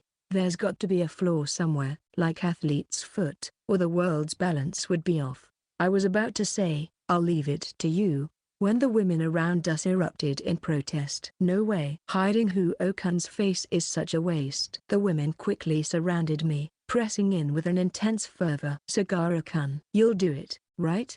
I want to see Sagara-kun in a pandan outfit. It's okay. It's okay. Just wander around quietly. And that's enough. The solidarity women show at times like this is truly formidable. Overwhelmed, I ended up forcibly dressed in the panda costume. The world is filled with injustices. Ahaha. It's so fancy. It doesn't suit you at all. Sado pointed and laughed uproariously. To think she forced me into this and then has the nerve to laugh. As I sulked inside the costume, Nanase came running over with her face beaming. Smiling happily, without a hint of malice, she said, "Wow, Sagara-kun, you're cute. Let's take a photo together later." Well, can't be helped. It's just for today. And so, quite out of character, I found myself in a panda costume, selling yakitori. As for attracting customers, all I did was wander around holding a sign. The only one talking was Kinami, who was beside me. It was strange that he volunteered to accompany me, but I realized he just wanted to use me as bait to talk to girls. Proof of that was how he only approached young women. "Hey, Sagara." While taking a break behind the school building, Kinami handed me a bottle of mineral water. "Drink up. It must be hot in there." Indeed, it was hot, despite it being November.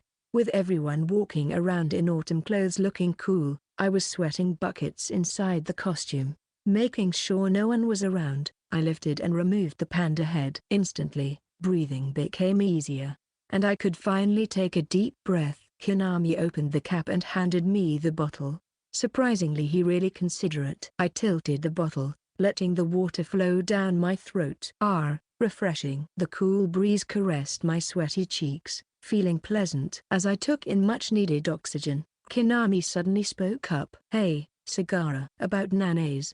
Not this again," I thought, feeling exasperated. "Lately, because I've been spending more time with Nanase, I've been subject to misunderstandings." I was ready to firmly deny it, but Kinami's words took me by surprise. "Actually, I confessed to Nanase over the summer break." I nearly spat out my water. What an unexpected revelation from him. "Confessed? You? To Nanase?" Ignoring my shock, Kinami casually laughed, saying, "You, gross." I had noticed Kinami seemed interested in Nanase, but I had no idea he had confessed.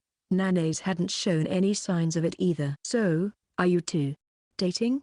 For Nanase, who aims for a rose-colored university life, a bright and sophisticated guy like Kinami would seem close to an ideal partner. Nanase had mentioned she found Kinami difficult to handle before, but if her feelings had changed and they started dating without my knowledge, it wouldn't be surprising. "No, I got rejected," Kinami answered nonchalantly. "Ah, I see." "Good." I unintentionally let out a sigh of relief, then immediately scolded myself for feeling relieved. I thought we were getting along well. Despite saying that, Kinami didn't seem too shocked, given it was over the summer, which was already 2 months ago. He might have already moved on. I wonder if Nanase has someone she likes? I wouldn't know. "Sagara, you're close to Nanase." "So I thought." "No clue." I honestly didn't know, so I answered truthfully. Kinami just said, "I see," sounding a bit disappointed. "Man, Nanase is amazing, making it through the beauty pageant prelims." "Yeah, right." "And Sagara, did you vote for anyone?" I decided to exercise my right to remain silent on that question. Without responding, I said, "Break's over," and put the panda head back on. Section: Haruko's point of view. On the first afternoon of the cultural festival, Sakon and I were calling customers over together. The aroma of nicely grilled yakitori wafted from the stall, just defrosting frozen yakitori bought from a wholesale supermarket. Applying sauce and grilling it didn't require much effort. According to Sagara-kun, it's a shady business. Thanks to our prime location in the middle of the grass plaza, we were quite busy. "Sado-san, Nanase-san, if you're free, why don't you take a look around?" While grilling skewers, Tori-kun from the same seminar group said. It seems that Tori-kun was assigned to the role of grilling skewers solely because of the impact of his surname. However, he didn't complain at all and continued to grill the skewers with a smile. "Also, bring some customers along." Sagara and Kinami haven't come back at all. "Those guys, They must be slacking off. Hearing Tori-kun-'s words, I burst into laughter, recalling the image of Sagara-kun wrapped in a panda costume. Just imagining what kind of face that unsociable Sagara-kun is making under the costume is hilarious. I must take a picture with him later. Okay, leave it to me. If anything comes up, contact me. Thank you, Tori-kun. Please take care of it. Yep, take care. Waved off by Tori-kun, we started walking side by side. The sky was a clear blue, and the contrast with the red and yellow tinted trees was beautiful. The roadside was crowded with stalls, and in front of the fountain, a dance circle was showcasing break dancing. At the stage on the grass square, the finals of a quiz competition were being held. As incorrect buzzers were hit, large amounts of water fell on the contestants, enveloping the venue in laughter. I wonder how it works. Here and there, cheerful laughter echoed. Wrapped in the lively air of this unusual day, I felt my heart swell with excitement. Haruko, looks fun, doesn't it? Yeah, it's fun. In high school, I used to prepare in a corner so as not to bother anyone, and on the day itself, I would hole up in the library studying all day. Participating in a festival like this is a first for me. I couldn't help but skip, and Sakun laughed, saying, I like that about you, Haruko. I'm looking forward to the beauty pageant in the evening. Passing the preliminaries, as expected of Haruko. Sakun said that with a proud smile. The moment she said it, I remembered the fact I had almost forgotten, and my stomach started to hurt. Somehow, I had miraculously passed the preliminaries of the beauty pageant. I have to stand on the stage for the finals this evening. How did this happen? There's no way I can compete with the naturally beautiful girls. If there's anything commendable about me, it's only my makeup skills that deceive those around me. This, I'm somewhat confident in. Really, I'm proud to have you as a friend. My Haruko is the cutest. Sakun was more delighted about my passing the preliminaries than I was. I've always thought so, but it seems like Sakun overestimates my looks. Is this what they call friend bias? If so, it's quite pleasant. Still, I'm deceiving my dear Sakun. At that moment, a pair of girls passing by glanced over at me. Curious, I looked their way and heard them giggling. It felt unpleasant. Nane-san is going to be in the beauty pageant. Wow, getting carried away. Not that great anyway. I could somewhat guess the content of the whispered conversation. They should be from the same department of economics as me. We had sat at the same table at the party before. Yeah, that's right. I understand that much. The overheard words "not that great" felt like tiny thorns pricking me. The confidence I tried to muster deflated. What's that about? So rude. If you have something to say it clearly. Sakun raised her voice, and the girls hastily walked away. Sakun patted my back, trying to cheer me up as I looked down. Don't mind that. Oh, want to eat takoyaki? Hiroki gave me a free ticket. Why yes, I want to eat. Sakun and I headed to the takoyaki stall next to Building 2, run by the futsal circle Hiroki-kun belongs to. Hiroki-kun was holding a large signboard, talking to a girl nearby. As soon as he recognized Sakun, he interrupted the conversation and his eyes sparkled with joy. Hey, Saki. Welcome. Yo, I came for takoyaki. Give me some extra. Can't help it, for beauties like you, I'll add some extra. Satoshi, make it a large serving of takoyaki. Saying that, Hiroki-kun handed us a clear food pack filled with takoyaki. The takoyaki was topped with green seaweed and fluffy bonito flakes danced on it. Thank you, Hiroki-kun. No problem. Sorry, I can't help you guys out. Really, even Sagara is being made to wear a panda costume. I'll do it tomorrow. The panda.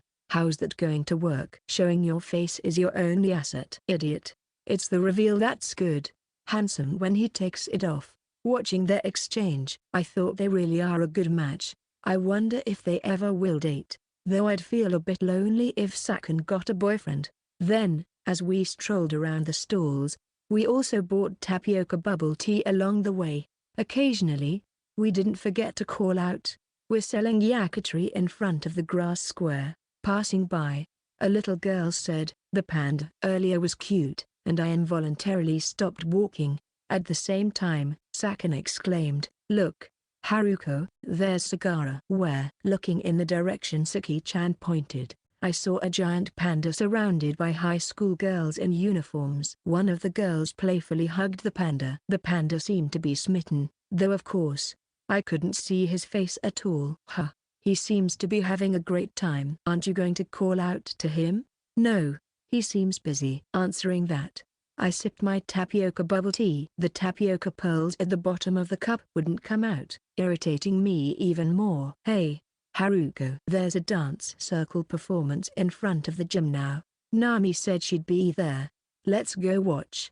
Okay, I replied, crumpling the tapioca cup and throwing it in the trash. Turning my back so as not to see the panda, I quickly started walking. Section Sagara's point of view. After wandering around for about half a day, I was utterly exhausted inside the panda costume. I learned for the first time that just walking in a costume can be tiring. It's hot, the view is restricted, and it's incredibly uncomfortable to move. I had never taken a costume job before, and I probably never will again. Swept up by the magic of the cultural festival, Kinami hit it off with some unknown girls and went off somewhere. Left behind, I was just a stray panda, wandering aimlessly with a signboard. Can I go home now? As I aimlessly wandered, I spotted Nana's briskly walking in front of the fountain. When I saw her with Sudo during the day, she was in high spirits, skipping around, but now she has an unnaturally stiff expression. On closer inspection, her right hand and foot are moving together. Is she all right? Nana's. My voice came out muffled due to the mascot costume. Nana's, turning towards me, had an anxious expression like that of a lost child. Are you alone? Isn't Sudo with you? It's almost time for the beauty pageant to start. I'm going to prepare. Is it that time already? I looked up at the large clock on Building 1. It was 3:30 p.m. The beauty pageant that Nana's is participating in starts at 4 p.m. I need to change and touch up my makeup. I have to make myself at least somewhat presentable. Saying this, Nana's slumped. She must be nervous. Her clenched fists were trembling slightly, and her face seemed a bit pale. Are you okay? When I asked, Nana's gave a stiff smile. No, it was more like she forced one side of her cheek to twitch rather than a smile. She didn't look okay at all. However, I'm the type who doesn't have the right words of encouragement in times like this. As I remained silent, not knowing what to say, Nana's hesitantly started to speak. Sagara-kun. Can I ask you for a favor? Depends on what it is. Could you, maybe, say that I'm cute? I was dumbfounded by Nana's sudden request. I didn't quite get what she meant. Why? Don't ask why. I know I'm asking for something annoying. Nana's was holding her cheeks with both hands, screaming in a fit of emotion. But, maybe it's like the power of words. If someone says I'm cute, it feels reassuring. Like it gives me a bit of confidence. I don't get it. Sudo and others are always saying stuff like that to you. I often hear Sudo praising Nana's, calling her cute. Kinami does the same. There are plenty of people who call Nana's cute. I don't see why I need to say it. Nana's lowered her long eyelashes, fidgeting with her hands in front of her chest, and murmured, "Because you're the only one who knows my true face." Ah, I see. In essence, Nana's is seeking affirmation for her natural self to gain confidence. Indeed, that's something only I can do for her. If that's the case, I don't mind helping out. It's not much trouble to say it out loud. I took a short breath. Nana's was staring at me with hopeful eyes. The words got stuck in my throat and wouldn't come out. Why can't I simply say a 5-letter phrase? You are cute. The voice I finally managed to squeeze out was embarrassingly cracked. Against my will, my cheeks grew hot. I was glad to be wearing the panda mascot costume. Nana's took my fluffy hands and smiled with narrowed eyes. Thank you, Sagara-kun. I feel like I can do my best now. Yeah. Then I'm going to go, Nana's said, slapping her cheeks lightly. Then, she straightened her back and walked away. Left alone, I was desperately trying to cool my cheeks. Strange sweat started to break out all over my body. I shouldn't do things I'm not used to. As I stood there dazed, Kinami returned. Hey, Sagara. What are you standing around for? Nothing, I replied, attempting to sound calm, and Kinami glanced at his smartwatch. Is it that late already? Sagara, Are you heading home? You said you have work tonight, right? It seemed he remembered what I said this morning. Turns out, he's more considerate than I thought. After spending half the day together, I realized he doesn't discriminate against even someone as gloomy as me, and I began to understand why he has many friends. Come to think of it, it's the first time I've spent such a long time with someone else at university. Even this morning, I hadn't talked this much with the others from seminar before. It seems that it's not only Nana's who has made her way into my otherwise comfortable and solitary university life. I felt a rough sensation of discomfort. It's as if something unknown is slowly encroaching upon me. By the way, the beauty pageant is starting soon. Nana said she's wearing a sleeveless dress. She doesn't usually show much skin, so her upper arms are a rare sight. I definitely want to see. Konami raised his voice excitedly, to which I directed a scornful look. He asked me, undeterred by my gaze. Sagara, what are you going to do? I hesitated for a moment. Honestly, I was quite exhausted from walking around in the mascot costume. I have work late tonight, and I should be heading home to sleep. That was the plan, but then I remembered Nana's face earlier.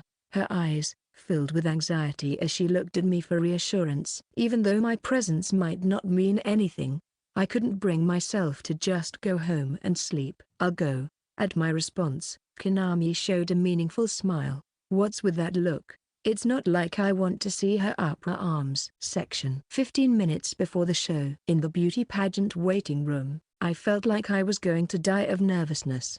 A temporary tent set up next to the stage in the grassy plaza where the beauty pageant was to be held served as the waiting room. Inside were mirrors and lockers for each contestant. I changed into a rented light blue dress, draped a shawl over my shoulders, and fixed my hair and makeup in front of the mirror. To my right and left were beauties. In front of me was a plain woman disguised with makeup. In this place, I was the only outlier. While the other girls chatted amiably, I couldn't join in. Memories of my lonely high school days came back to me. Everyone here was a genuine beauty. A place like this wasn't meant for a fake like me. Could I withdraw now? But then, my friends, who were happy about my participation, might be disappointed. I absolutely don't want to let my friends down. With determination, I slapped my cheeks and glared at my reflection in the mirror. The reason you're considered beautiful now is because of your hard work. In that sense, you're much more amazing than those naturally good-looking. So, it's not something to be blamed for. Yes, I'm okay. There are people who truly see me and acknowledge me. 10 minutes before the show starts. Contestants, please head to the stage. A staff member's voice echoed in the waiting room. Holding the words "you're cute" close to my heart, I walked towards the stage. Well then, it is started. Who is the most radiant Miss Campus of the year? Welcome to the Ms. Risakan Beauty Pageant. I am Yoshikawa from the Executive Committee, your host. His resonant tenor voice spread through the speakers. The beauty pageant was more popular than expected, and a large crowd had gathered in the grassy plaza. Let's welcome the 6 beauties who have triumphed in the preliminaries to the stage. A passionate cheer vibrated through the air. With trembling legs, I forced myself to walk awkwardly. The other 5 seemed unnervingly familiar with this, walking like supermodels on a red carpet. Maybe I'm the only one this nervous. Swallowing my saliva, I stood in my designated spot. Go Haruko, you can do it. I spotted Sakan in the front row of the plaza, cheering loudly. Next to her was Huo-kun. Upon closer look, it seemed like some of the kids from the same seminar, as well as Tsugumi-chan and Nami-chan, had also come. Once again, the pressure made my heart feel like it was going to be crushed. Unconsciously, I found myself looking for Sagara-kun. And there, at the edge of the front row of the stage, I spotted a panda mascot costume. Knowing he was unexpectedly close calmed my nerves a bit. Now, let's have each contestant introduce themselves and make their appeal. Starting with entry number 1. Please go ahead in order. Yokokia Hara, a junior in the literature department. People often tell me I have a name like a top star from Takara's Yuka, but actually, my special talent is ballet, which I've been doing since kindergarten. Her clear voice rang out confidently, and she struck a beautiful arabesque pose on stage, eliciting loud applause from the audience. What should I do? I can't do anything like that. My special talent is being able to name all the emperors in history. Ugh. It's too plain. The second woman showcased her talent for impersonating famous celebrities with her husky Kansai accent. The third woman declared, "My appeal point is this sunny, shining smile," and successfully elicited laughter with her confident demeanor. One by one, the beautiful contestants made their self-introductions. Each one was beautiful, unique, and radiated confidence from within. And finally, it was my turn. Now, our last contestant, Nane-san, please go ahead. My name was called, and my body stiffened in shock. Somehow mustering my courage, I faced forward with my chin up and began to speak. "I'm Haruko Nanes, a freshman in the economics department. My special talent is..." Knowing the crowd in front of me was watching, my head started to spin. Never in my plain life had I been the focus of attention from so many people. My mind went blank, and not a single name of the emperors came to mind. My blood ran cold, and all I could do was let out trembling breaths. "Is something wrong?" Seeing me freeze, the host looked puzzled. "I need to speak properly." I took a deep breath and was about to start over when, splash! Suddenly, a large amount of water poured down from above. Reflexively, I covered my face with both hands and looked down. What? What just happened? The sudden mishap caused a commotion in the venue. What's going on?" the host exclaimed in panic. Then, from the side of the stage, I heard the staff's voice. "Hey, wasn't the quiz show set supposed to be cleared away?" "Sorry. That's strange." That's when I finally understood the situation. The water from a penalty game for a quiz show must have fallen on me. Whether it was because of the water temperature or the weather, it didn't feel as cold as I expected. Water was dripping down my body. My hair and clothes were completely soaked, clinging to my body. My eyelashes came off. My eyeliner and eye tape must have come off too. My heart pounded loudly, almost painfully. If I raise my face now, my real face, my plain, unimpressive true face will be seen. If they know the real me, will everyone drift away from me? "Nane-san, are you okay?" The host, sounding worried, grabbed my shoulder. "Please, just leave me alone. It's okay." Unable to lift my face, I just shook my head from side to side. It's all over now. Nanes. At that moment, someone called my name. Section. The stage in the grassy plaza, the venue for the beauty pageant, was crowded with people. It was a much bigger event than I had thought. Slightly overwhelmed by the enthusiasm around me. Feeling conspicuously out of place, I realized I had forgotten to take off the panda mascot costume. Feeling awkward, I knew there was no time to go back to the lab to change. "Sagara, over here." Led by Konami's gesture, I made my way through the crowd, somehow ending up in the very front row of the stage. It felt embarrassingly enthusiastic. I decided to stay at the very edge at least. "Hey, you don't need to come this far forward. You want to see up close, right? Make sure to properly support Nanes too." I didn't come here to cheer or anything. Just then, I felt something hit me in the back as if something had crashed into me. Turning around, I saw two familiar-looking women standing there.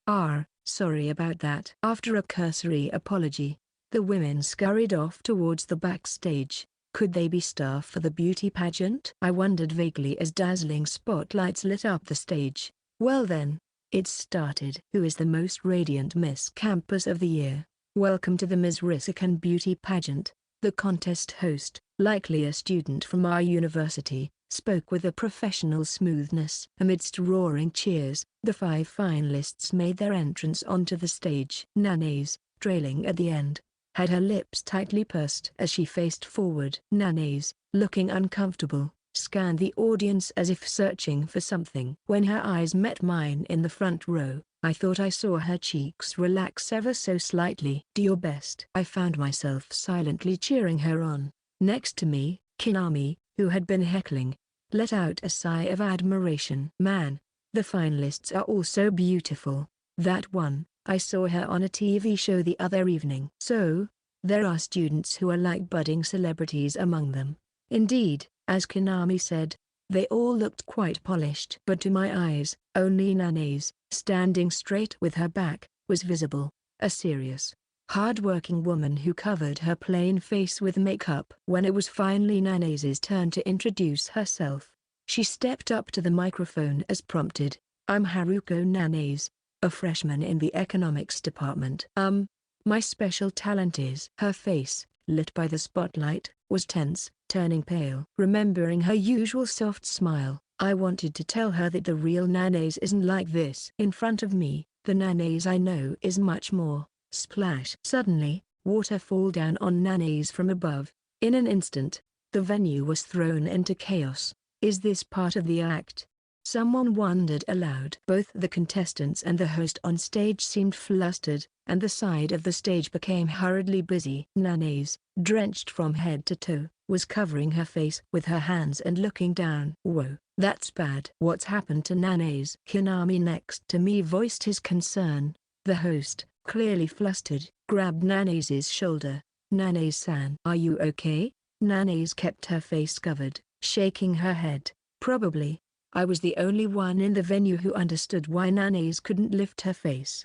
I'm scared of showing the real me and having everyone leave. Before I knew it, I was running towards the stage. "Nana's." At my voice, Nana's lifted her face in surprise. Before her face could be seen by those around, I took off the panda head and placed it over her. Then, I saw the two women from earlier standing at the side of the stage. The moment our eyes met, they visibly panicked and hastily ran off. I somehow guessed the reason why the water fell. But I don't have time to deal with those guys right now.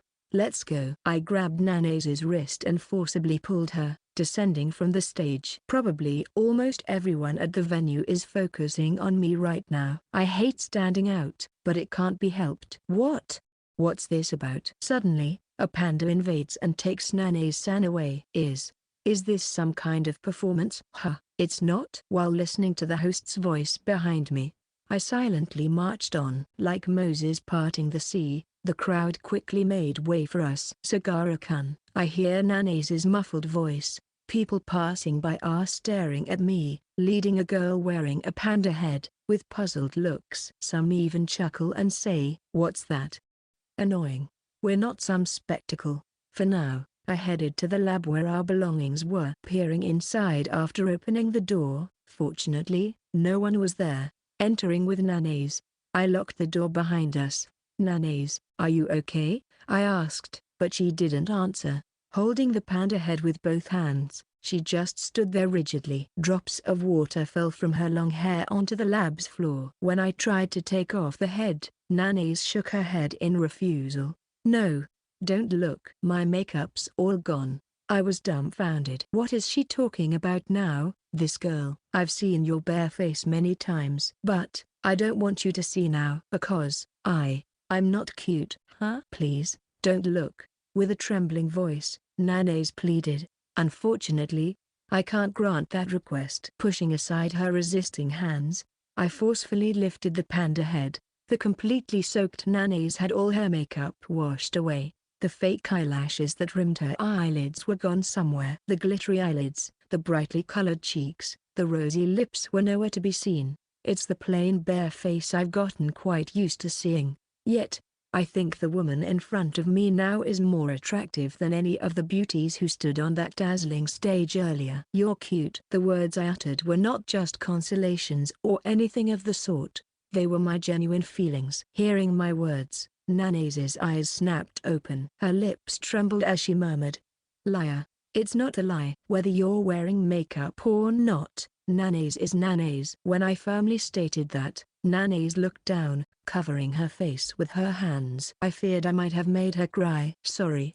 are you crying by any chance?" I gently pried open Nana's hands covering her face. A sigh of relief escaped me the moment I saw her face. Far from crying, Nana's was smiling. "See, you're laughing." "Sorry, what's so funny?" The day was already turning to dusk, and the setting sun from the west dyed our private lab an orange hue. The hustle and bustle of the cultural festival seemed far away now, and the faint sound of the Jazz Research Society playing Moonlight Serenade could be heard. "No, I'm happy," Nana's said, softening her eyes. The moment I saw her face, I finally realized. I've come to realize. The reason my long-cherished solitude is being threatened is because of her. Being with Nana's, I can't stay as myself. Sagara-kun. You know, Nana's stopped mid-sentence, tightly pursing her lips. What she was about to say, I couldn't ask. Section. Haruko's point of view. For 19 years since I was born, romance was something distant for me. There were boys I thought were a bit cool, but I never had much involvement to fall in love. Nor was I particularly interested. Even if I had felt that way, someone as plain as me wouldn't have been noticed anyway. Even after entering university, watching the heroines in shoujo manga and TV dramas fall head over heels in love made me wonder why they couldn't act more rationally. But now, I can very well understand how they feel. Love makes person stupid. Right now, I'm at a loss in front of a mountain of fried chicken. No, isn't this clearly too much? Is this for sumo or something? Why did I bother making fried chicken, something tedious to prepare? Because it's Sagara-kun's favorite. Why did I get so carried away and make so much? It's because I like Sagara-kun. Thinking back to that day, my heart feels like it's going to burst. The sight of Sagara-kun, leading me away while I was inside the panda mascot costume, sparkles in my memory. Sagara-kun at that moment was like a hero out of a shoujo manga. Maybe my brain is overreacted by about 30%. You're cute. The moment he said that, I finally realized the love that had always been in my heart. Clumsy but kind, always pushing me forward, someone who sees me. From the start, it couldn't have been anyone but Sagara-kun I'd fall in love with. Unable to stay put, I crouched down and hugged my knees. Ever since realizing my feelings for Sagara-kun, something's been off with me. I feel like I'm constantly floating a few inches off the ground. Just then, I heard the sound of a neighbor returning home and quickly stood up. I piled the fried chicken high on a plate and left the room. I quickly fixed my bangs before pressing the intercom. Sagara-kun, who peeked out, looked surprised to see me. Why are you wearing makeup? Are you going somewhere? No, I have no plans other than seeing Sagara-kun. I didn't remove my makeup even after returning home, waiting for Sagara-kun to come back. In fact, I even touched it up a bit. I want Sagara-kun to think I'm a bit cute. Knowing he's seen my real face, it might be futile effort. I smiled to gloss it over and said, "Here, I made this," presenting the fried chicken. Sagara-kun's eyes widened. That's a lot. I might have made too much. Can you finish it? No, I can eat it though. Thanks, Sagara-kun said, accepting the fried chicken. As usual, I was about to enter his room when I stopped dead in my tracks. Lately, whenever I brought over something I made, we'd end up having dinner together. It would be natural to do the same today. But, upon regaining my calm, I realized eating dinner alone in the room of the person I like, just the two of us, is an incredible situation. I probably wouldn't taste the fried chicken at all. Aren't we eating together? Too, today, I'll eat in my room. See you tomorrow. I said that and dashed back to my room at lightning speed. Once the door was closed, I buried my face in a cushion. I really like him. Even in his casual sweatpants, he's too cool. I let out a silent scream and rolled around on the floor alone. To anyone watching, I must look completely suspicious. Having the person you like living next door is amazing. Just thinking about Sagara-kun being on the other side of the thin wall made me feel restless. I wonder if he's eating the fried chicken now. I thought about pressing my ear against the wall to listen, but decided against it for various reasons. Haruko. By the way, were you okay after the beauty pageant? Didn't catch a cold or anything? A week after the cultural festival, during lunch break in the cafeteria of building number 3, Nami-chan suddenly asked.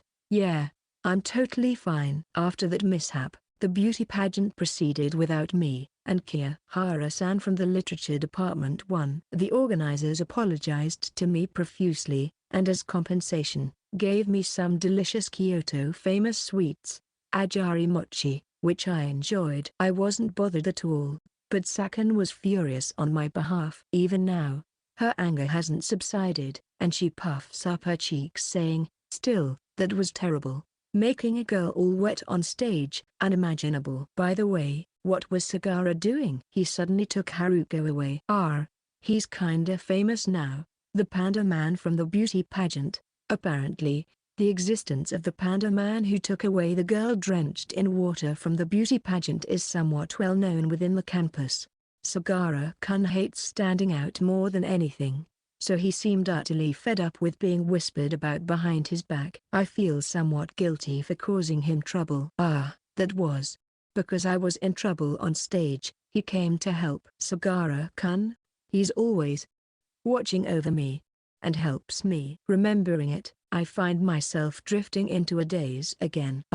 He really was so cool. Watching me daydream, Sakun asked, "Haruko, do you actually like Sagara?" Caught off guard, my cheeks instantly heat up. There's no way to hide it. My face must be beet red. It's probably going to be difficult to keep this secret from everyone. I resigned myself and nodded. "Yeah, I like him." Answering in a fluster, the three of them suddenly screamed, "Haruko, you're so cute." "Sagara-kun doesn't deserve you." "Hey, it's okay. He might look a bit plain, but if you squint, he's got that salt face handsome look." "Hey, guys, keep it down." I hastily looked around. Why are these sparkling girls so loud? Keep it a secret. I still don't have the courage to confess. That's no good. You can't be the one to confess. Let him say it. Besides, Sagara will probably confess to you sooner or later, right? No way. At Sakun's words, my body temperature rose even more. My frantic behavior made Sakun smirk and continue. "Sagara definitely likes Haruko too, I think. He's only kind to Haruko, after all." Really? I couldn't help but grin. Being told that made me feel a bit hopeful. It might just be encouragement, but it still made me happy. Sakun said earnestly, "Haruko, even if you get a boyfriend, you have to hang out with us." To which I replied, blushing, "You're getting ahead of yourself." Ever since the cultural festival, Nanase's behavior has been odd. When I see her at university, she often skips. When I call out to her, she smiles happily. She's been making elaborate dishes for dinner, and the amount she brings me has increased. Even when she's just in her room, she's been putting on makeup more often. She stares intently but looks away when I look back. It doesn't make any sense. No, to tell the truth, it's not like I have no idea why. We found Sagara. As I was eating lunch alone in the lab, Huo and Kinami came in. Without asking, they sat down next to me. Who was chewing on fried chicken. It's super cold outside today. The cafeteria was super crowded, so we thought, why not just come to the lab? Kinami chatted away. Since the cultural festival, they've become oddly friendly, constantly striking up conversations. They must naturally be the type to close the distance with others. "Sagara, you're eating a bento." "Whoa, that fried chicken looks super delicious." I had leftover fried chicken from Nana's last night, so I stuffed it into a bento box with some rice. Saving on one meal's worth of lunch money is appreciated. "Give me a piece." When Kinami reached for the fried chicken, I silently knocked his hand away. This fried chicken was made by Nana's. I'm not giving even a single piece to him. He called me a stingy, but I let him say whatever he wants. Huo and Kinami began to eat their convenient store bento. Why am I, of all people, eating lunch with the two most socially active guys in our seminar? I decided to eat up and escape quickly. Ignoring my intentions, Huo cheerfully started the conversation. "By the way, Sagara, that panda man incident at the cultural festival has become quite the famous." "Huh?" I stopped my chopsticks in their tracks. "Please, let's not talk about that." Just remembering the day makes me want to dig a hole and jump into it. I'm aware that I've been pointed at as Panda Man around campus since then. Right, I was with Sagara back then, and when he suddenly started running, I was so surprised. Nana's seemed a bit off at that time too. Nana's doesn't seem to like standing out. She must have been really shocked at their words. I just nodded. I'm the only one who needs to understand why she couldn't raise her face. After finishing my lunch, I stowed away the empty bento box in my shoulder bag. Just as I was about to stand up, Kinami leaned in and said, "But you know, Nanase's been looking even cuter lately, right?" "Right, Sagara? Not really. I missed my chance to escape." Interested in the continuation, I stayed put. "Yuzuki, you've got a girlfriend, right? Stop saying stuff like that about other girls, or you'll get in trouble." "Well, my girlfriend is the cutest to me. But still, Nanase's face is totally my type. It's just for admiring, so it's fine, right?" As I listened to Kinami, I wondered what his reaction would be if he saw Nanase's bare face. He'd probably have an incredibly rude reaction, so I don't want to show him. Has Nanase really changed that much? I can't tell the difference. Uo, tilting his head, was met with Kinami's enthusiastic argument. "No way, she's definitely gotten cuter. Her eyes sparkle, and she's always smiling." "Well, I kinda feel that too, but maybe that's because Yuzuki's been hanging out with Sagara. Isn't that it?" "What?" Kinami and I exclaimed at the same time. Uo continued in a calm tone. "Nanase has always been the cutest when she's with Sagara. Maybe because Yuzuki's been hanging out with Sagara, Nanase seems cuter as a result." "Wait, I don't remember hanging out with Kinami." "No. More importantly, Nanase is the cutest when she's with me." "What does that mean?" Kinami asked. "That's what I want to know." I replied, "I don't know," and took a gulp of barley tea from my bottle. Section. Haruko's point of view. A seminar trip? Yeah, during spring break. It's in February, so it's a bit away. Haruko's going to, right? On Friday, after the seminar ended and during lunch break, Sakan brought it up while we were eating lunch in an empty classroom. "It seems there's a plan for our seminar group to go on a trip during spring break. It's an incredibly attractive invitation for someone like me, aiming for a rosy university life. But it's quite troubling. Going on a trip means I'd have to expose my bare face to my friends." I'm not sure about going on a trip." While munching on her yakisoba bread, Sakan asked with curiosity. "Really? Don't you want to go?" No, I do want to go, but I can't say I can't go because I don't want to show my bare face." As I hesitated, Sakan smiled at me. "I'm in charge of planning it with Hiroki.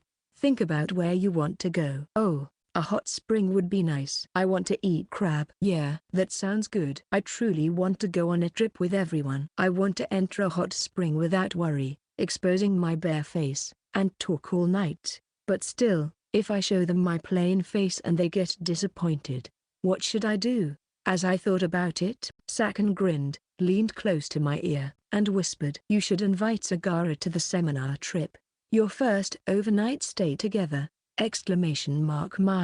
My first overnight stay. Going on a trip with Sagara-kun. Being together all day. That would surely, undoubtedly, be wonderful. It's definitely going to be fun. But maybe Sagara-kun won't want to come on a seminar trip. No way. If Haruko invites him, he'll come. Show him a different kind of charm after coming out of the bath, and win him over in one fell swoop. Sakan raised her fist as she said that. "But I've probably shown him my post-bath jersey-clad bare-faced look a few times." "There's no charm in it." Living next door, it might be difficult to surprise him with an overnight stay.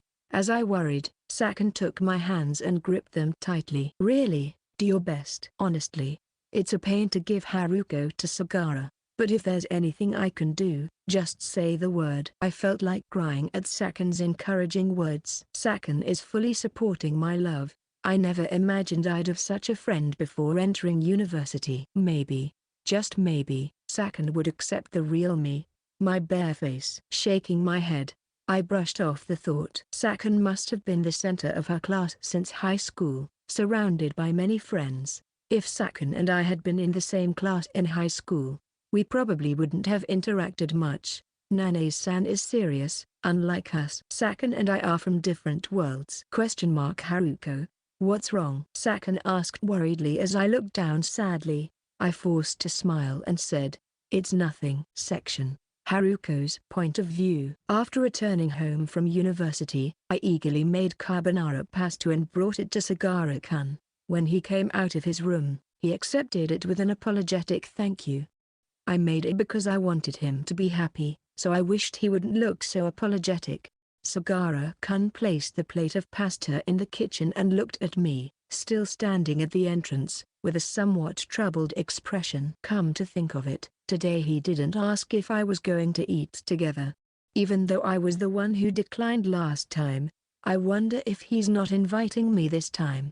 It felt too lonely to just go back to my room, so I asked Sagara-kun. Sagara-kun.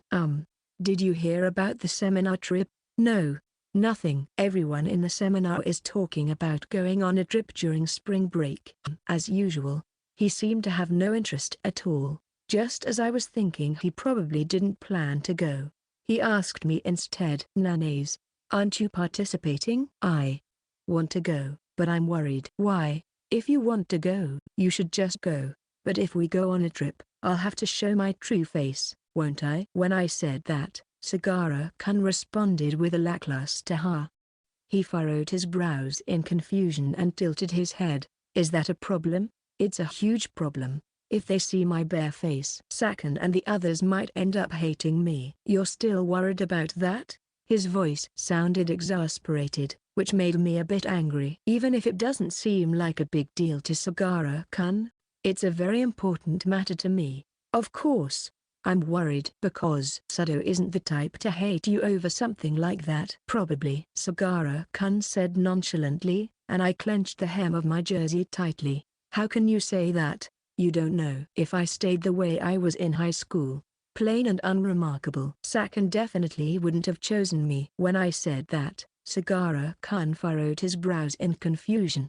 You think you became friends with Sado because you started wearing makeup and became beautiful? I silently nodded in response. Sagara-kun scratched his head vigorously, then slowly began to speak, choosing his words carefully. That's kind of wrong, I think. It feels disrespectful to Sado. Why did you become friends with Sado? Because she's beautiful and bright, so you thought you could become like her by being with her? As soon as Sagara-kun pointed that out, my cheeks flushed hot.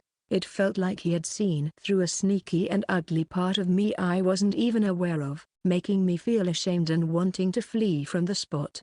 Maybe that's true. Do you still think so now? I vigorously shook my head in response to Sagara-kun's question. Certainly. At first, I was proud that Sakan talked to me, thinking it was proof that my efforts were recognized, but now, it's different. I enjoy being with Sakan. I like her. That's why I want to be friends. As I said that, Sagara-kun, though looking a bit perplexed, patted my head gently, his usual stern face. But his touch was gentle. Warmth spread from where he touched, and my body temperature seemed to rise. Then, you should trust Sado. Not just Sado, but no one around you would leave you just because they saw your real face. Yeah, everyone's kind, aren't they? The reason there are good people around you is that you're a good person yourself. I wanted to say Sagara-kun is kind too, but my lips trembled, and I couldn't say it well. Being near Sagara-kun, my heart races, and it's hard to breathe from the tightness in my chest. Yet, I don't want to be apart. I really like Sagara-kun. Swallowing those feelings about to burst out, all I could manage to say was thank you. Sagara's point of view. This morning, getting out of bed was so tough that I accidentally overslept for about 20 minutes, leaving me barely made it in time for my lecture. When I entered the large lecture hall, the front seats, unusually, were taken. Looking around for an available seat, I spotted Nanae sitting in the middle. Next to her, Sado was chatting and laughing about something. Sagara-kun. Nanae, who noticed me, waved with a full smile. Ignoring her felt rude, but waving back felt embarrassing, so I silently headed towards her. Sagara-kun, good morning. Morning. Sagara, you wanna sit here? Next to Haruko. I'll go to the back. What? But, Sakan. Nah, it's fine. I declined Sado's offer and sat down behind Nanae's. Her chestnut-colored long hair was intricately braided at the back of her head. I still couldn't quite figure out how it was done. As the lecture ended and I was about to stand up, two female students approached us. I thought their faces looked familiar. Then it hit me. The beauty pageant when Nanae's got drenched with water. the two girls who were whispering backstage. What are they doing here? I thought with inward hostility. However, they didn't even glance at me but instead spoke to Nanaze. "Hey, Nanaze-san." One of the girls showed her smartphone screen to Nanaze. On the screen was a uniformed female student I recognized. Realizing who it was, a friend from my part-time job showed me their yearbook. "And isn't this you, Nanaze-san?" I was so surprised. A snickering laugh, tinged with mockery, escaped the girl's lips. The black-haired girl in the photo, wearing her uniform neatly and her hair braided in three, looked plain with her glasses. Below the photo was the name Haruko Nanaze. "This is Haruko." Sado, looking at the smartphone screen, narrowed her eyes in doubt. I stood up briskly, thinking of how to cover for her, but nothing came to mind. Nanaze's face had gone pale, drained of all blood. "A friend told me that you used to study alone during breaks in high school. So that's why you're smart, Nanaze-san. And your makeup skills are too good, aren't they?" "Like a completely different person. Nanaze-san, you always put so much effort into your makeup." "You were a library committee member, right?" "Definitely gives off that library committee member vibe. You seem so serious." Their words, spoken brightly, were laced with unmistakable malice. Nanaze remained silent, biting her lower lip. They must be jealous of Nanaze. Beautiful, smart, and on good terms with someone like Huo. They finally found something they could use to feel superior and seized the opportunity to attack her. Sado, frowning, was about to say something like, "Hey, enough is enough," but I spoke first. "What's so funny?" The two girls finally noticed me, looking startled. Nanaze, lifting her face, stared at me in surprise. "Do you two have any right to dig up Nanaze's past?" "So what if she was plain before, huh? What's with you all of a sudden?" "The fact that Nanaze is beautiful and shining now is the result of her effort. Plus, even without makeup, Nanaze is way cuter than you guys. There's absolutely no reason for her to be mocked." Nanaze had always said she wanted to live a rosy university life. She always gave her all, never slacking off in anything. I had always been there to see her efforts up close. "Just so you know, I'm aware of what you two did during the beauty pageant. It was half a bluff since I had no concrete proof, but when they looked at each other with guilty expressions, my suspicion turned into certainty. Isn't it embarrassing for university students to do such things?" "What are you talking about? Do you have any proof that we did it?" the girls retorted, unapologetically. They shrugged their shoulders, glaring at us unpleasantly. I was about to say something more when she spoke up. "It's okay, thank you for getting angry for me, Sagara-kun," Nanaze said in an unusually calm and quiet voice. Section: Haruko's point of view. The moment I saw the plain, unremarkable face of mine displayed on the smartphone, I felt as though the ground under my feet had vanished. The laughter of those girls, looking at me and snickering, overlapped with the voices of my high school classmates. No matter how much I changed, I couldn't escape being the plain, unremarkable me. It felt like a harsh truth was being thrust in my face. I couldn't bear to look at Sakan next to me, pretending to be someone I'm not, deceiving those around me. It was karma retribution, though I understood that.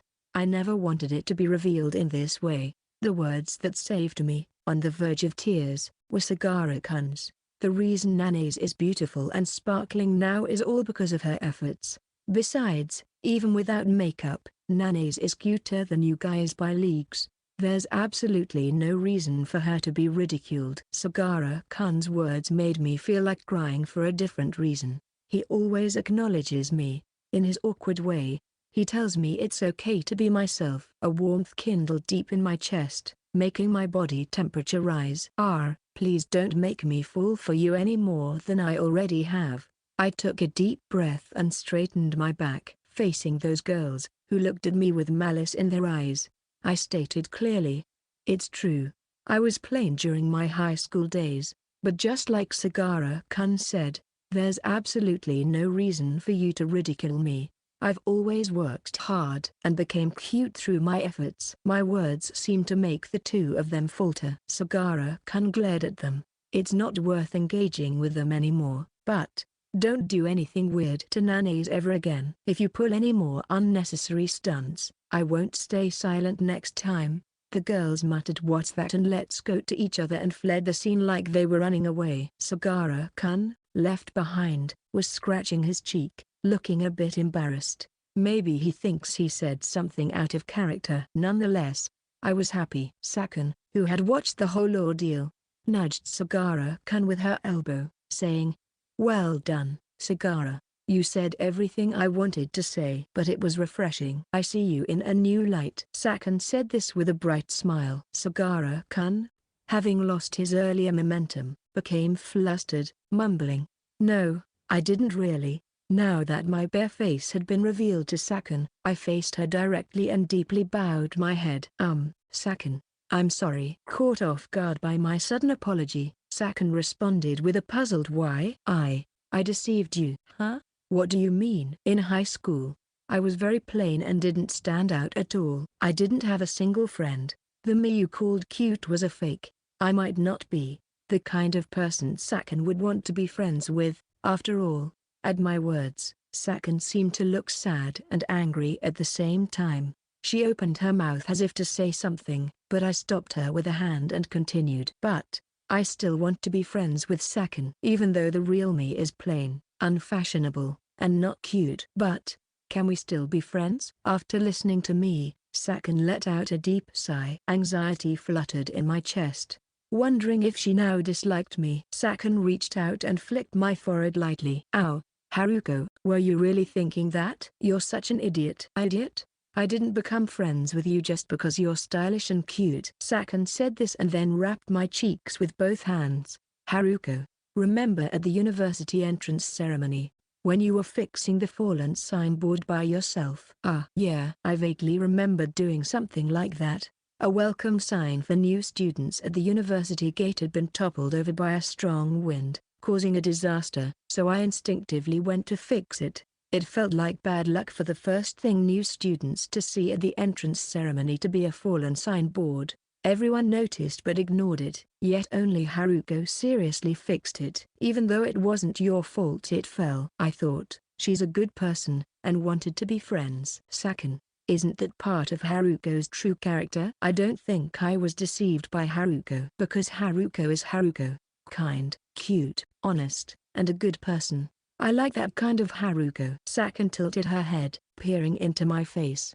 Her grayish eyes were moist, making me feel like crying too. Holding back tears was all I could manage. Managing a nod, I blinked several times, dispelling the heat behind my eyelids. Now, I'm sure I can show my bare face and still be met with a smile. Because here are people who say I'm wonderful just the way I am. Turning my head, I looked at Sagara-kun. He was watching me with a gentleness I had never seen before. Sagara's point of view. A week had passed since the commotion of Nane's real face being revealed. The comfortable autumn had ended, and the biting cold of Kyoto's winter was setting in. Nane still seemed to be getting along well with Sudo and the others. Rumors that the beauty of the economics department was a university debut circulated, but most people didn't care. After all, it's rare for university students to mock someone's real face. Nane's, perfectly made up, stood straight with her back erect, facing forward. Recently, she's been gradually expanding her circle of friends, chatting with various people. Her university life seems to be on the right track. It's all the result of Nane's efforts. My assistance was never necessary from the beginning. I'm looking forward to the seminar trip. I wish spring break would come sooner. No makeup. Nane said this while scooping out a daikon radish from the pot of udon. We hadn't eaten dinner together for a while, but today Nane's brought over a pot of udon, saying, "Let's eat together." The recent chill had made the warmth of the udon deeply appreciated. While I was munching on a piece of hampan soaked in broth, Nane's asked me, "Sagara-kun, won't you come to the seminar trip?" Before I could reply with "I won't go," Nane's leaned forward, eagerly making her case. You see, we're going to a hot spring. There's an inn run by Tori-kun's relatives, and we can stay there really cheaply. I'll be wearing a yukata. So, Sagara-kun, let's go together. I don't need to be there. No, I want Sagara-kun to come too. I think it'll be fun if we're together. Nana's clenched her fists tightly on the table. I couldn't say anything, just silently glaring at the konyaku on my plate. I knew if I said I wouldn't go, she would look sad. I didn't want to see that. I'll think about it. Putting off an answer was just an escape. I knew that. Nanae smiled happily. It'd be nice if we could stay overnight together. I almost spat out the konyaku. That way of phrasing might invite some misunderstandings. Anyway, it's been really cold lately. It's so hard to get out of bed in the morning. This apartment is really going to be cold in the dead of winter. Maybe I should buy a kotatsu. Nanae said this, rubbing her small hands together. Her eyes, smiling with an ache, were more relaxed than usual. If I buy a kotatsu, Sagara-kun, come warm up with me. With her cheeks flushed, Nanae said this, and I silently looked away, imagining bare-faced Nanae, snuggly warm under a kotatsu. I thought it must be a cozy spot, but I couldn't bring myself to nod honestly. After finishing my night shift, I glanced at my smartphone's display and grimaced heavily. A few hours ago, there was one missed call. The caller ID read Mother, followed by a single message, "It's been a while. Will you come home for the end of the year?" I turned off my smartphone and shoved it into my coat pocket. "Take care," I called out and left the store through the back door. The eastern sky was already beginning to lighten. Suppressing a yawn, I walked towards my apartment. There were no people walking around early on a Sunday morning, and there were few cars on the road. I quite liked the scene after a night shift. It felt as though I was alone in the world. As I approached my apartment, something caught my eye. A woman, draped in a blanket over her shoulders, was leaning on the fence, gazing absently at the dawn. Wearing glasses with no makeup, her long hair casually tied up, dressed in a tracksuit, she had somehow entered my world unnoticed. Ah, this is troublesome. What's troublesome is that I don't find it bothersome at all. Climbing the stairs, Nanae noticed me and her expression brightened instantly. "Good morning," she said, squinting her eyes behind her glasses. "What are you doing at this time?" "I woke up a bit early. It's dangerous to be out here alone. It's already bright, so it's fine." "Is that so?" "Well, I'm going to sleep." "Go back to your room soon." As I tried to pass by, my hoodie sleeve was caught. Nanae's face seemed red, perhaps because of the sunrise. Her bare face, not covered in makeup, looked younger than usual. Nanae opened her pale lips and whispered, "That's a lie. The truth is, I was waiting for Sagara-kun. She was waiting for me in the cold since morning." At that moment, the suspicion in me turned into conviction, leaving no room for doubt. Pretending not to notice was no longer an option. "You know, Sagara-kun." Nanae looked at me with a resolved expression. "Please, don't say anything more." Despite my thoughts, I couldn't interrupt her words. "I like you, Sagara-kun." Finally, she said it. Chewing over her words, a warmth gradually spread through my chest. "I really do. I want to be with you forever." Clutching her fists in front of her, Nanae repeated those words. Her small hands trembled slightly, and her eyes were a mix of hope and anxiety. How much courage did it take for her to say those words? All I could do was imagine, as cowardly as I am. Slowly opening my mouth to respond to her confession, what echoed in my head was my mother's voice. If only Souhei wasn't there. The warmth in my chest cooled instantly.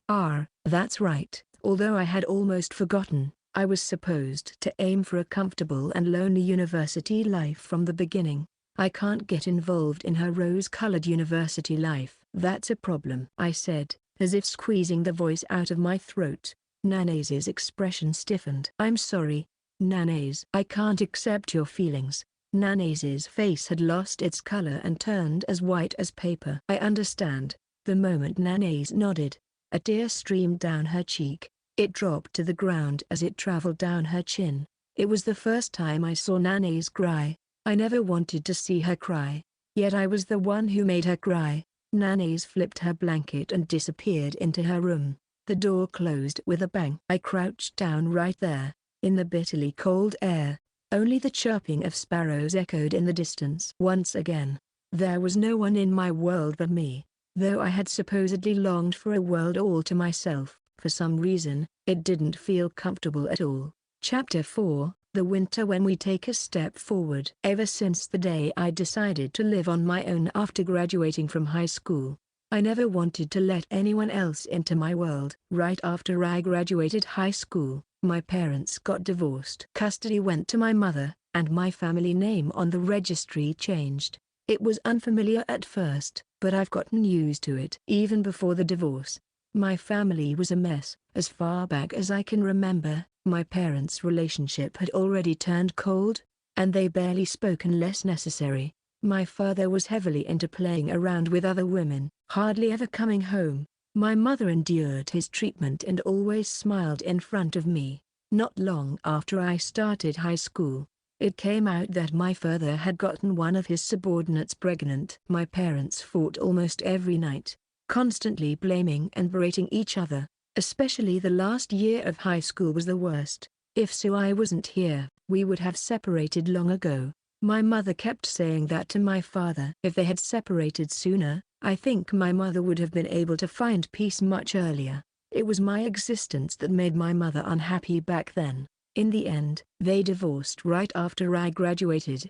My mother found a new partner, and now she lives with him. She seems much happier than before. There's no place for me there. Leaving home, I decided to live alone, without getting involved with anyone. I don't need friends, let alone a lover. After all, love eventually fades, doesn't it? At least, it did for my parents. I don't want to get hurt, nor do I want to hurt anyone else. I no longer want to be a burden to anyone. So, it's better not to get involved with anyone at all. That's what I thought. The night after Nana's confessed to me, a Sunday night, I had a mandatory class for the economics department. To avoid seeing her face, I woke up more than 30 minutes earlier than usual and got ready. I barely slept last night. Whenever I closed my eyes, the image of Nana's crying would appear on the back of my eyelids. Thinking about it, I've always been hurting Nana's from the very beginning. Why would she like someone like me? There are surely better guys out there. Putting on my sneakers, I opened my door.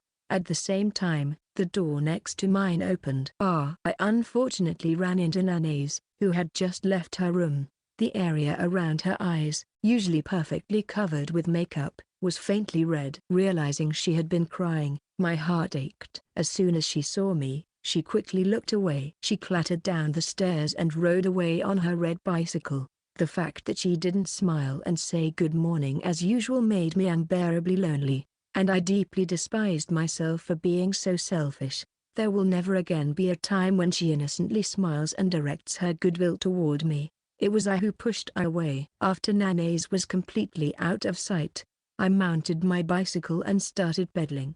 Can we talk for a second? After the second class, as I was walking towards the cafeteria by the fountain, Suda caught me. What flashed through my mind was a memory from when I was in 5th grade. After inadvertently making a female classmate cry, I was surrounded and severely reprimanded by her friends. Back then, I learned how terrifying the solidarity among girls could be. I wondered if Sudo knew that I had made Nana's cry and had come to denounce me. While I didn't think I deserved to be scolded by Sudo, if it made Nana's feel even a little better, then it might be for the best. Sudo led me quietly to the back of the school building and suddenly asked, "What do you think about Haruko?" His voice was low, filled with anger. I didn't know how to respond and remained silent. I know it's not fair to ask this when Haruko isn't here. But Haruko is really cute and nice, you know? Sudo was looking down, fists clenched. He didn't seem to be asking out of mere curiosity. "Did Nana's tell you anything?" She said she was rejected by Sagara. Sudo's answer made me flustered. So, objectively speaking, it meant I had rejected Nana's. How presumptuous of me. Sudo added, "Just to be clear, Haruko isn't spreading bad rumors about you. She's been acting strange since this morning, so I just pried it out of her. I know, Nana's isn't the type to speak ill of others. I wouldn't mind if she spoke badly about me, but she wouldn't do that." "Do you hate Haruko?" "I don't hate her." "What's wrong with Haruko?" "I thought you liked Haruko too. I think Nana's is too good for someone like me." Sudo raised his voice. "Then why?" "After you defended Haruko from those guys, I had a newfound respect for you. And now you reject her?" "Why?" I had no intention of revealing why I couldn't accept Nanase's feelings. As it delved deep into my own issues, remaining silent, a nonchalant voice came from behind. "Leave it at that, Saki." Huo had appeared behind us at some point. With a refreshing smile, he stepped between me and Sudo. "I get what you're trying to say, but think about Sagara's feelings too. It's insensitive." Despite Huo's attempt to pacify, Sudo persisted. "But, Sagara, you know how I feel, and yet you've been avoiding the subject all this time." "I am not talking about that right now." Sudo turned bright red. "What's this, a lover's quarrel? They should do this without me." "Honestly, I'm not in the mood to deal with this right now." As I turned to leave, Sudo called out, "Wait." I looked back to see Sudo staring intently at me. Actually, Hiroki is right. I was insensitive. It was rude of me to say all this without considering Haruko's feelings. "No, it's okay." Sudo's confrontation was out of genuine concern for Nanase. Perhaps she just couldn't forgive me for hurting Nanase. I thought it was insensitive, but I couldn't bring myself to blame her. Suddenly, I remembered Nanase from our high school days. A girl who studied alone in the library without speaking to anyone. I genuinely felt glad that she found a good friend. Returning to my apartment after a night shift at 6 in the morning, it was especially cold, and my breath turned white, blending into the morning air. Then, I heard the sound of someone coming down the stairs. Looking up, there was Nanase, barefaced, wearing a jersey with a half-coat draped over her. She must be taking out the trash since she was holding a yellow garbage bag. Today was the day for burnable waste. Nanase noticed me and momentarily looked away, hesitant. Then, she turned to me and smiled. It was a stiff, somewhat painful smile. "Good work on your shift, Sagara-kun." I was taken aback by how normally she spoke to me. Nanase, looking down guiltily, said in a small voice, "Sagara-kun, I'm sorry about the other day." "Why are you apologizing? It's all my fault, and there's absolutely no need for Nanase to apologize." Unable to say anything, she continued. "If it's okay with you, let's continue to get along." Her face was smiling, but her clenched fists were trembling slightly. I tried not to look directly at Nanase as I nodded. "Understood. That's good." "See you then, Sagara-kun." Nanase said this, placed the trash at the garbage collection area, and quickly returned to her room. The sound of the door closing echoed. I walked upstairs and stopped in front of Nanase's door. I couldn't tell what kind of expression she had behind that door. I hoped she wasn't crying, and I felt disgusted with my own arrogance. Section: Haruko's point of view. Even Runosuke Utagawa once said that it's not reason but busyness that saves us from love. Following those words, ever since I was rejected by Sagara-kun, I've been leading incredibly busy days. I started working more shifts at my part-time job every day, began studying for a qualification, and even started attending a cooking class with Sakin. I participated in volunteer activities outside of school and actively showed up at social gatherings. Being on the move kept my mind off unnecessary thoughts. However, whenever I'd hear noises from the room next door during my study breaks, I'd find myself wondering what Sagara-kun might be doing. At work, if I saw someone who resembled Sagara-kun, I'd inadvertently follow them with my eyes. When I learned a new dish, I'd think about wanting Sagara-kun to try it. No matter where I went or whom I met, I felt that no one was more wonderful than Sagara-kun. In the end, I hadn't gotten over my feelings for him at all. It's been 5 months since I started my part-time job at a cafe near my apartment. Although I struggled with the unfamiliar work at first, I think I've gotten pretty good at it. My job in customer service helped me overcome my shyness, and I've expanded my relationships with my co-workers. All thanks to Sagara-kun for pushing me forward. Nanase-san, can you work the shift on the 25th night? Right after changing back into my casual clothes, the manager approached me with an apologetic tone. "It looks like everyone else has plans, and we're really in a pinch because it's going to be busy. I'm sorry to ask." The manager, a gentlewoman in her mid-30s with a laid-back Kansai accent different from Sakin's, looked relieved when I said, "It's okay. Thank you so much." "You're also working on the 24th. so feel free to take the 25th off if you want. Oh? I can work both days. The manager was surprised by my response. Are you sure? Don't you have a party or something with your friends? It then hit me. December 25th is Christmas. I do have plans for a Christmas party with friends, but it's on the 22nd, a Friday. Sagumi-chan and Nami-chan seem to have overnight dates with their boyfriends on Christmas Eve. I haven't asked Sakan what she replied to Huo-kun's invitation. My Christmas plans, fresh from a heartbreak, are completely blank. No, it's fine. Please let me work. Really? That helps a lot. Thank you. Nana's-chan, you're working on Christmas night? Lucky.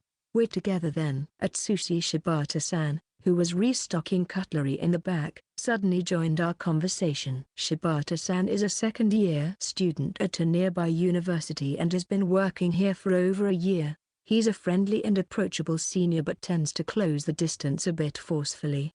The other girls warned me, be careful around Atsushi. He's a bit of a ladies' man, so I've been a bit wary around him. Thanks, Shibata-kun, for working on Christmas. No problem. I don't have a girlfriend this year, so I'm spending Christmas working. It's totally fine if I get to spend it with Nana's-chan. I responded with an ambiguous smile to Shibata-san's words. In moments like these, I'm not sure what the right expression is. I wonder what Sagara-kun will be doing for Christmas. Probably working, I guess. Ever since Sagara-kun rejected me, we haven't had a proper conversation. Whether at the apartment or university, I've been avoiding Sagara-kun as much as possible, only exchanging brief greetings when we bump into each other. After all, I haven't gotten over him at all. There's no way I can have a normal conversation in this state. My feelings for him would just spill out and bother him again. This is no good. I need to move on from these feelings as soon as possible and go back to just being neighbors. Manager, I'll do my best with the part-time job. As I clenched my fist and declared this, the manager laughed and said, I'm counting on you. Section Sagara's point of view. Ever since the day I pushed Nana's away, I regained my solitary, carefree, and comfortable university life. It's strange how much less frequently I see Nana's face now, considering we used to meet almost every day. Without her initiating conversation, there's no reason to interact. The Nana's I see at university, perfectly made up and radiating a dazzling aura, seems so different from the girl who used to smile at me in her plain glasses and jersey that I wonder if she was ever real. From a distance, she shines like the sun, reminding me once again that she belongs to a world different from mine. With winter break just around the corner in mid-December. After finishing my second class, I headed to the cafeteria for the first time in a while. The dining hall in Building 2 was moderately crowded. As I walked past a group of 4 female students looking for a seat, I settled down at a counter seat by the window. This is another advantage of being solo. As I snapped my chopsticks, I overheard a couple sitting behind me planning a date. They sounded excited about seeing the Christmas tree at Kyoto Station. Come to think of it, Christmas is just a week away. After silently saying grace, someone pulled the chair next to mine. It was Yo Sagara. I thought ignoring him would be rude, so I casually responded, hey, you don't mind if I sit here, right? I'm already sitting anyway. Do whatever you want. I hadn't interacted much with Huo since I stopped talking to Nana's. It's been a while since he last approached me like this. Huo's tray held the daily special meal, today's main dish being chicken nanban. I felt envious as I looked at my own plain udon, still a week away from payday. By the way, Christmas is coming up. Got any plans, Sagara? Work. You never change, huh? Try to schedule something fun for once. It's Christmas, after all. Everywhere's crowded on Christmas. It's the worst. I don't get why everyone's so excited. It's a bad habit of the Japanese to excessively partake in events. Just like how people who never bother with it suddenly eat eel on the Day of the Ox. I choose not to be swayed by society's trends and work as usual. Nana's was all excited about having a Christmas party with Saki and the others. Can you say the same thing in front of Nana's? The image of Nana's, thrilled about the Christmas party with Sakan and the others, popped into my head as if I'd actually seen it. Like I could say something that would dampen her spirits. It seems Nanase's university life is going exceptionally well. She never needed my help in the first place. As long as she's happy, that's all that matters. The broth of my 100-yen udon, topped with a thin piece of fried tofu, was bland and light. I grabbed the shikimi pepper from the tabletop and sprinkled it on my udon. By the way, did you know? Know what? Nanase got confessed to recently. A chill ran down my spine, followed by a rising wave of irritation from the pit of my stomach. Oh, is that so? It's none of my business, though. Sagara, how much shikimi are you going to put? The soups turned red. Startled by Huo's comment, I put the shikimi back in its place. The udon in front of me had transformed into something that looked like a punishment game, but it should still be edible. Well, maybe it's a bit too much? As I grimaced at the udon, Huo chuckled, shaking his shoulders in amusement. You don't have to be so flustered. I'm not flustered. It doesn't matter who confesses to Nanase or if she gets a boyfriend. I have no right to say anything about it. Bracing myself, I took a bite of the udon and immediately choked. Yeah, maybe this is impossible. She turned him down, apparently. Said she wasn't in the mood for that kind of thing right now. Hearing Huo's words, I internally breathed a sigh of relief while simultaneously wanting to punch myself for feeling relieved. Who do I think I am? Well, Christmas is coming up. There are a lot more couples around. There are probably plenty of guys eyeing Nanase. What are you trying to say? Just saying, if you keep being stubborn, you might regret it. That's all. I silently slurped my udon.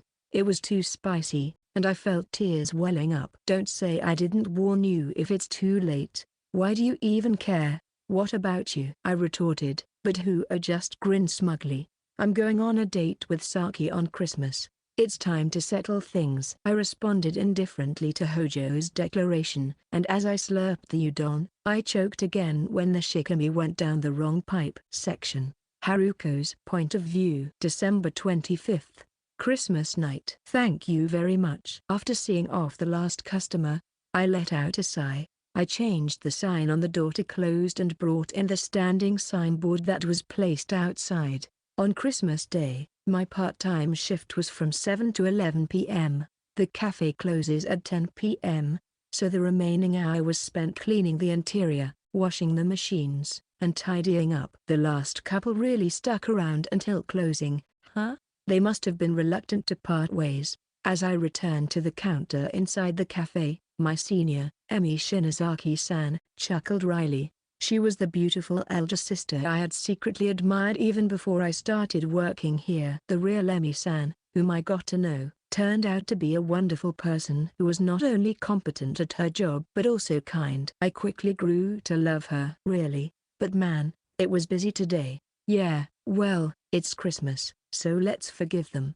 Near our cafe, there's a headquarters of an electronics component manufacturer where a large-scale illumination event is held. Many couples visited the cafe around 9 p.m. There must be a typical date routine of watching the illumination, having dinner, and then moving to a cafe. Someday, I'd like to have such a wonderful date with someone I love. It would have been nice if that person were Sagara-kun. If it were Sagara-kun, he might say, why bother going somewhere so crowded?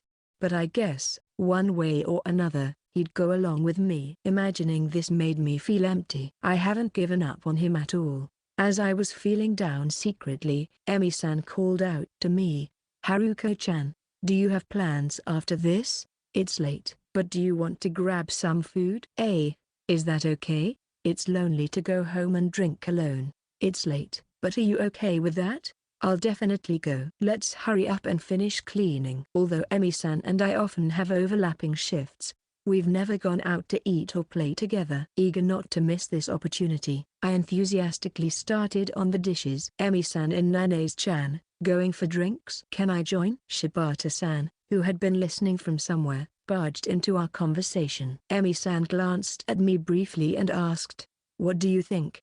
I really wanted it to be just the two of us, but I didn't have the courage to outright refuse.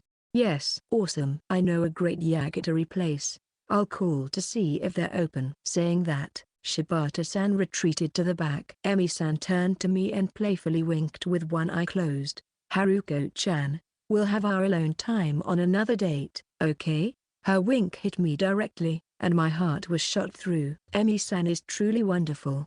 In the end, we stayed at the yakitori place eating until about 2 a.m. Shibata-san's recommended restaurant had a great atmosphere and was delicious. Okay, I'll leave here. At Sushi-kun, make sure you take Haruko-chan home safely. In front of the apartment building on Nishioji-gojo, Emi-san said. Emi-san had drunk quite a bit but didn't look any different. Shibata-san, as usual, responded, yes. Make sure not to do anything weird to our cute Haruko-chan. I won't. Don't worry. Shibata-san laughed sheepishly. Emi-san then grabbed his collar and threatened him in an octave lower than usual. Just a warning. If you lay a hand on Haruko-chan, I'll kill you. I got it. I got it. Shibata-san's face turned pale, and his voice was slightly trembling. We walked side by side until we reached my apartment. Seeing the shabby exterior of the apartment, Shibata-san looked surprised. Huh, didn't expect you to live in a place like this. Doesn't seem like you, Nanae-chan. Thank you for walking me home. Good work today. I bowed slightly, and Shibata-san stared at me with heated eyes. After a moment of silence, he suddenly grabbed my arm. I tried to shake him off in surprise, but he was too strong for me to move. Section Sagara's point of view. Wearing a Santa Claus hat on my head, I served customers with dead eyes. I operated the register with a dead heart and bowed with a blank face, saying, "Thank you very much. Merry Christmas." Next to me, working the register as well, Itagawa-san was in high spirits. Her bright and friendly nature made the bright red Santa Claus hat suit her perfectly. Late at night on December 25th, I naturally had a shift at work. There weren't many people eager to work on Christmas, so the manager was particularly grateful to me. I wanted the money, and I had no plans, so I had no complaints about working on Christmas. However, being made to wear a Santa Claus hat was unexpected. It might suit Itagawa-san, but from the customer's perspective, a sullen man wearing a Santa hat wouldn't be amusing at all. It might be better than being forced to stand on a beauty pageant stage wearing a panda costume. The evening was unusually busy for late night, possibly due to Christmas parties happening here and there. Chicken, sweets, alcohol, and snacks were selling like hotcakes. The cake sales were moderate. As I watched a couple leave with 2 chickens, I thought about Nanae's. Maybe she's spending Christmas with a man I don't know about. Just the thought made me feel nauseous. I'm beat. Today's super busy. When there was a break in the customers, Itagawa-san stretched and said next to me, "We have quite a few cakes left over. Maybe we should mark them down a bit more. Christmas cakes are perishable, and their sales drop significantly after the 26th, so they end up being sold almost at throwaway prices." The manager had apparently instructed us to mark them down as much as possible to sell them off. "Sagara-kun, you're done, right? I'll buy you a cake." "Thank you." "I really think so. But Itagawa-san is incredibly considerate, even to someone as unsociable as me." Seeing me trying to get through December in just a hoodie, she couldn't stand it and said, "Here, my boyfriend got too fat to wear this, so I'm giving it to you," giving me a black down jacket. Maybe she's too nice for her own good. Without Itagawa-san and Nanae's, I feel like I would have been long dead. "A whole one? Can you eat it?" "Well, you're young, I guess you're still growing." I gave a wry smile at Itagawa-san's words. "Why do university students, only a few years my senior, treat younger students as if they're much younger? I don't eat that much sweet stuff. A small one is fine." "Really? Then, why don't you eat it with your neighbor?" I looked down silently. "That's impossible." After receiving the cake from Itagawa-san, I said, "Thank you for your hard work," and left the store. The date had changed, and Christmas was long over. Couples could still be seen, but the festive atmosphere of the city seemed to have calmed down. Even on Christmas, it's just an ordinary weekday. When I almost reached my apartment, I heard the sound of a man and woman arguing. Perhaps a lover's quarrel at this hour, I thought. Feeling exasperated, I intended to just walk past them, pretending not to notice. "No, I can't." "Please, just go home." However, The desperate tone in the woman's voice sounded familiar. Immediately, my heart started to race with a bad premonition. I hurried toward my apartment, only to find under the streetlight a man with his arm around a woman's shoulder. My worst fears were confirmed. There stood Nanase, desperately trying to turn her face away and escape from the man. The moment I saw this, a wave of anger surged within me. Nanase! I called her name louder than I ever had before. Upon seeing me, Nanase's eyes widened, and her expression softened with relief. Her lips moved, seemingly mouthing Sagara-kun. "What are you doing here?" The appearance of a third party made the man hesitate. Nanase shook off his hand and ran to me, quickly hiding behind my back. The man clicked his tongue in annoyance. A friend of Nanase-chan or her boyfriend? I hesitated on how to answer. I am neither Nanase's friend nor her boyfriend. Just a mere neighbor who happened to pass by.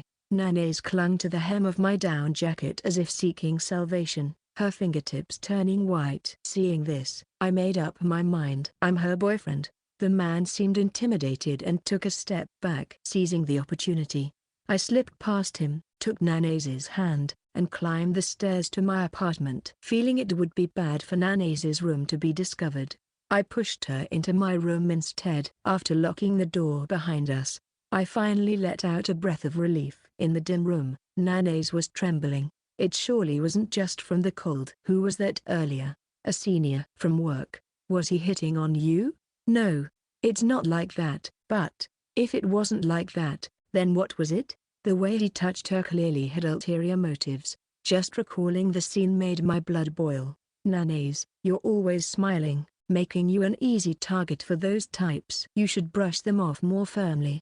At my words, Nanase's eyes welled up with tears. She looked down, biting her lower lip hard. I realized I had gone too far. It sounded as if the problem lay with Nanase, but the fault was entirely that man's.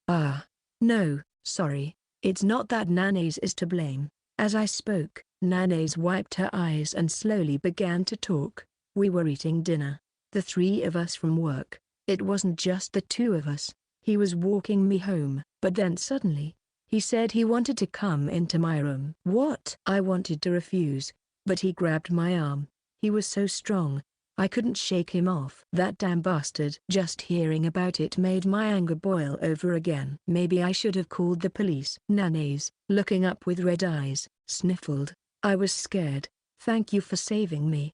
I didn't want to see her crying, especially since it had been a while since we last faced each other directly. Come to think of it, I've only been seeing Nanase cry lately. No, last time, it was me who made her cry. Remembering that, my chest hurt with guilt. Do I even have the right to comfort her now? Slowly reaching out to Nanase's back, I gently patted her. Her fragile body was still trembling slightly. After a while, Nanase looked up at me with tearful eyes. Sagara-kun, I have a request. Depends on what it is. Can I hug you? What? I inadvertently stepped back and hit the back of my head hard against the door.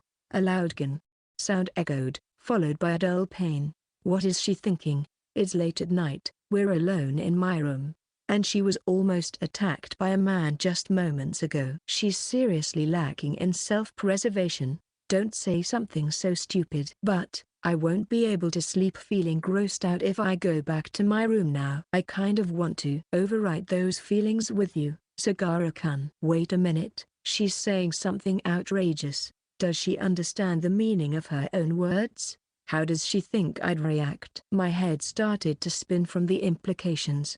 Nanase looked down dejectedly, seeing my panic. Sorry. I know it's troubling for you to hear this. That's the problem. It's not troubling at all. I pondered. It was an unreasonable request, but it seemed cruel to send her back still trembling. Damn it, what am I even thinking? Just think of it as a stroke of luck and go for it. My reason and instincts were at war inside my head. Enough, be quiet. Then, just for 10 seconds, I had succumbed to my own desires, but strictly 10 seconds. Any longer, and I wouldn't trust my own restraint. As I spread my arms, Nanase's face lit up. Really? Can I? Just hurry up. This is embarrassing. Yes. Excuse me. After politely saying so, Nanase threw herself into my embrace.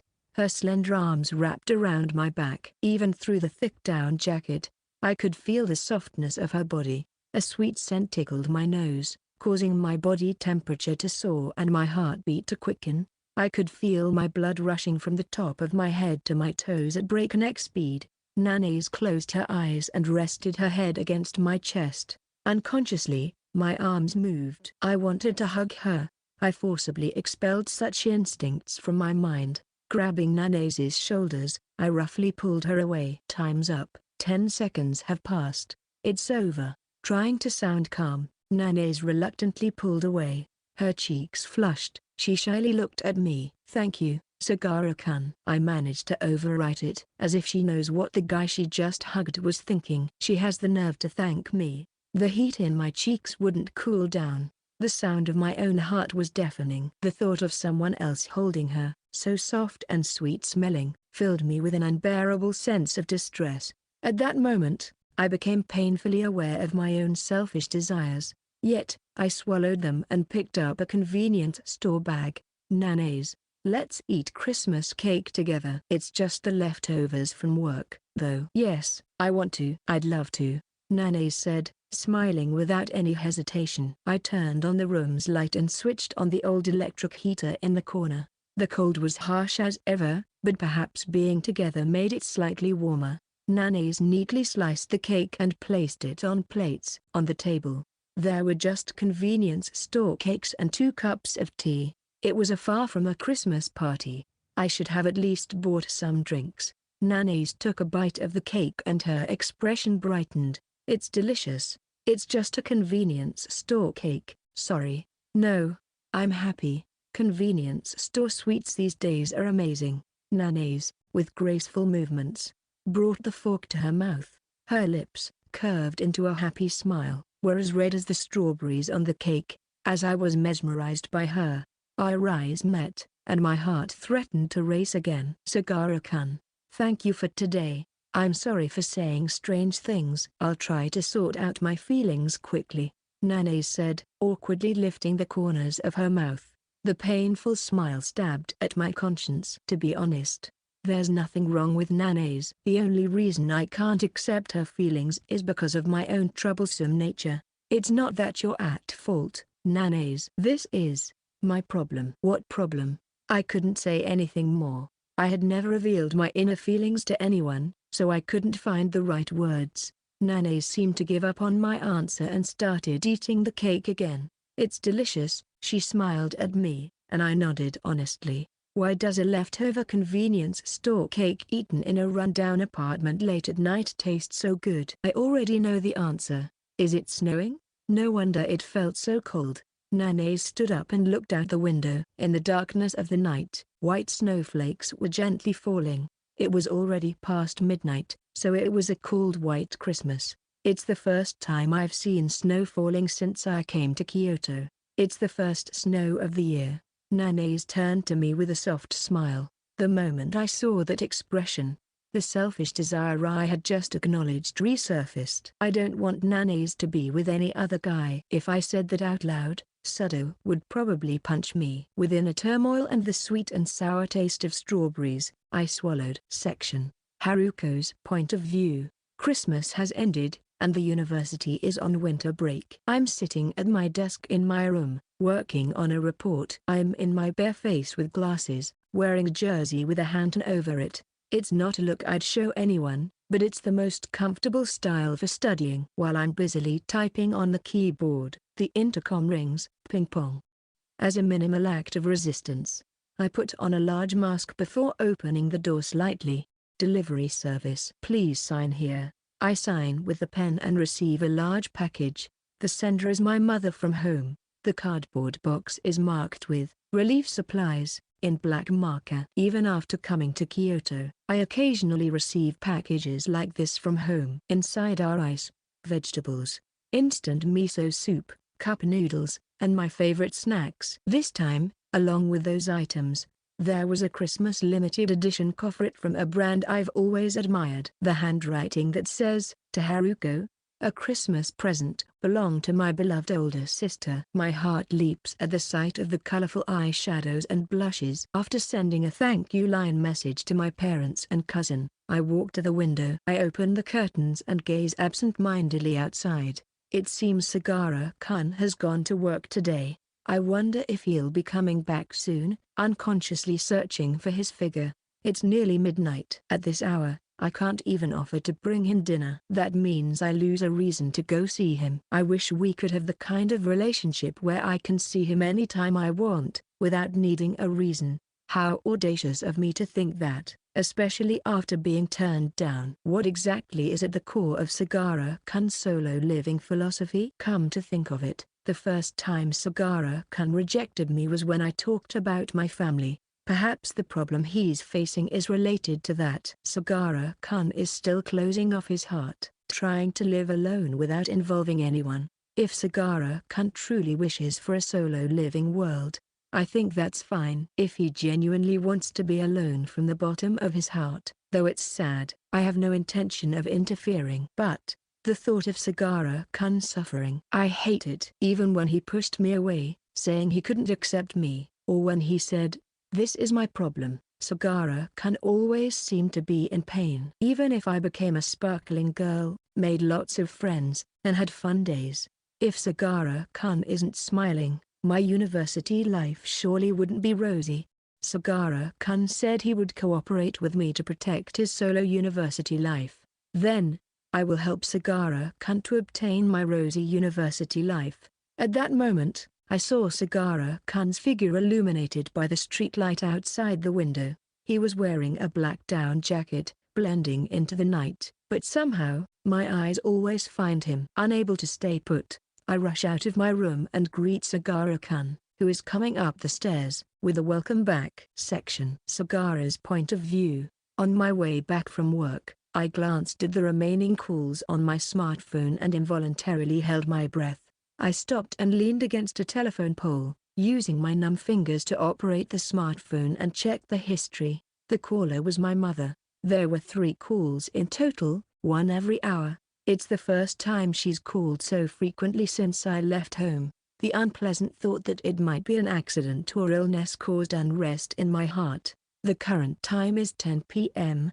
My mother is probably still awake. After a moment of hesitation, I tapped the call button from her number. "Souhei, are you doing well?" Mother picked up after 1 ring, her voice tense and slightly stiff. Even after I left home, my mother called a few times. However, those exchanges were awkward, filled with uncomfortable silences, and ended in an uneasy atmosphere.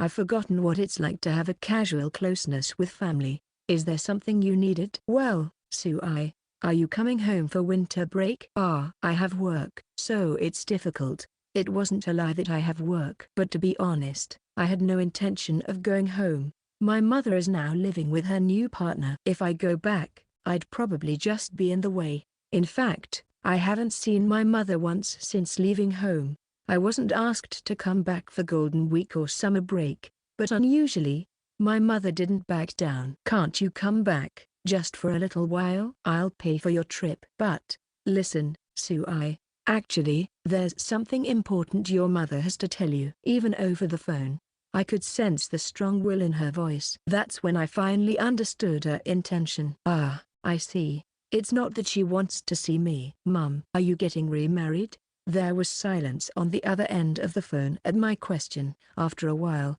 I could hear her sigh. "This isn't something to discuss over the phone." "Sorry." "Check your schedule again and get back to me." "Good night, Souhei. Don't catch a cold." With that, the call ended in the usual awkward atmosphere. I shoved my smartphone back into my down jacket's pocket and started walking again. The cold wind howled fiercely, making my ears painfully cold. As I was going up the stairs to my apartment, Nanase rushed out of her room. Nanase, in her barefaced glasses and hand-and-short winter coat, lit up with joy upon seeing me. "Sagara-kun, welcome back." The moment I saw her face, I felt a sense of relief, but I hid that feeling and shrugged my shoulders. "Don't come out at this time." Sagara-kun coming home. I saw it from the window. I hadn't expected her to be watching. Maybe she was waiting for me. I can't say I'm glad to see her face because I was feeling down. Saying something so suggestive would surely confuse her. Looking at Nanase's innocently smiling face, I scratch my head in confusion. Sagara-kun, is something wrong? Noticing my gloomy expression, Nanase asks with concern. Hesitating, I finally speak up. Nanase, are you going home for winter break? Yeah. I'm planning to. Don't you not want to go back to your hometown? No. I'm fine now, Nanase stated firmly, showing no signs of forcing herself. I replied with a short I see, and looked down. Nanase has stopped dwelling on the past and is trying to move forward. It's only me who's still stuck. Sagara-kun, are you going home? Nanase timidly asked. I kept my gaze down, staring at the tips of my sneakers. I know I should go back. Despite being a minor and technically under my parents' guardianship, I haven't received any financial support from them at this point. But if something were to happen in the future, I might end up causing trouble for my mother. Maybe I can't keep rejecting my home forever. Still, I don't want to go back. Why? My mother, she's getting remarried. Nanase gasps softly. With a self-deprecating laugh, I say, even if I go back, I'll just be in the way. Nanase blinks and then looks down. Silence falls between us for a while. Sagara-kun. After a moment, Nanase takes both of my hands in hers and grips them tightly. The chill from outside slowly melts away in the warmth of her hands. Looking straight into my eyes, Nanase says, shouldn't you properly go back home and talk with your mum? Huh? I don't really understand. But your family circumstances are related to why you insist on being alone, right? Nanase continues in a tone like she's gently scolding a child. To solve a problem, facing it head-on is important, I think. Otherwise, Sagara-kun, you'll never be able to move forward. Don't say things so irresponsibly. You don't know anything. I regret the words as soon as they come out, realizing it's just me lashing out. But Nanase doesn't flinch and keeps looking straight at me. Yes, I don't know, because Sagara-kun, you won't tell me anything. I'm at a loss for words. She's right. If Sagara-kun is anxious, I'll go back with you. What? Her unexpected offer leaves me wide-eyed. Nanase's eyes, gazing at me, are shining brightly, filled with strong determination, making me slightly recoil. Go back together? You mean, it's okay, I won't intrude. I'll just accompany you part of the way. But, it's okay, right? Sagara-kun. Such audacity. Where did the girl who was scared to invite friends because she feared rejection go? Understood. Half pushed into agreeing, Nanase beams and extends her pinky. Then, it's a promise. Hesitantly, our pinkies intertwine, and she grips firmly. The cheerful sound of pinky promise oddly comforts me, despite thinking, we're not kids anymore. Yet, it somewhat soothes my feelings. The next day, as if in a hurry to do good, Nanase takes me to the station. We board the express bus at Kyoto Station, heading to Nagoya, where my hometown is. On the bus, we hardly exchange words, mostly gazing out the window. When we arrive at Nagoya Station, light snowflakes are fluttering down. I remember seeing a headline on the net, warning of a severe cold wave this weekend. Sagara-kun, will you take a bus to your home? Nanase asks. After I tell her the closest bus stop, she says, that's the same line as mine, while breathing out white puffs of air. It takes about 30 minutes by local bus to get to my home. Although I resolve to face my mother properly, as the scenery outside the window shifts, my heart sinks heavily like a lump of lead. My reflection on the bus window looks more stern than usual, with deep wrinkles between my eyebrows. As we draw closer to our destination, the snowfall gradually intensifies. Nanase, sitting next to me, silently stares straight ahead with her back straight. I wonder what she's thinking right now. Then, the bus announcement informs us of the next stop. This is where we get off. As I stand, Nanase says, then, I'll go too, and follows behind me. The bus stop closest to my home is right in front of the elementary school I attended. The candy store across the street has closed down, now turned into a parking lot. Not all my memories in this town are bad, and I do feel a sense of nostalgia. Yet, I just couldn't shake the feeling of depression. The asphalt is lightly covered in snow, making a soft, crunching sound with every step. Neither Nana's nor I speak. The cold wind howls fiercely. We arrive at my family home after about a 5-minute walk. It's a small, single-family house that my parents bought just before I was born. It's hard to imagine now, but they must have been a happy couple back then. My father has left this house, and my mother now lives with another man. I hesitate to press the intercom. What should I say to my mother after such a long time? Maybe I shouldn't have come back. Thoughts like these circle my mind, rendering me immobile. Excuse me. Startled by a voice from behind, I hastily turn around. A girl in a sailor uniform with a duffel coat and her black hair in a ponytail stands there. Do you need something at my house? I'm shocked when the unfamiliar girl refers to my family home as my house, but then realization dawns on me. That's right. My mother's partner has a high school-aged daughter. No, it's nothing. I mumble and quickly leave. The girl's puzzled gaze pierces my back. I must seem like a suspicious person. I stop when I reach a nearby park. Suddenly, I hear, "Sagara-kun," from behind and flinch. I had completely forgotten about Nana's. Sagara-kun, wait. At that moment, Nanae slips on the snow and falls dramatically. I rush over to help her up. Nanae, are you okay? Why yes, I'm fine. Nanae insists she's okay, but her dress is stained from the snow and mud. Her black tights torn at the knee, oozing blood. I feel terrible. Nanae, sorry. As I speak, Nanae shakes her head. I'm disgusted with myself for running away after coming this far. But I couldn't muster the courage to confront that place. Surely, there's a happy family there that I don't know. I can't go back. It's impossible for me. Nanae looks down sadly at my words. Perhaps she's appalled by my cowardice at this point. It's only natural for her to be disillusioned by my pathetic state. Can't go back. So, what do we do? There are no buses back to Kyoto now. Confusion seeps into Nanae's voice. I think for a moment and then say, we'll find somewhere to stay. Somewhere like a hotel? Upon further thought, I realize I don't have enough money for a hotel before payday. As I stay silent, Nanae stands up decisively. All right. I've decided. With a determined look, Nanae grips my hand tightly. Let's go. Where? My family home. If you don't want to go back, you can stay at my place for tonight. What? Huh? I let out a dumbfounded cry. Wait a minute. What kind of development is this? Nanae, firmly holding my hand, marches ahead. I follow her, still in shock, but unable to do anything but follow her lead. About 5 minutes by bus from my family home, Nanae said, this is where we get off. On our way to her house, we passed an elderly woman.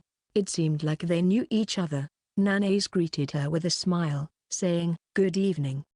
Thinking it rude to just pass by, I also nodded silently in greeting. The woman returned the greeting with a good evening, but her expression was somewhat puzzled. She probably didn't recognize Nanae. Given how different Nanae looks compared to her high school days, it's no surprise. Nanae, however, didn't seem to mind and kept walking. She stopped in front of a small single-family house in the middle of a residential area. Hey, is it really okay for me to come here so suddenly? When I think about it calmly, it's incredibly impertinent. If I had a daughter who suddenly brought home a stranger, I might punch him. Don't worry. I'll explain everything properly, Nanae said with a smile, but my anxiety wasn't eased at all. How exactly is she planning to explain? This guy kept giving me mixed signals, eventually turned me down, and on top of that, whined about not wanting to go back to his family home. So I brought him here? If it were me, I wouldn't stop at just punching such a guy. Nanae unlocked the door, calling out, I'm home. The house was dimly lit, and there was no response from anyone. That's odd. Maybe they went shopping? Nanae, did you actually tell your parents you'd be coming home today? When I asked, Nanae pressed a hand to her mouth and said, come to think of it, I got carried away and forgot to tell them about it. You should have said something about that. I'll give them a call now. For now, come inside. Pushing on my back, Nanae urged me into the living room. The lights were off, and it was chilly inside. Clearly, no one was home. I took off my down jacket and hesitantly sat down on the sofa. Nanase took out her smartphone and started calling her parents. Mum, actually, I'm back home right now. Oh, really? Okay, got it. I brought a friend with me. It's okay to let him stay over, right? After a while, Nanase hung up. Her eyebrows furrowed in slight trouble. My dad and mom are at my grandma's in Mikawa. They said they're staying over, so they won't be coming home today. Which means, we'll be alone here tonight. I stood up, saying, I'm going home, and started putting my down jacket back on. Nanase, in a fluster, tried to stop me. Wait. That's not okay. After coming all this way, Nanase gripped the hem of my down jacket firmly, refusing to let go. Cutting off my butt, she spoke rapidly. It's okay. I got permission from my mum. You should stay. We have a guest room too. You can sleep there after laying out the futon. Okay? Nanase's desperate demeanor made me wonder what exactly was okay about this. However, the truth was, I had no other option. Okay. As I reluctantly agreed, Nanase breathed a sigh of relief, then flushed and tugged at the collar of her mud-stained dress. So, can I take a bath first? I got all dirty when I fell earlier. Perhaps I should have left immediately, but it was already too late. Section: Haruko's point of view. Despite being in the familiar changing room, I felt a slight tension the moment I started undressing. I knew why. Sagara-kun was under the same roof. I had shoved Sagara-kun into my room on the second floor. Physically speaking, the distance might be closer than in our usual apartment. Yet, getting completely undressed in this situation made me nervous. Not that I was worried about anything in particular, but I locked the door to the changing room just in case. With a determined effort, I stripped off my clothes and tossed them into the laundry basket. I entered the bathroom, twisted the faucet, and waited for the water to warm up. After ensuring it was sufficiently hot, I first removed my makeup, then showered from head to toe. I lathered up with a foaming net, washing my body. When the hot water hit the scraped knee, it stung a bit, making me frown slightly. Could it be that I'm doing something outrageous? The thought of my own forcefulness hitting me now made me cringe and squat down on the spot. To think I dragged him all the way to Nago and then to my family home on a whim. Perhaps Sagara-kun is completely put off by me right now, but I just couldn't leave him alone. When I saw Sagara-kun's pale face fleeing from his family home, gasping, I can't go back, I thought I couldn't leave this person alone. There might be nothing I can do for Sagara-kun right now. Yet, I wanted to be by his side. Turns out, I'm far more assertive than I thought. I had never realized this side of myself until I fell in love with Sagara-kun. I used to be passive and timid, unable to even invite friends over to play. Or rather, tonight, I'm going to spend the night alone with Sagara-kun here. I never imagined my first sleepover would turn out like this. After all, he turned me down, and I'm not expecting anything to happen. But still, I found myself washing more carefully than usual. When I cleared the steamed-up mirror with the shower, my naked reflection appeared. Suddenly, I started worrying about my figure. My chest is naturally decent-sized, not particularly small, but I've never compared it to others, so I'm not sure. I wonder if my stomach looks okay, if my makeup-free face is too plain and unremarkable. I should have prepared some cute pajamas at least. With such minor regrets, I left the bathroom. Section: Sagara's point of view. Right now, I'm at Nanase's family house, sitting alone in her room on the second floor, waiting for her to finish showering. I'm sitting in Seiza. What kind of situation is this, I wonder, feeling the urge to hold my head in my hands. I never imagined I'd find myself in such a scenario. The sight of the bed, pushed up against the wall, only adds to my awkwardness. It's probably better than waiting downstairs, but being here is still quite uncomfortable. Feeling restless, I look around the room. It's neatly tidied. Not a speck of dust in sight, clearly indicating that Nanase's family regularly cleans it. It feels different from the room at our apartment in Kyoto, which is practically being suffocated by a giant closet, leaving no space for anything unnecessary.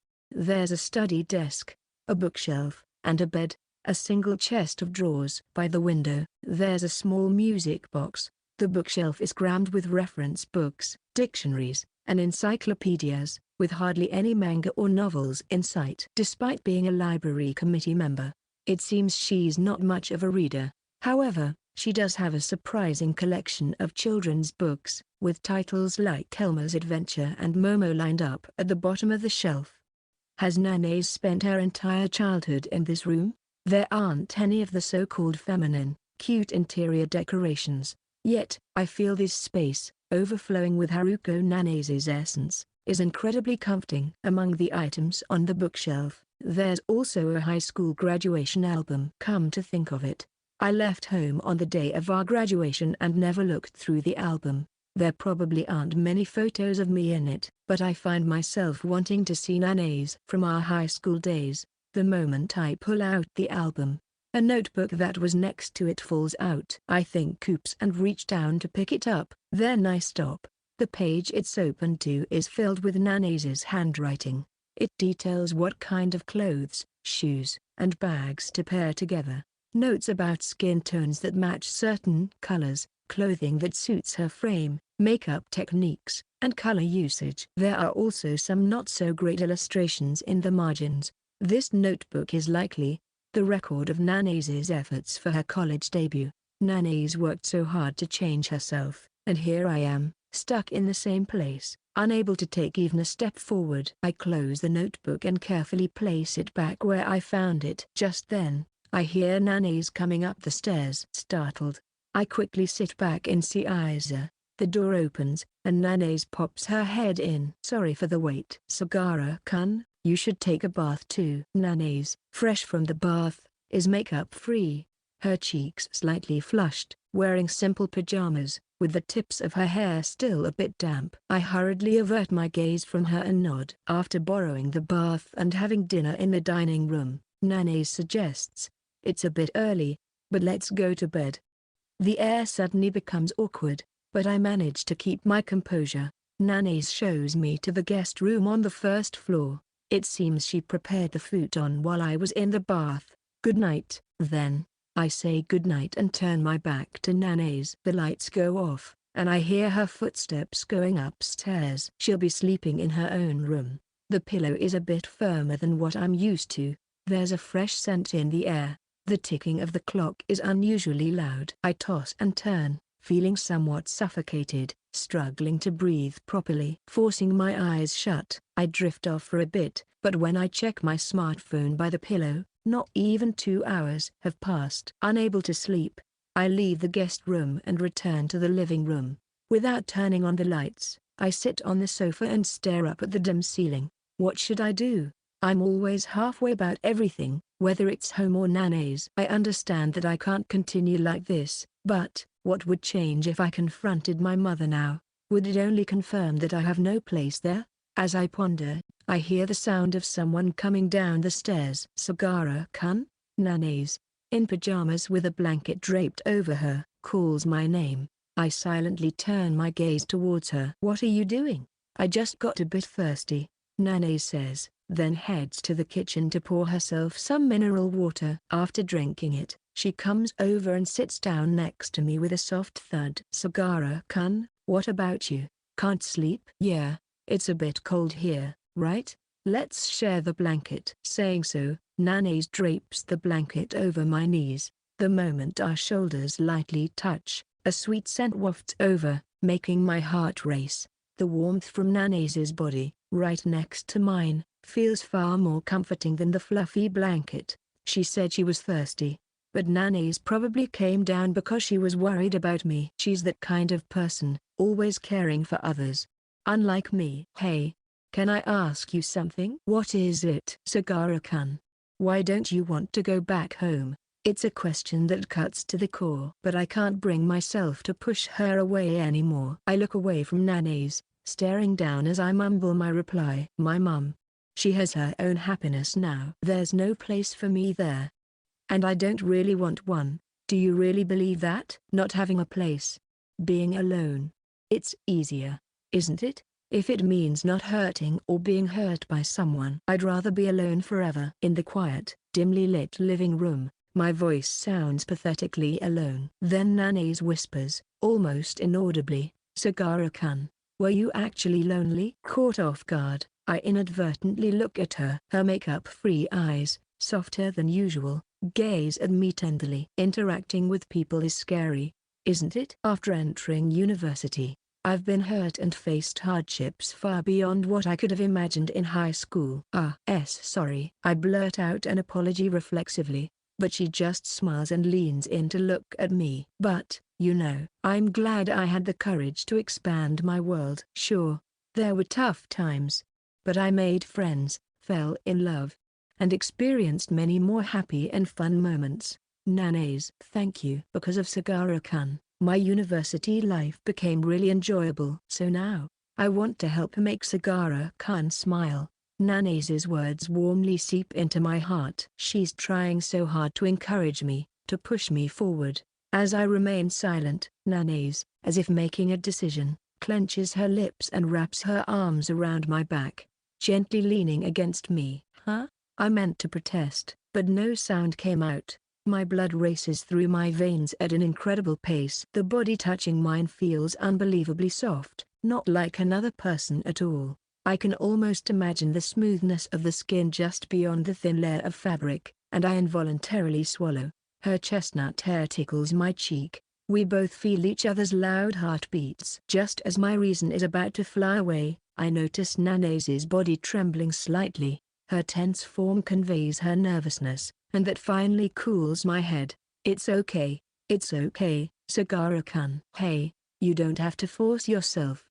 For someone like me. Why does she go to such lengths for me? I'm not worth the kindness and effort of such a caring, hard-working girl like Nana's. Nana's looks up, her eyes moist, gazing steadily at me. So, please don't look like that. What kind of face am I making?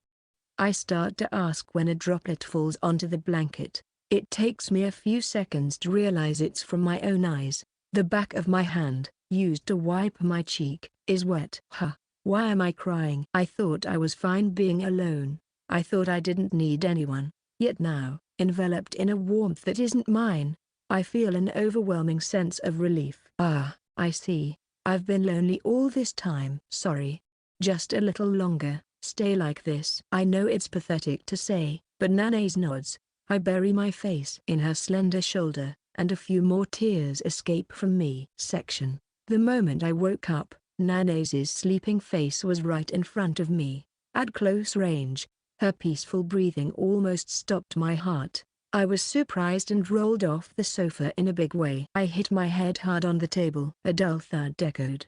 As I writhed, holding my head, Nana's stirred and murmured, Sagara-kun. Good morning. Nana's, now awake, gave me a smile. The moment I saw that smile, everything else seemed trivial. Rubbing my head, I replied, good morning. Did you sleep well?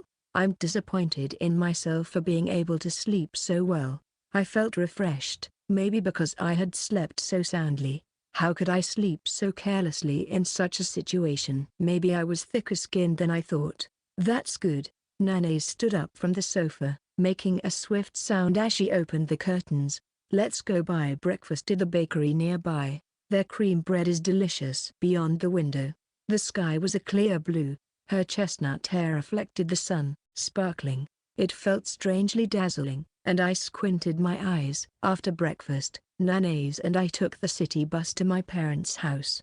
Getting off the bus, I told Nana's, this is fine. I'll be back soon after talking to my mum. Wait for me at a cafe or somewhere. Okay, I understand. Take care. Nana's smiled softly and waved goodbye. Nana's has done so much for me. I've been so selfish. Pushing Nana's away with my selfish reasons, afraid of getting hurt.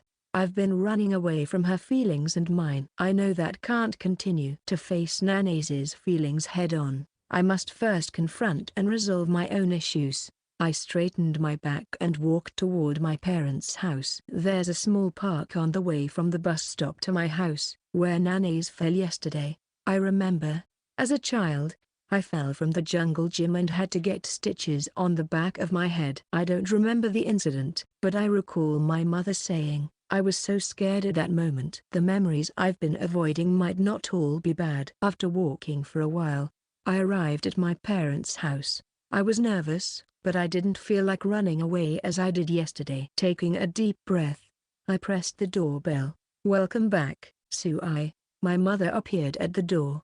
She seemed a bit plumper than I remembered, and her complexion was good. Not knowing how to react, I stood there with my hands stuffed in my down jacket pockets. "It's cold, come inside." Was the trip okay? I entered the house as prompted. It was warm inside. The guest slippers prepared at the entrance weren't the ones I used to use but brand new ones, feeling stiff and uncomfortable. Although this was undoubtedly the house I grew up in, it felt strangely unfamiliar. "Why didn't you come back yesterday?" My mother's voice didn't sound accusatory but rather worried about me.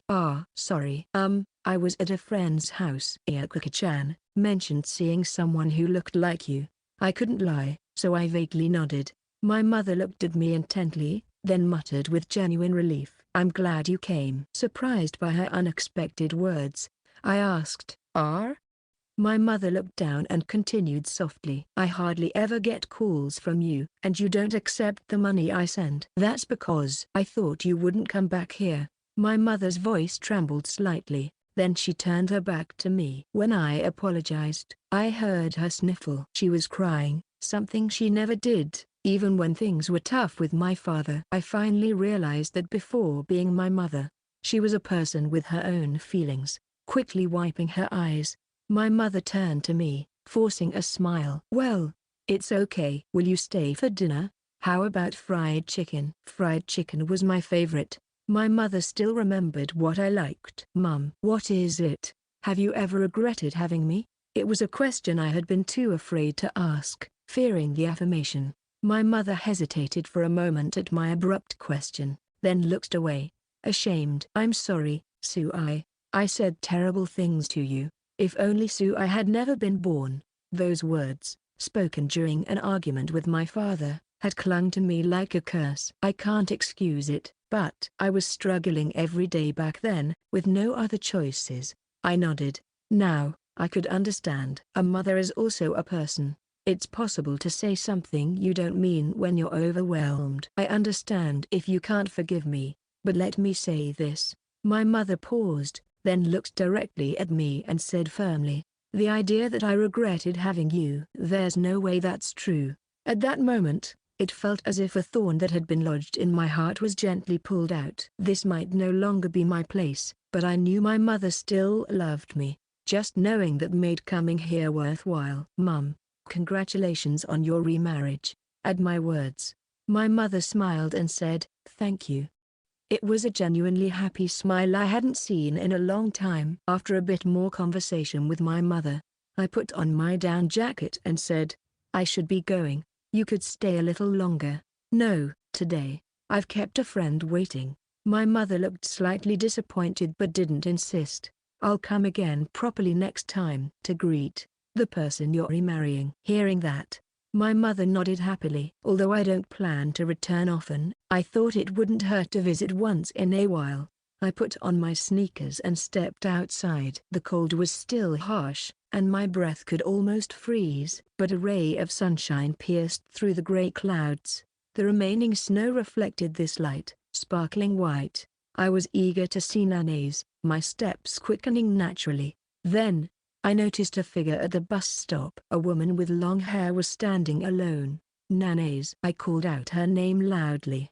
Noticing me, Nana's quickly ran towards me. "Why are you here? I told you to wait somewhere." "Yeah, I just couldn't settle down." "Aren't you cold?" Nana's replied. "I'm fine," with a breath that turned white in the cold, though her nose was visibly red. When I touched her hand, it was ice cold. She had been waiting for me in this cold. I grasped her hand tightly, as if to melt the ice. Nana's, holding my hand in return, asked timidly, "Sagara-kun, how was it?" "Yeah, my place. It's not there after all." As I answered, Nana's looked down sadly, her long eyelashes casting a shadow. "So, I see." "Sorry. Maybe I did something unnecessary." No, it's not like that. It was Nana's who thawed my stubborn, frozen heart. Thanks to her, I was able to prepare myself to face my mother. Maybe it's going to be alright. Really? If so, that's good. Before Nana's could finish speaking, I pulled her close and hugged her tightly. Her body fit perfectly in my arms. Her chestnut hair smelled sweet. Nana's. I had so much to tell her, but words failed me. All I could do was hold her tight, overwhelmed by my emotions. After a while, Nana's hands wrapped around my back. In the biting cold, only the part of us that touched felt unnaturally warm. All I wanted was to keep this warmth inside me, so I tightened my embrace. Section. Haruko's point of view. It's been 2 weeks since my quick trip back to Nagoya. Winter break has ended, and final exams for the semester are looming. I'm determined to achieve top grades once again. Sagara-kun, as usual, seems grumpy while working his part-time job, but somehow, he looks a bit more relieved. He used to avoid interacting with anyone, but now I see him talking with the seminar students. Perhaps going back home helped him sort out his feelings somewhat. I was worried that I might have been meddling too much, so I'm a bit relieved. Our relationship has seemingly returned to how it was before I confessed my feelings to Sagara-kun. We share dinner occasionally and chat when we meet at the university. It's as if the hug in Nagoya, both giving and receiving, never happened. I don't know what to call this relationship. Sagara-kun hasn't said anything definitive to me. It's still dark at 6 in the morning. I woke up early to take out the trash and took a deep breath, filling my lungs with the cold air. I quite like the crisp air of winter mornings. I can relate to Shinagan's sentiment about winter in her writings. By the way, Sagara-kun mentioned he had a night shift at his part-time job. I wonder if he's about to come back soon. Thinking this, I decided to wait in front of his room. Doing this reminds me of the day he turned me down. I was waiting in the same place, exhaling white breaths, waiting for him. Gazing absent-mindedly at the streetlight, I see Sagara-kun walking toward me. I wave, and he looks surprised. Climbing the stairs, he says in an exasperated voice, "What are you doing?" "Just thinking how nice the winter morning air feels." "Where? It's just cold. You'll catch a cold." "It's a lie. I was actually waiting for you, Sagara-kun." Swallowing those words, I smile and say, "Yeah, you're right. I'm heading back to my room." If I were to say I love you now, just like then, I wonder what Sagara-kun would think. Would he be happy, or would I just trouble him? The words he used to push me away that day still linger in my heart like a thorn, pricking me whenever I remember them. "See you, Sagara-kun. See you at campus." Sagara-kun, with a sleepy voice, says, "Yeah. He's probably going to take a nap before his first class. It's quite a tough schedule, especially before exams. I need to get ready soon too. It takes me over an hour just to do my makeup." Back in my room, I sit huddled in a corner. What does Sagara-kun really think of me? The more I think about it, the more anxious I become. I don't think he dislikes me, but whether he likes me or not, I can't be sure. He used to proclaim his strong belief in being a lone wolf, but will he really stay with me? Does he intend to? I want to give our relationship a proper name and feel secure. In that case, I just have to try even harder. The old me would have given up without trying, but now I have makeup as my weapon. After washing my face and doing skincare, I apply makeup with extra determination and draw lipstick on my thin lips. I lift the corners of my brightly tinted lips and smile at the mirror. Section. Sagara's point of view. Sagara-kun, good evening. At 21 o'clock, after finishing my part-time job, a dazzlingly beautiful woman, incongruous with the shabby apartment, came to my room. Despite the late hour, she was fully made up. "I made cream stew. Please have some if you like." Thanks." As I receive the pot from her, Nanae smiles beautifully. Her stunning appearance almost mesmerizes me, but I found myself missing her gentle, droopy-eyed smile. Come to think of it, I haven't seen Nanae's bare face lately. She used to remove her makeup as soon as she got home, but now she's always made up. Her attitude feels somewhat distant, or rather, completely guarded. What's with this discomfort? After pondering, it hit me. Right. This is the sparkling Nanays I saw at the university before we got to know each other. Well then, good night, Sagara-kun. Nanays flutters the hem of her skirt and briskly returns to her room. Left behind, I'm overwhelmed by an inexplicable anxiety. It feels like we've grown farther apart than before. After the incident in Nagoya, I resolved to face things with Nanays. I like her and want to be with her. I think she knows that. But does Nanays still like me? It's been 2 months since Nanays told me she liked me. It might seem like just 2 months, but in that time, Kinami broke up with his girlfriend, dated another girl, and then got back together with the first one. Do people like him live in a different timeline than me? And after rejecting her like that, wouldn't it be the worst to say I like her now? If Nanays were to say, I thought that was long over. I have someone else I like now. I'd have no choice but to. The mere thought suffocates me, making me want to scratch my throat out. If I had a time machine, I'd run up and punch my past self for turning Nanays down. Sagara-kun, let's have lunch together. After Friday's seminar, Nanays approached me. Even as Nanays and I leave the lab together, no one gives us curious looks. Our being together has become a normal sight to our seminar mates. I made lunch for you today too. There's fried chicken. Passers-by glance at Nanays as she says this. Walking next to her, I feel intimidated by her flawless beauty. Yes, with all that's happened lately, I almost forgot. Nanays, with her makeup on, is a sparkling beauty from a different world than mine. Crossing the fountain plaza, we spot Sudo and Huo sitting on a bench. Sudo waves at us excitedly, calling out, Haruko. Look at you two, always together. You're really close, huh? Huo teases us with a grin, looking back and forth between me and Nanays. I turn away, muttering, shut up. You guys have been hanging out a lot recently too. By the way, I've been wondering. What are you and Nanays, like, dating?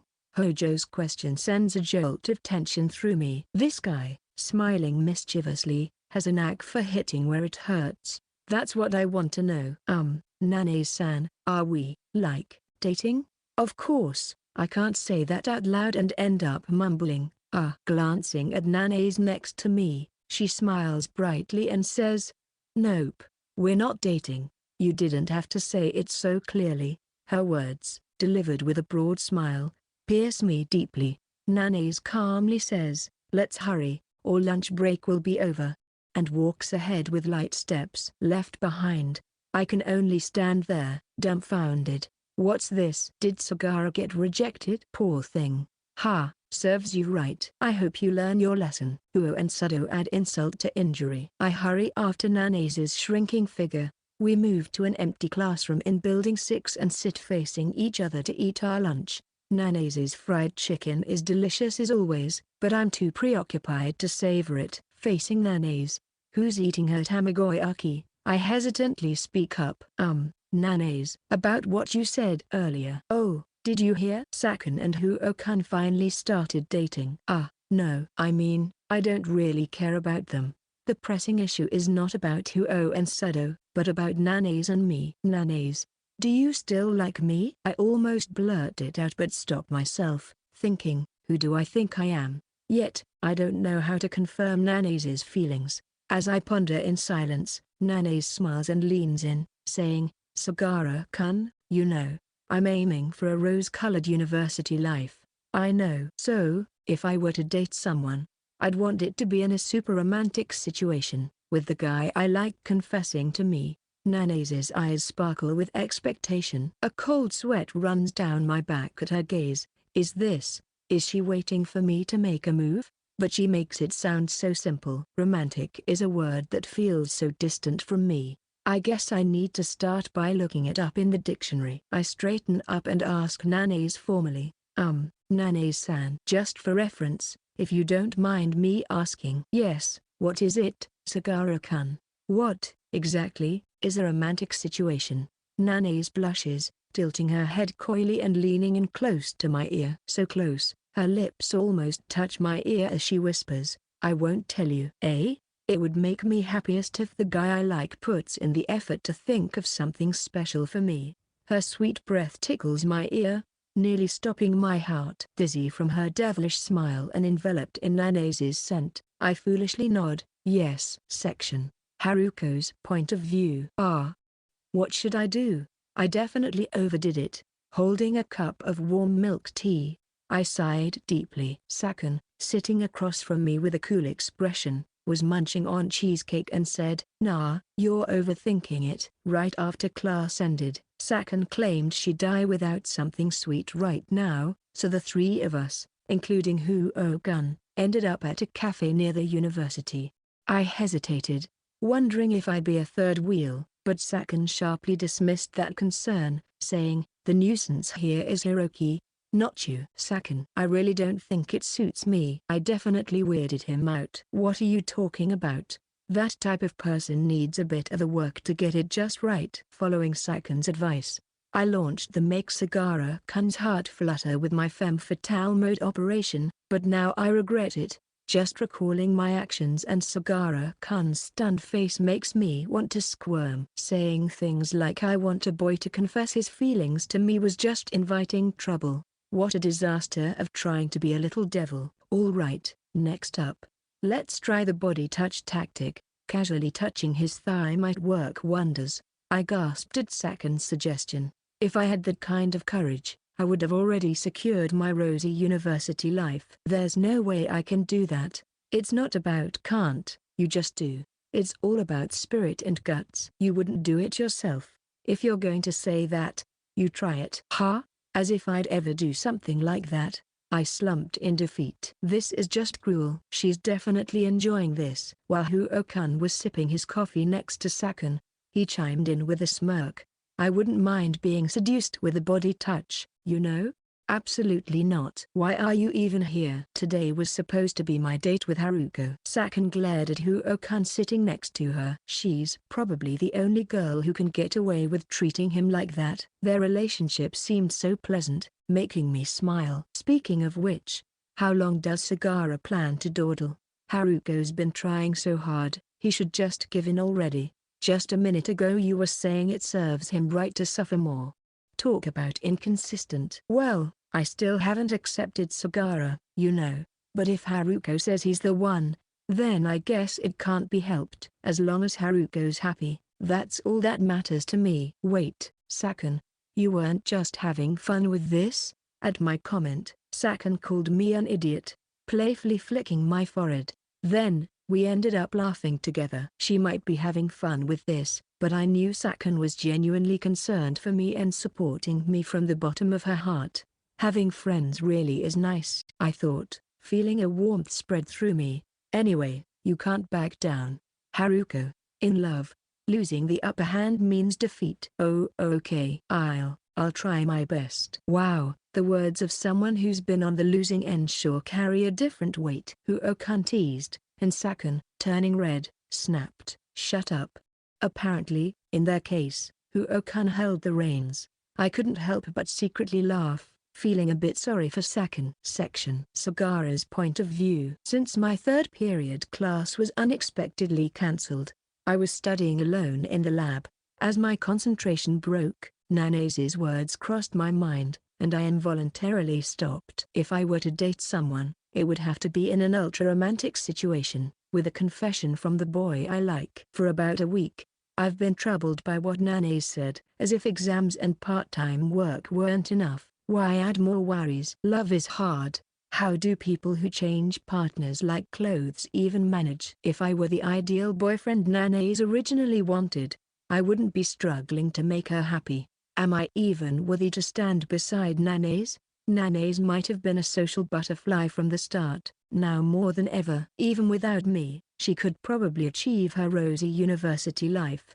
Now that her bare face is leaked, she can be herself around others, not just me. My role has long been over. Should I really still be by her side? As I buried my head in my arms on the desk, I heard a voice from behind. "Sagara, what are you doing?" Turning around, Sado stood there, looking at me quizzically. Studying? You don't look like it," Sado said, sounding exasperated, and put the pouch she left on the desk into her bag.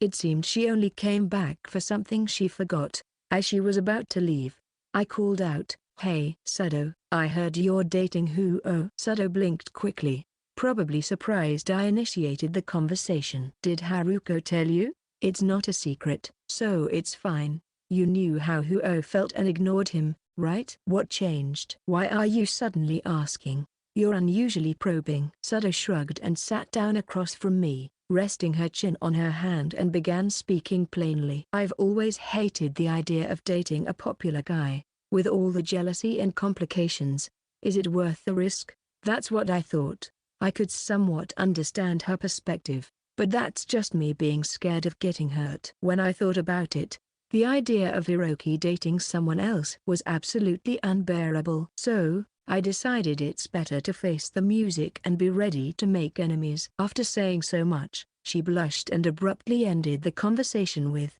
"Okay, that's enough of that." Listening to Sudo, I felt a kind of kinship with her, afraid of getting hurt, running from my true feelings, and unable to accept the other's feelings. Sudo and I were the same in that regard. Yet, Sudo chose to be with Huo, even if it meant getting hurt. "Maybe you and I are kind of alike," I muttered, and Sudo grimaced visibly. Then, she let out a deeply disgusted sigh. What are you saying? Please stop." "That's the worst. I want to die." I got the message. She hates being lumped in with me, so there's no need to look at me like I'm a cockroach. Even I felt a bit hurt by that. "But why are you worried about me? Shouldn't you be focusing on Haruko?" "Well, Haruko's pretty popular, you know. If she gets tired of waiting, don't blame me. Personally, I think she could choose better." The words she casually threw out hit me harder than expected. Why does she always manage to strike right at my core? I know that. The girl who said she liked me, even though I'm pathetic and pitiful. I don't want to make her wait any longer. After returning home from class, I pressed the intercom at Nanase's room. "Just a moment," she called out, and after about 5 minutes, she appeared wearing a mask. "You have a cold?" No, I'm just not wearing makeup right now," Nanase said, covering her eyes with her hands, looking embarrassed. I had the sudden urge to forcefully reveal her face but restrained myself. More importantly, what's up all of a sudden? Well, after the exams, it's spring break, right?" I blurted out something obvious as a prelude to the main topic. Nanase tilted her head, puzzled. I tried to continue as naturally as possible. "After the exams. Let's go somewhere." Nanase's eyes widened behind her glasses in surprise. "Is that just the two of us?" I nodded silently. What's Nanase thinking right now? Her large mask made it hard to read her expression, which made me anxious. "Yeah, I'd like to go." After a brief silence, Nanase answered. Internally, I sighed in relief. "Yeah, then, I'll think about various things." "Thanks. I'm looking forward to it." Nanase softened her gaze and said, "See you then," before closing the door. Her unexpectedly nonchalant reaction made me suddenly uneasy. "It's going to be okay, right?" Trying to lift my spirits, which were on the verge of sinking, I started boiling some 30 yen udon for a pre-work meal. Section: Haruko's point of view. The moment I closed the door, I raised my fists high in triumph. Yes, I finally got asked out on a date, though he didn't exactly say date. Going out together, just the two of us, is definitely a date. Yeah, let's go with that. Unable to contain my excitement, I opened my closet, wondering what to wear. Then, realizing I was getting ahead of myself, I closed it again.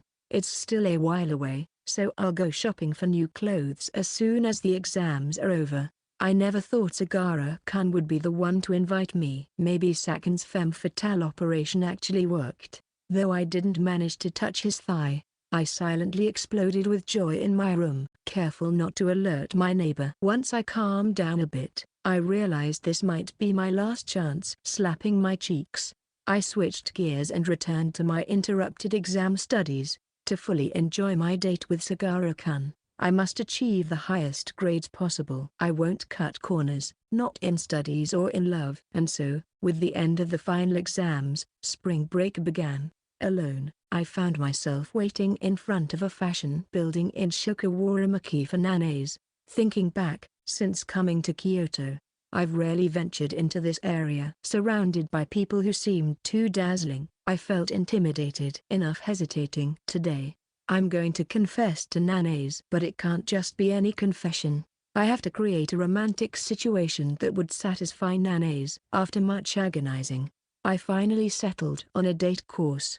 First, we'd watch a romance movie that Nana's would like, then eat tart at a trendy cafe, and finally sit side by side on the banks of the Kamo River, watching the sunset. The old me would have fainted at the thought of such a plan, but this is also a step toward becoming a wonderful boyfriend for Nana's. As I waited, restless, I spotted Nana's across the street. She wore a new coat over her white dress, something I'd never seen before. She must have bought new clothes again, I secretly thought. Perhaps she spends most of her part-time job earnings on clothes. Nana's noticed me and waved happily. I raised my hand slightly, returning the gesture. As the signal turned green, she jogged over. Sagara-kun, sorry, did you wait long? No, not really, I answered, then regretted it. Maybe as a wonderful boyfriend, I was supposed to say, I just got here. In reality, I had been waiting here for 15 minutes, but as I fetting for words, Nana's started walking with a bright smile. This is kind of new. We don't usually meet up since we live next door to each other. Yeah, right. Sagara-kun wanting to watch a movie is rare. What's up? Well, just thought. I mumbled my response and awkwardly took Nana's hand. As I gently squeezed, her cheeks flushed red. After a moment, she squeezed back, stronger. And so, I set off, determined to make Nana's dream date come true. However, things didn't go as smoothly as planned. Maybe because I worked late last night, I spent most of the 2-hour movie nearly asleep. The cinema's chairs were too comfortable, Nana said. It was interesting, but she probably noticed I was sleeping. The tart shop we visited next was busier than expected. A 3-hour wait? This isn't a theme park ride. As we debated whether to wait, Nana's kindly suggested, I want to eat a crepe instead. I felt bad for making her consider my feelings. Later, when we moved to the fashion building at Nana's request, the price of an accessory she was pondering made me gasp. If she bought it, I'd have to survive on weeds next month. Nana said, maybe I'll buy it with my next paycheck, and left the store without purchasing anything. I've accomplished nothing. My actions so far were far from those of a wonderful boyfriend. In contrast, Nana's behavior was perfect. She laughed off my failures and kindly supported me. She seemed happy no matter where we were or what we did, subtly expressing her wishes when we were indecisive. I was grateful, but wished she would show some frustration or anger. Maybe I was imposing too much on Nana's. With a heavy heart, we crossed the Shire Bridge and descended to the riverside. We were late, and the sun had already set behind the mountains. We were supposed to watch the sunset. Nothing went as planned. On the Kamo River banks, though sparse due to the cold, couples sat at intervals. I quietly asked Nana's, want to sit down? Really? I'm happy. Yes, let's sit. The moment Nana's lit up with joy, I threw my silly pride over Mount Diamonji. I'll never mock couples sitting at intervals on the Kamo River again. Nana's and I sat side by side on the riverbank. The evening in February was colder than I expected. Nana's sneezed a small aku, and I panicked. Sorry, it's cold, isn't it? Yeah, a little. I took off my scarf and wrapped it around Nana's neck. She buried her face in the black scarf and smiled. Thank you. Just that made the biting wind seem insignificant. Nana's, this is for you. I handed her a paper bag I took out of my shoulder bag. Recognizing the brand logo on it, she exclaimed, "Ah, can I open it?" After I nodded, Nana's carefully unwrapped it. Out came a small, black tube, a lipstick. I had bought it at a department store about a week ago. Overwhelmed by the variety of colors, I showed the clerk Nana's photo and bought what they recommended. Is this a gift for your girlfriend? They asked, and I felt my face burn. It's cute. I love this brand. Thank you. I'll cherish it. Regardless of how she truly felt, her words relieved me. After all, I don't trust my own taste. No matter how you look at it, I'm not the enviable boyfriend others might wish for. Being with me might not lead to the rosy life Nana's hopes for. Surely, there are many men who could fulfill her desires better than I could. Yet, I wanted to be with Nana's forever. The gently flowing river reflected the city lights. In silence, we placed our hands together, our body warmth slowly blending until it became the same temperature. I faced Nana's directly. Her eyes, clear enough to draw me in, were once too dazzling to look at directly, but after nearly a year, I was finally prepared to face her. No more running from her feelings or mine. There was only one thing I needed to say. I like you, Nana's. Damn. I stuttered. I couldn't think of any clever lines.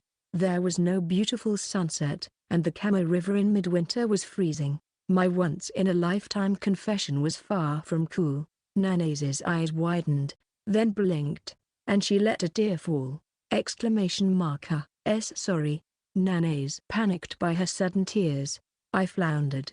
Was it wrong? Should I have said it more coolly? I searched for a handkerchief, but unfortunately, I had nothing like it. Large tears streamed down her cheeks, staining her skirt. As I fumbled, Nana's, with tears brimming in her eyes. I'm so happy.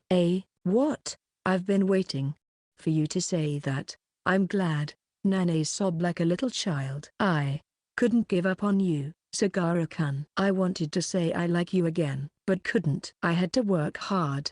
So you'd confess. I was really scared. Nana's. I made her feel so insecure because of my indecisiveness. A mix of guilt and affection tightened my chest. The urge to embrace her, crying before me, was almost overwhelming, but I restrained myself with reason. Sniff. What should I do? My makeup will run. After all my effort, Nana's eye makeup was gone. Her tears slightly blackened. The girl crying before me was far from the glittering girl she aspired to be. Yet to me, she was the most adorable girl in the world. I reached out and gently wiped her tear-streaked cheeks. It's okay. You can just be yourself around me. Really? Yeah. I like the hard-working Nana's. But you don't have to force yourself around me. I'm happier when you can be yourself and smile. After sniffling, Nana's gave a soft, tearful smile. Even if it wasn't perfect or fully smiling, that kind of smile was the most charming to me. Then, let me say one thing honestly. What? Nana's, sulking, whispered. I've been hurt a lot. If you don't say you like me 100 more times, I won't forgive you. Make sure I feel secure. Indeed, that was true. I had to make amends to her with all my might. Understood. Saying so, I gently grasped Nana's slender wrist and pulled her toward me. She widened her eyes in surprise and slowly, I moved my face closer to hers. Just before our lips touched, Nana's placed her palm over my mouth, saying, "Wait." Slightly frustrated, I pulled her hand away. "What? You were the one who said to make it clear. What are you planning to do?" "Something only lovers do." Immediately, Nana's face turned bright red. Mine was probably just as red. After looking around, she braced herself and closed her eyes tightly. I pressed my lips clumsily against hers, covered in rose-colored lipstick. The contact was brief, and we quickly pulled apart. "Do you understand now?" "Not yet." As she asked from up close, Nana's answered. Drawn by her invitingly lowered eyelids, we shared an awkward second kiss. "One more time," she whispered, and we kissed again. By the time Nana's fully understood my feelings, the rose color on her lips had completely vanished. Epilogue. The spring we welcome again with you. Hey, how long are you going to keep putting on makeup? That's enough already. I couldn't help but call out to Nana's, who was seriously facing the mirror with a giant makeup box spread out before her. She turned around, eyebrows raised, glaring at me. "Not even close. I'm only at the 8th station." "We're going to be late for the meetup." "You're already good enough as you are." "Absolutely not." "I appreciate that Sagara-kun thinks I'm cute without makeup, but that's a different story." With that, Nana's turned back to the mirror. Watching her dab some mysterious powder on her face, I sighed, wondering how many more minutes until we could leave. A month has passed since I confessed to Nana's. Honestly, if asked whether I've been the wonderful boyfriend Nana's dreamed of, the answer would be no. I'm still the same old boring guy, consumed with part-time jobs, lacking in money and charm. Today marks the beginning of a 3-day seminar trip with our classmates. After much deliberation, I decided to join. Sudo sarcastically said, "I knew you'd come if Haruko asked," and Huo laughed. Nah, Sagara's surprisingly sociable. Ignoring Kinami's comments about spending all night telling risque stories, I actually don't mind spending time with these guys. It was 20 minutes later when Nana's finally finished her makeup. She came over with bright pink lipstick, the one I gave her, smiling and saying, "Sorry to keep you waiting." Realizing it was the lipstick I had presented her made me feel a bit bashful. "How do I look?" "Cute." Tilting her head, Nana's looked undeniably adorable. I nodded honestly, and she smiled contentedly. "I'm glad. I always want to be cute, after all." Even now that her bare face is known to others, Nana's hasn't stopped wearing makeup. She wants to always be her cutest self, covering her natural look with makeup as her armor and weapon. I think that's when Nana's is the cutest. It's not so much her facial features but her effort to look cute that shines brightly. But I'm not the type of guy who can say, "That's what makes you cute," with a straight face. Where did the courage from when I confessed to her go? My reply was indifferent, much to my own annoyance. "All right. I'm ready." "Shall we go?" After much deliberation over her accessories, Nanae said this and pulled my arm. As we stepped outside, our footsteps echoed down the apartment stairs. Section. Haruko's point of view. The sun shone in the pale sky, casting a soft warmth. Despite being February, today felt like an early taste of spring. I found myself humming and skipping, to which Sagara-kun chuckled wryly. "I'm looking forward to the seminar trip. It feels like a real slice of youth." "Youth, huh?" When I said this, Sagara-kun murmured with a bored look. He still has a bit of a mocking attitude towards the idea of youth. Even though he's, supposedly, moved past his loner ways, he's still a bit cynical, though I can see some signs of change. "I've always dreamed of staying over with friends and talking about love. Hee. I'm excited." "Talking about love, huh? You're going to talk about me, aren't you?" "Sudo's just going to tear me apart." Sagara-kun frowned slightly, looking a bit gloomy. It seems he's somewhat afraid of Saken. Despite their words, I think they're quite similar, but mentioning that might just anger Saken. "I'm happy the spring break in college is so long. I'm going on a drive with some seniors from work. Oh, and I'm going to see a movie with a girl I met from the literature department." "Oh?" "I've got over 30 contacts online now." Amazing, right?" I showed Sagara-kun a peace sign, and he smiled kindly, saying, "You've done well. I'm far from having 100 friends, and it's not quite the rosy college life yet, but I think my future is looking pretty bright. I want to go to lots of places with Sagara-kun too." "Oh, let's do a tartary try next time." Remembering our failed date, Sagara-kun grimaced and clutched his chest. The crepe we ended up eating was delicious, so he shouldn't worry too much. "All right. I'll make a proper reservation next time. I want to go to Disneyland too. Let's wear matching Mickey ears." "I'd rather not." He's still trying to escape. Poor sport. Peering at his reluctant face, I spoke up. "Sagara-kun, you know." Section. Sagara's point of view. Nanae smiled brightly, her lips vividly colored. "Sagara-kun, I want to live a rosy college life." "I know. Of course, you'll help me, right?" Keeping up with Nanae's rosy life is quite the task. Yet, I never felt it was a bother. Nanae's world is gradually expanding. And so is mine. Thanks to meeting her, I no longer find it troublesome. I grabbed Nanae's left hand and casually intertwined our fingers, speaking quickly while facing forward. "I'll help, but just so you know, it's not just for you."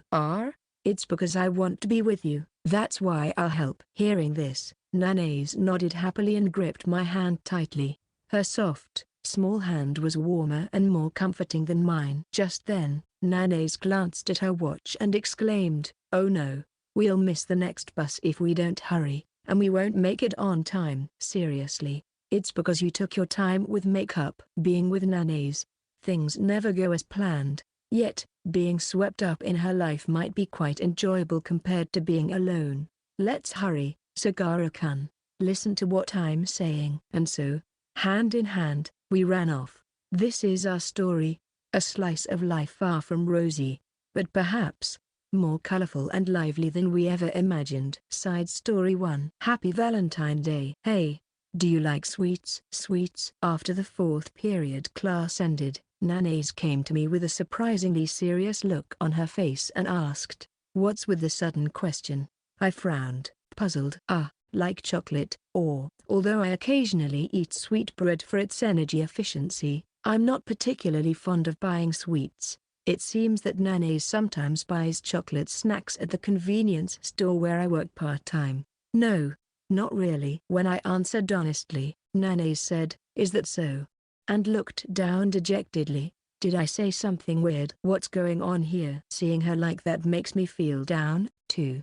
Nanaise dropped her shoulders and left the lab. Watching her walk away, I stood alone, scratching my head for a while until I suddenly realized the meaning behind her question. Am I an idiot? Thinking about it, chocolates this time of year could only mean one thing. I grabbed my shoulder bag and chased after her at full speed. Skipping the last 2 steps of the staircase, I dashed across the lawn next to it and made my way to the bicycle parking area. When I arrived, I saw her bright red bicycle. I spotted her unlocking her bike and shouted loudly, "Wait a second." Nanaise looked up, her eyes wide as she saw me. After catching my breath, as best as I could, I said, "Actually, I think I do like them." Chocolates section. Nanaise's point of view. To me, up until a year ago, Valentine's Day was an event far removed from myself. Watching the girls in class get excited, and the boys getting antsy, I would sit in a corner of the classroom with a look of "I'm not interested at all" on my face.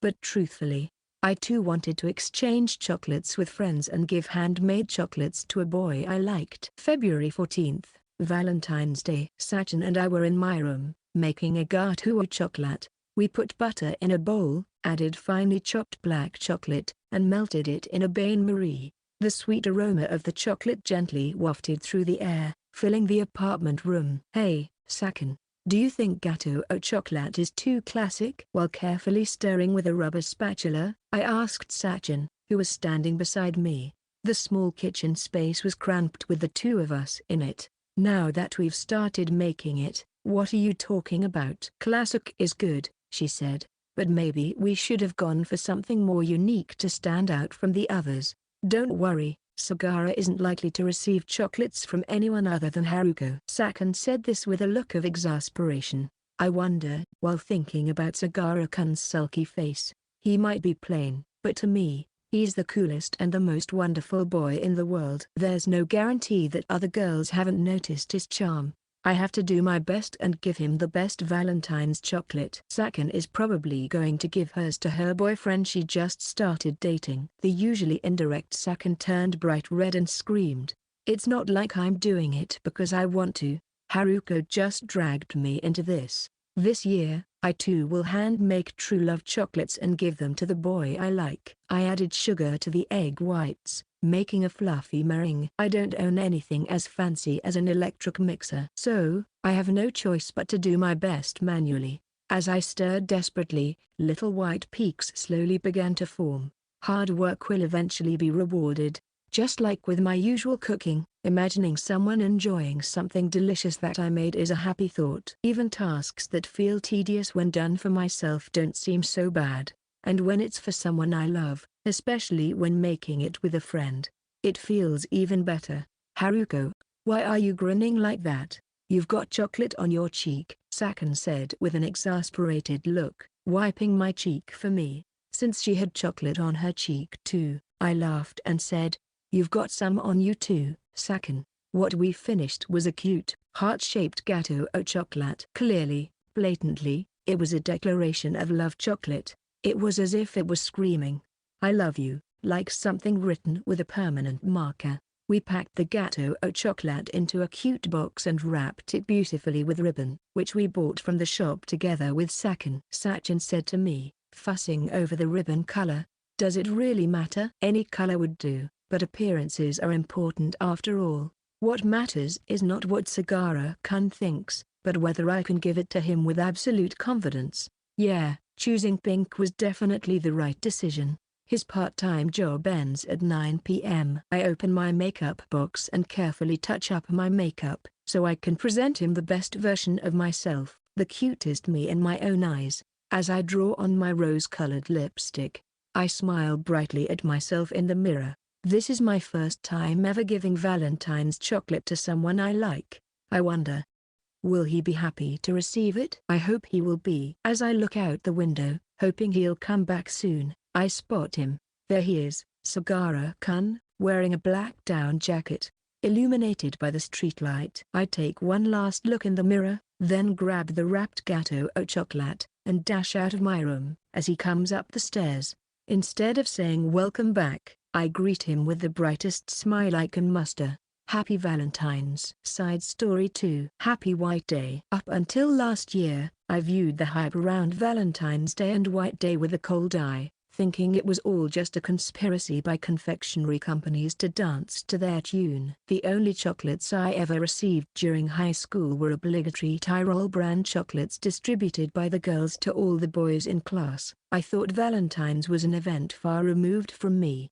However, a month ago, I received Valentine's chocolate from Nana's. Receiving it turned out to be surprisingly pleasant. The heart-shaped chocolate cake, neatly wrapped in a box, was moist, not too sweet, and incredibly delicious. Yet, receiving chocolates doesn't just end with a happy ending. That's the thing about Valentine's Day, there's always the expectation of a return gift. It's not a matter of just receiving and that's that. In other words, I have to give Nana's a return gift for White Day. Confectionery company conspiracy, be damned. I'll dance the limbo or the Cossack dance or whatever they want. On March 14th, White Day itself, I visited Nana's room before heading to my part-time job at 6 p.m. When I pressed the intercom, Nana's appeared in her bare face, glasses, and track pants. Seeing my face, she couldn't help but loosen her cheeks into a near smile. Sagara-kun. What's up? This for White Day. I handed her a small paper bag nervously. Nana's face lit up with joy. Really? Can I open it? I nodded silently. Nana's took out a box tied with a ribbon from the paper bag, carefully peeled off the tape, and opened the lid. Inside were 6 shiny chocolates. Wow, they're cute. And they look delicious. I had bought them at a department store event 3 days ago. The event, branded as a White Day collection, featured all kinds of return gifts. There were bouquets, handkerchiefs, and accessories, but lacking confidence in my taste, I didn't have the courage to choose something that would last. After wandering around for hours, I finally settled on the #1 popular chocolates from one of the stores. Nana's likes chocolate, and if it's the most popular, it probably wouldn't be a huge mistake. Sorry, it's nothing special. They say that the return gift for White Day should ideally be 3 times the value of what you received for Valentine's. What Nana's gave me was a homemade chocolate cake. Considering the cost of ingredients, utilities, and the effort she put into making the cake, a store-bought chocolate could hardly match the value of a threefold return. Why, this chocolate is really good, isn't it? I'm happy you chose it. Nana's said thank you with a soft smile. If I could see that smile, then being danced around by the confectionery company's conspiracy was worth it. After successfully giving my return gift to Nana's, I headed straight to my part-time job. Even the convenience store where I work sells White Day return gifts. Preparing a return gift at a convenience store might feel a bit tacky, but maybe that's fine for obligatory chocolates. According to Itakawa-san, our convenience store chain's exclusive white chocolates are so good, you can't really make light of them. Maybe I'll buy some for myself after my shift ends. But, I wonder if they'll be discounted tomorrow? Itakawa-san said while looking at the boxes of chocolates on the shelf. It's funny how the price can change so drastically from the 14th to the 15th. Even though the taste of the chocolate hardly changes at all, it's surprising how many people are fooled by the confectionery company's conspiracy. Well, this year I've joined the ranks of those fools. But, I wonder, giving chocolates as a return gift on White Day isn't supposed to have a good meaning, right? What does the return gift mean? I think depending on the type of sweets. There's supposed to be a meaning. Huh? Itakawa-san said, wait a minute, let me Google it, and started searching on her smartphone. After a while, she showed me the screen, saying, here it is. Are you sure about that return gift? What special meaning is hidden in white day sweets? Marshmallows mean I don't like you, and cookies mean let's remain friends, something like that. I was dumbfounded. What the heck is that? It's a terrible trap. Being judged based on the type of confectionery, whether it's dislike or just friends, is ridiculous. Could it be that men out there are actually considering this deeply when choosing their return gifts? The meaning behind marshmallows is too harsh. Then don't sell such things. Driven by anxiety, I timidly asked Itakawa-san, by any chance, what about chocolates? It's like, I can't accept your feelings, so I'm returning them as they are. White day is too difficult, isn't it? Section. Nanase's point of view. I was grinning as I looked at the chocolates from Sagara-kun. They were shiny and looked lovely. Chocolates come in various colors and shapes, almost like a treasure box. When I think that Sagara-kun chose them for me, they seem even more wonderful. It'd be a waste to eat them, but letting them spoil would be an even bigger waste, I thought as I opened and closed the lid. Then the intercom rang. When I opened the door, there stood Sagara-kun, out of breath. Sagara-kun, did you finish your shift? Good job. Nanase, actually, forget about the return gift I just gave you. I was so shocked by his unexpected statement that I froze. That's so cruel. After making me so happy, to say it's off now? No, I don't want that. Why would you say that? No, because it's chocolates. I like chocolates. But it doesn't have a good meaning, right? As I tilted my head, Sagara-kun said, maybe. You don't know? When I nodded, he just squatted down right there. Well, I guess I didn't need to worry so much about it. Hey, Sagara-kun, what do you mean by meaning? A senior at work told me that sweets have meanings depending on their type. Chocolates are like, I can't accept your feelings. Sagara-kun, you thought that? Seeing how shocked I was, Sagara-kun hurriedly looked up. No, that's not it. That's why I panicked and bought something else. Saying that, Sagara-kun pushed a small bag into my hands. It was taped with a convenience store's tape and contained colorful heart-shaped candies. It's cheap. You might not want it, but I'll give it to you anyway. No, I want it. Thank you. Anything from Sagara-kun is welcome, and the heart candies are really cute. I'll take a photo of them later, next to the chocolates. My treasures have increased again. Then, I became curious and asked Sagara-kun. Hey, so, what does the candy mean? Sagara-kun, with a bright red face, looked down and didn't say anything. Even though I asked persistently, Sagara-kun didn't tell me in the end. Annoyed, I looked up the meaning of the return candy on my smartphone and ended up grinning broadly. I like you. Sagara-kun, me too. I just want to die. End of Volume 1.